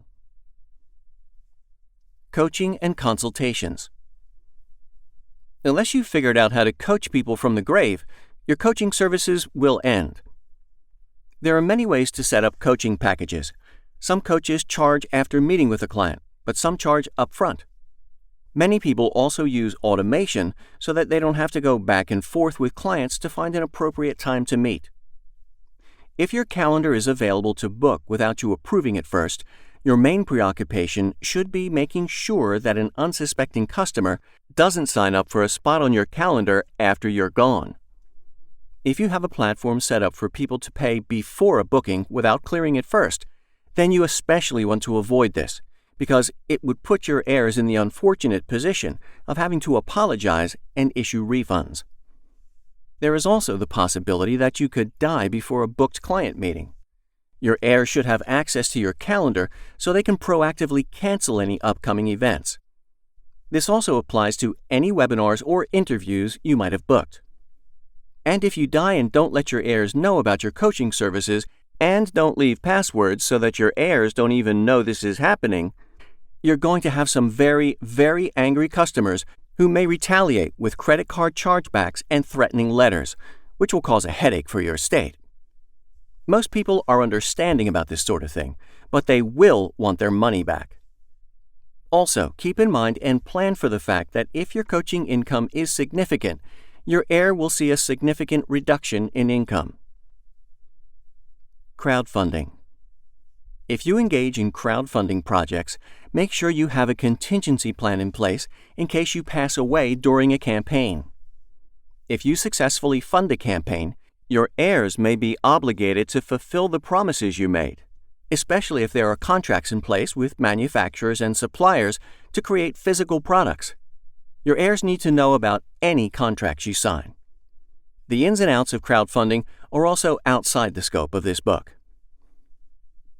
Licensing deals. You may have signed miscellaneous licensing deals that need to be accounted for. For example, I published an essay in a reputable magazine that promised to pay me if they reprinted the article in the future. They also compiled my article in a book for which they owed me money per our contract. I also have occasional royalties due to me from other contracts I've signed over the years. That's the beautiful nature of copyright. Your heirs would need to know about deals like this so that they can collect the money and make future licensing deals. Paid courses. If you offer a paid course through a platform like Teachable or Kajabi, then you should review the company's terms and contact them to see what happens after you die and how your heirs can continue enjoying the income from your courses. If you offer tech support or customer service as part of a course, or if you hire assistants to help you in the everyday nuts and bolts of the course, you have another exposure that we'll discuss in the outsourcing chapters. In any case, make sure you have backups of your course materials in case your heirs will need them. Patreon. If you have a Patreon account, it should be discontinued unless your heirs can continue offering the promised benefits, which is unlikely. Your social media and influencer communication plan should include your patrons. Closing your Patreon account will constitute cutting off an income source, so plan accordingly. Action items. If you have miscellaneous income sources, such as affiliate dashboards, coaching, crowdfunding, miscellaneous licensing deals, paid courses, and Patreon, inventory them and come up with a plan for each one. Miscellaneous income streams. You may also have miscellaneous income sources that need to be addressed after your death. Because these income streams are rare for most authors, I won't be going into the ins and outs of each one. If you have an exposure, you probably already know it, and you should know what to do if you've read this far. Affiliate marketing. If you do any kind of affiliate marketing, you will probably have many dashboards you must use to track your income. If you're deep into affiliate marketing, you might have just as many dashboards as you do book retailers. Every affiliate platform is different. Companies can change affiliate platforms too, which makes things a little more complicated. All of these income sources need to be tracked and accounted for. Your heirs will need to update the account name and banking information on file once they have legal permission to do so. Otherwise, they will miss out on income that doesn't require any work on their part. Also, be aware of what I call ghost affiliate income, which is income that comes out of nowhere. I have one product that I promote where the company doesn't have a dashboard. I have no way of knowing if I make referral sales. However, the company sends me a direct deposit every month with a thank you letter. It's always a surprise. I definitely want to let my heirs know to update my contact info on file with this company, but my heirs won't know that the income source even exists unless I tell them. Affiliate income is ridiculously easy money that your heirs should continue receiving after you're gone. Coaching and consultations. Unless you've figured out how to coach people from the grave, your coaching services will end. There are many ways to set up coaching packages. Some coaches charge after meeting with a client, but some charge up front. Many people also use automation so that they don't have to go back and forth with clients to find an appropriate time to meet. If your calendar is available to book without you approving it first, your main preoccupation should be making sure that an unsuspecting customer doesn't sign up for a spot on your calendar after you're gone. If you have a platform set up for people to pay before a booking without clearing it first, then you especially want to avoid this, because it would put your heirs in the unfortunate position of having to apologize and issue refunds. There is also the possibility that you could die before a booked client meeting. Your heirs should have access to your calendar so they can proactively cancel any upcoming events. This also applies to any webinars or interviews you might have booked. And if you die and don't let your heirs know about your coaching services and don't leave passwords so that your heirs don't even know this is happening, you're going to have some very, very angry customers who may retaliate with credit card chargebacks and threatening letters, which will cause a headache for your estate. Most people are understanding about this sort of thing, but they will want their money back. Also, keep in mind and plan for the fact that if your coaching income is significant, your heir will see a significant reduction in income. Crowdfunding. If you engage in crowdfunding projects, make sure you have a contingency plan in place in case you pass away during a campaign. If you successfully fund a campaign, your heirs may be obligated to fulfill the promises you made, especially if there are contracts in place with manufacturers and suppliers to create physical products. Your heirs need to know about any contracts you sign. The ins and outs of crowdfunding are also outside the scope of this book. Licensing deals.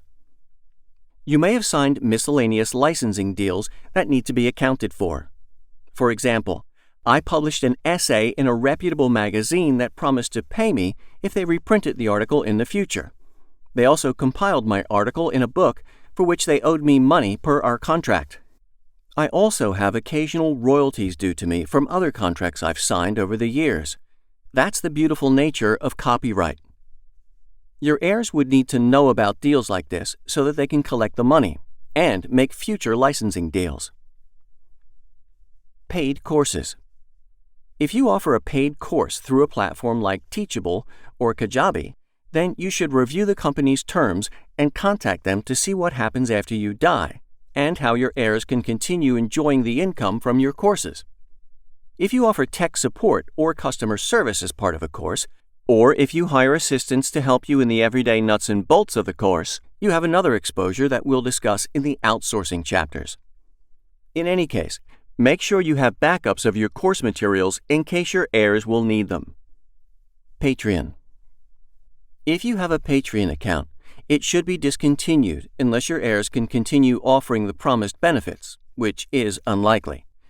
Your social media and influencer communication plan should include your patrons. Closing your Patreon account will constitute cutting off an income source, so plan accordingly. Action items.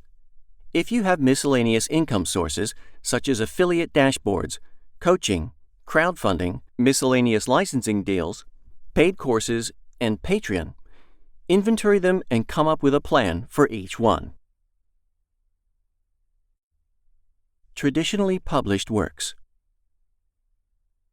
If you have traditionally published books, either through a large publisher or a small press, then you have some work to do. First, you need to store copies of all publishing contracts, correspondence, and royalty statements for your heirs. Second, you need to reread your contracts and decide if you want your heirs to keep receiving the royalties or if you eventually want them to get the rights back, if they can. Third, once it is safe to do so, your heirs need to contact the publisher, provide proof of your death, and advise them where to send the royalty statements. It may not be this simple. Your heirs should also be aware of literary agents, and if the royalty payments are coming from the agent directly, they should scrutinize all statements. If you're dealing with an unscrupulous actor, there could be embezzlement if your heirs don't pay attention. There could be embezzlement while you're alive too, but we won't go there. Whatever your situation is, you're governed by the contract you signed. Hopefully, you understood what you signed. Otherwise, it may be up to your heirs to clean up the mess. There are many resources for traditionally published authors, and you should make sure that your traditionally published contracts are included in your estate planning. Action items. Make sure your heirs understand the nature of any traditionally published contracts that you have signed. Instruct your heirs where your contracts are located and how to update the address and bank account on file so they can continue to receive the royalty checks. If you signed a bad contract, explain it to your heirs and how they might go about reverting the rights if you are unable to do it in your lifetime. Coauthors and Collaborations. Writing books with another person is a popular way to co-market and grow your writing platform.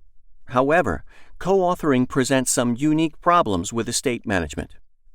No one should enter a co-author agreement without a written contract.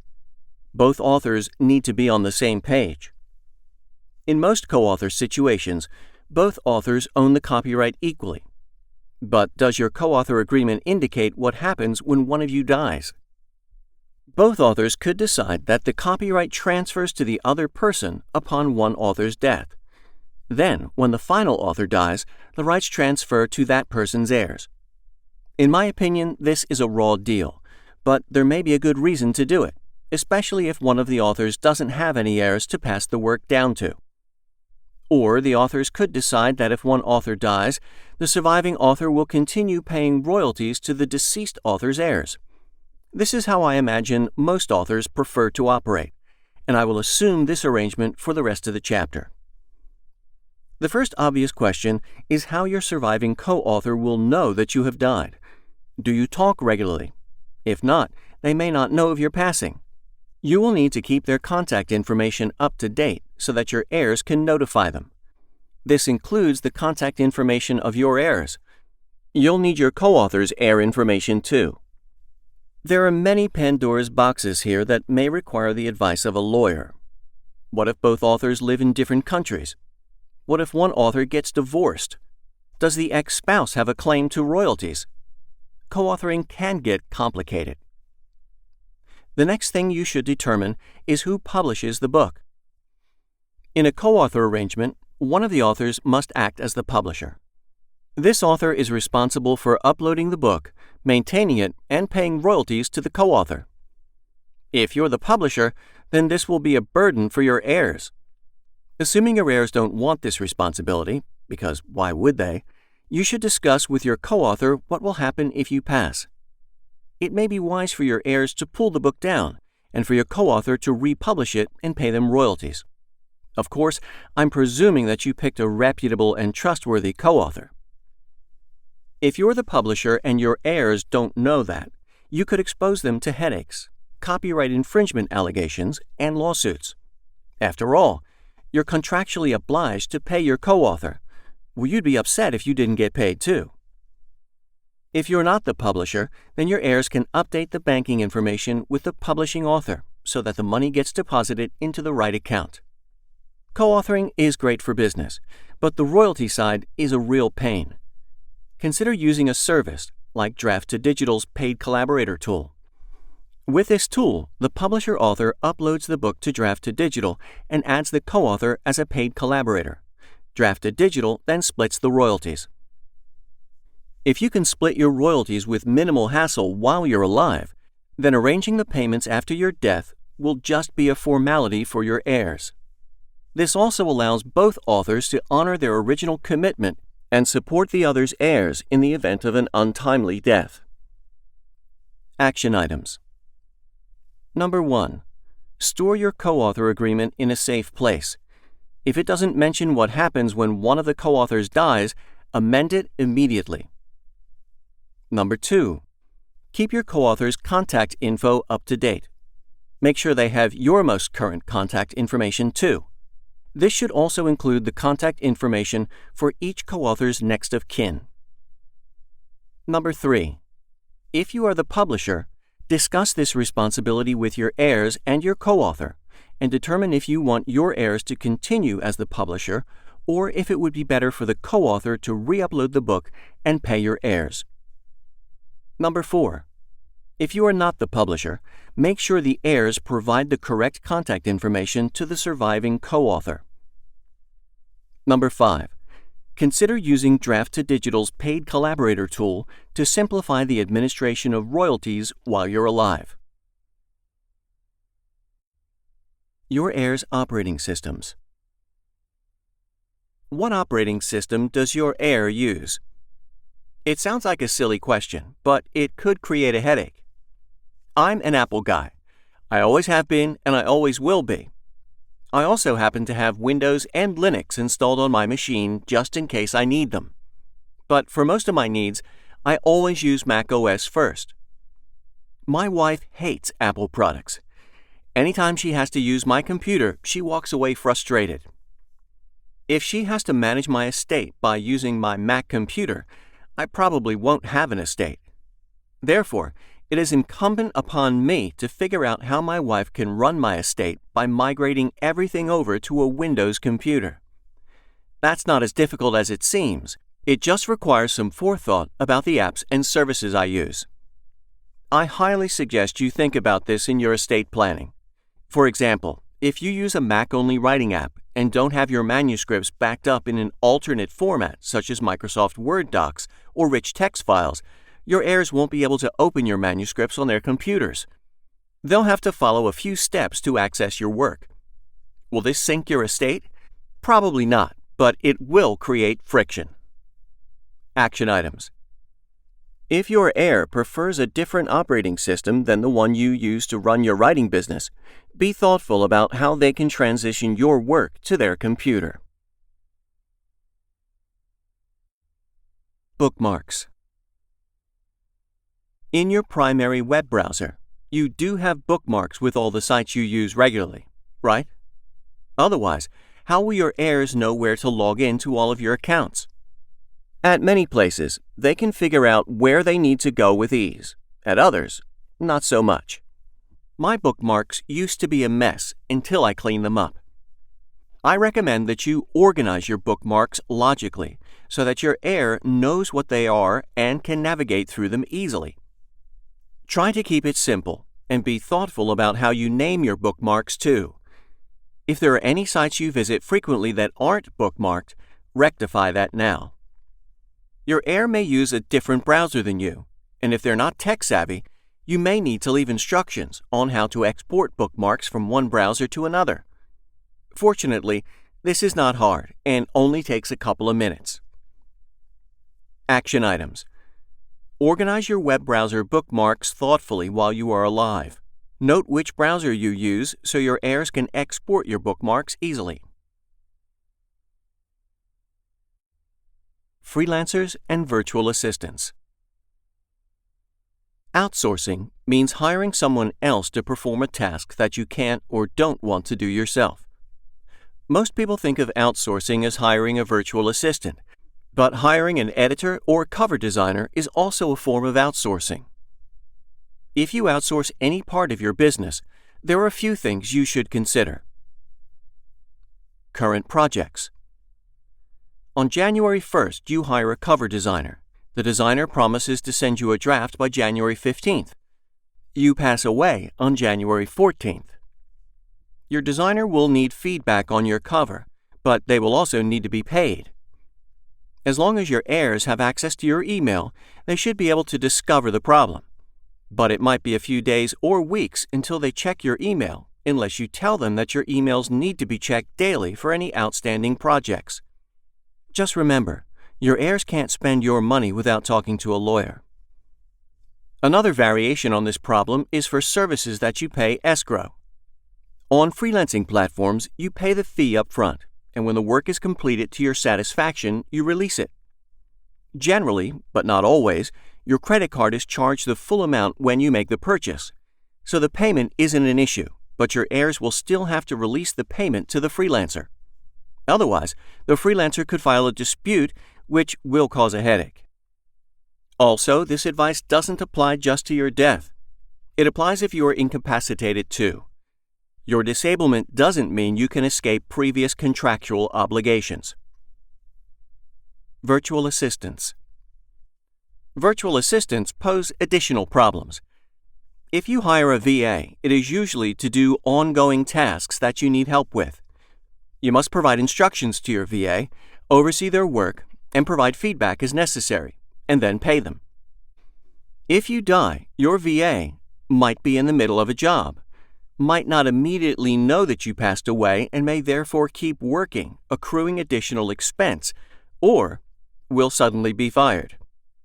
Make plans to address this and make sure your VAs are included on a list of immediate people to contact after your death. VAs are people too, and they may grieve your death. More importantly, they will need to find another job because they were depending on your income. You should also consider summarizing what the VA does for you. Your heir might want to keep contracting with them. Full-time and part-time employees.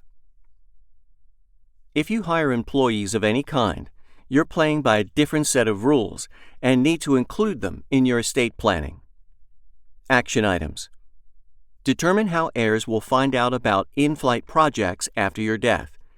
Include regular freelancers in your heirs' death notifications.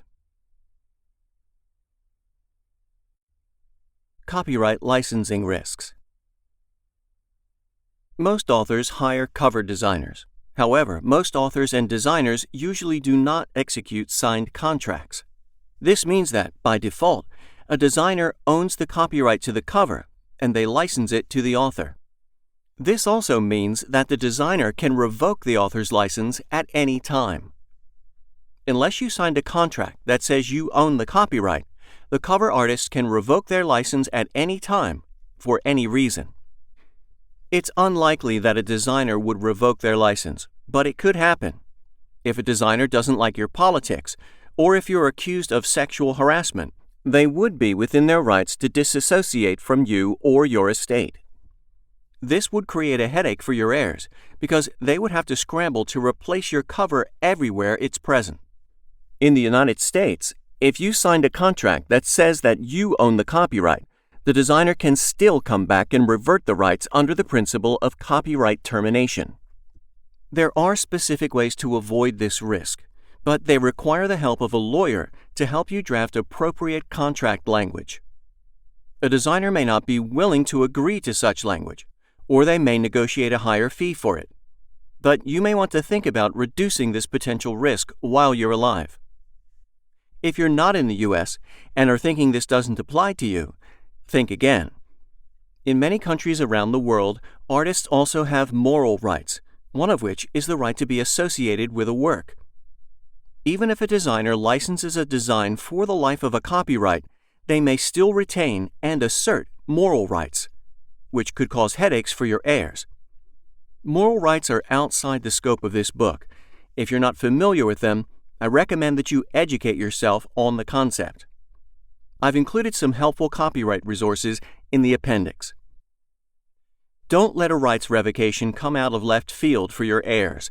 It's always a smart idea to document all content and media that you license for use in your business in the unlikely event of a revocation. Action items. Document all licenses to all content and media you use in your business. Note any reversion or termination risks and draft a contingency plan. Posthumous work. What to do with posthumous work is a decision every author must make. Do you want your heirs to release posthumous work? Do you want to forbid posthumous work? Whatever you decide, you should discuss it with your attorney when you draft your last will. Posthumous work is deeply divisive. If a work is labeled posthumous, readers will automatically have a bias against it. But it could drive income to the estate, even if it is ultimately at the expense of its reputation. Future editions and edits. Is it okay for your heirs to re-edit your books or issue new editions? In the right hands, your heirs will treat your works with care. In the wrong hands, they will bastardize it. In the case of the latter, that will put readers off. Your current work in progress. There's another posthumous work you should consider. Your current work in progress when you pass away. Unless you die immediately after publishing your work, chances are high that you'll be working on at least one project at the time of an unexpected death. Do you want your heirs to hire someone to finish it, as Robert Jordan's estate did with the Wheel of Time series? Do you want the work released as is so readers can draw their conclusions about what could have happened? Do you want the work burned so that readers will never see it? Discuss this with your heirs. My opinion is that if your WIP is mostly complete, tell your heirs to get it done. If you outlined the book, then a ghostwriter can pick up where you left off. Even if you didn't outline, a good ghostwriter can fill in the gaps. It's easy money for your estate, but that's just me. Action items. Decide how you want posthumous work to be handled. This includes unfinished work and any works in progress at the time of your death. Taking care of your readers. Don't forget about your readers. When they read your books, they develop a relationship with you. Honor them in your passing too. Current and past readers. Your current readers will likely mourn your death. Consider providing a space for them to pay their respects, grieve, and celebrate your life. Also, consider some bonuses for them as a thank you for their support. This could include a posthumous short story or novel that you wrote intending to release upon your death, a heartfelt thank you video, or something else creative. I've always thought it would be cool to write one novel per year that I don't publish. Instead, my estate would release it posthumously. This way, current readers continue getting books from me beyond the grave for a certain period after my death. I write anywhere from 10 to 15 books per year, so I can afford to do this. Readers who enjoyed your books in the past, but who may have forgotten about you, will be saddened to hear about your death. They may want to pick up more of your books out of respect or renewed interest. This is why it is critical to keep all your books available for sale so that readers can buy your books. Future readers. New readers will continue to discover your books. You should include them in your estate plans too. If your author brand sees heightened success and recognition after your death, readers will be curious about you.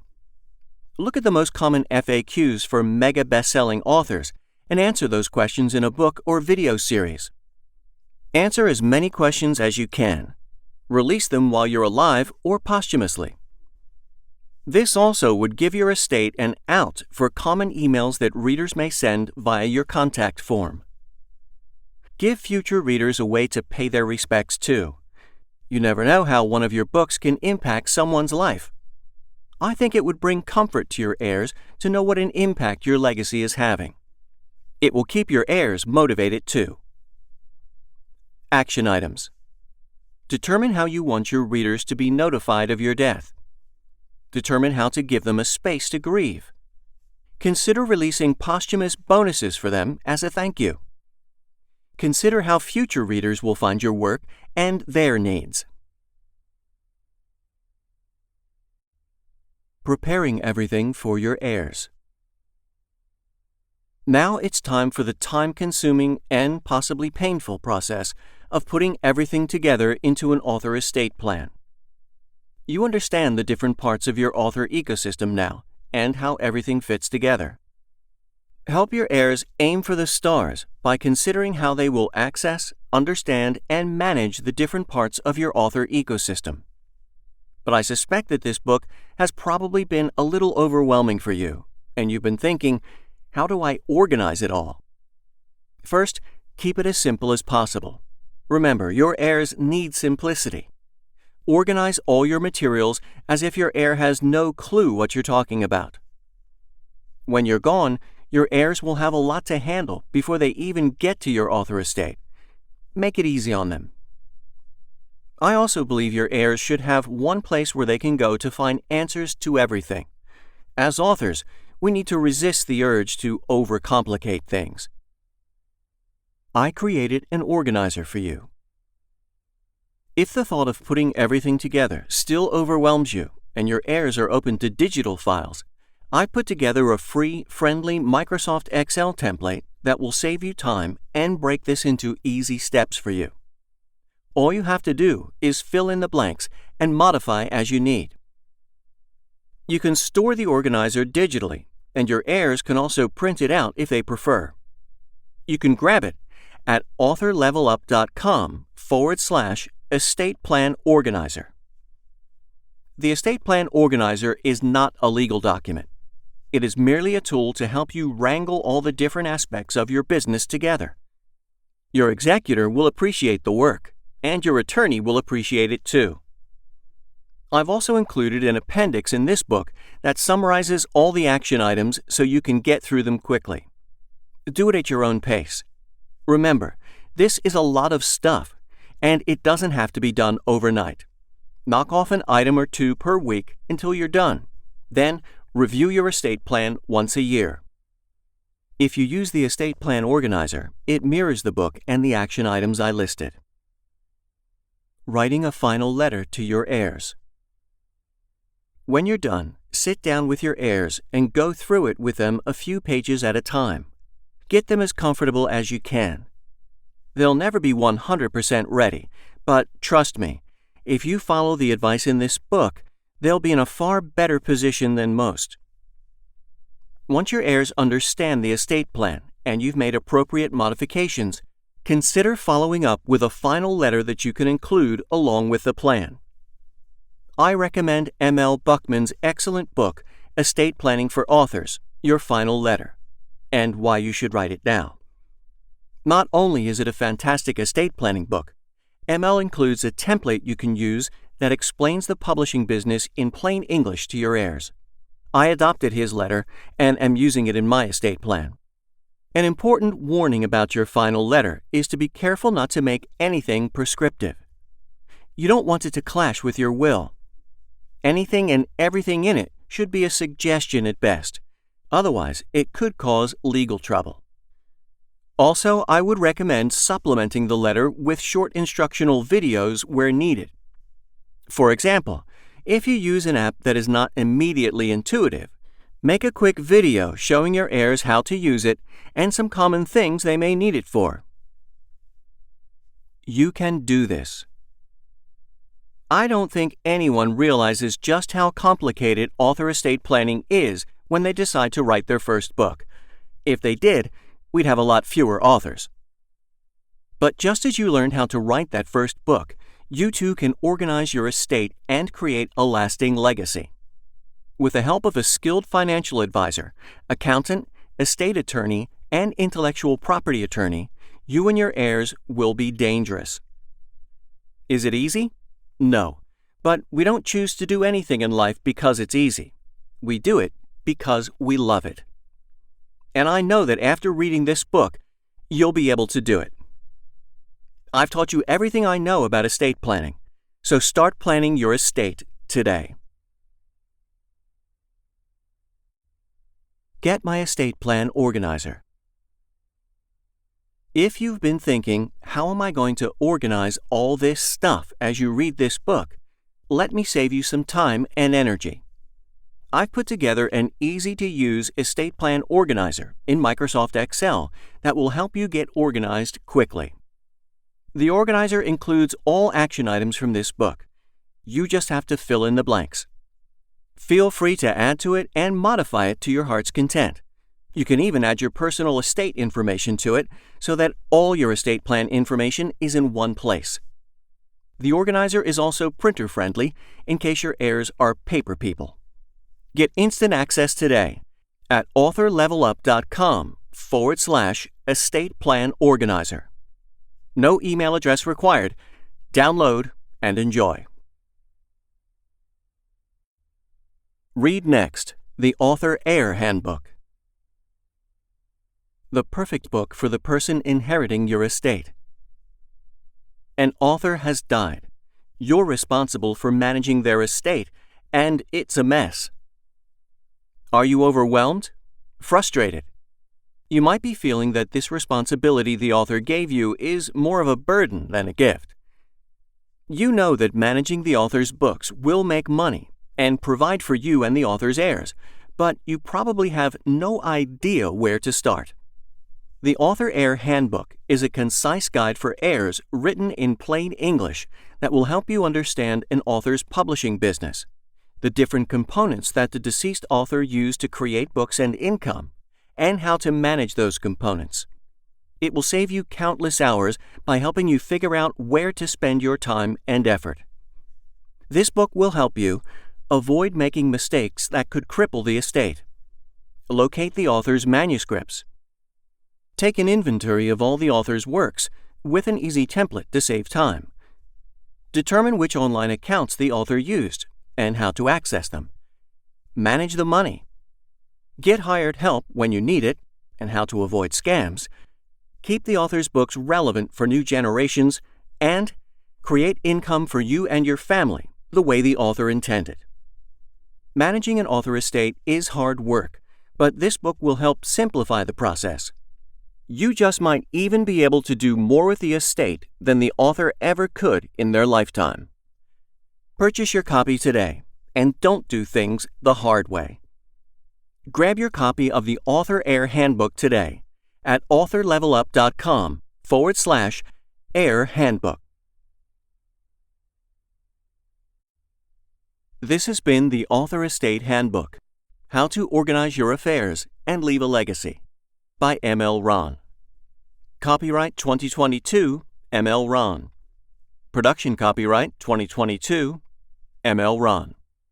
For more books by M.L. Ron to help you level up your author business, visit him at authorlevelup.com.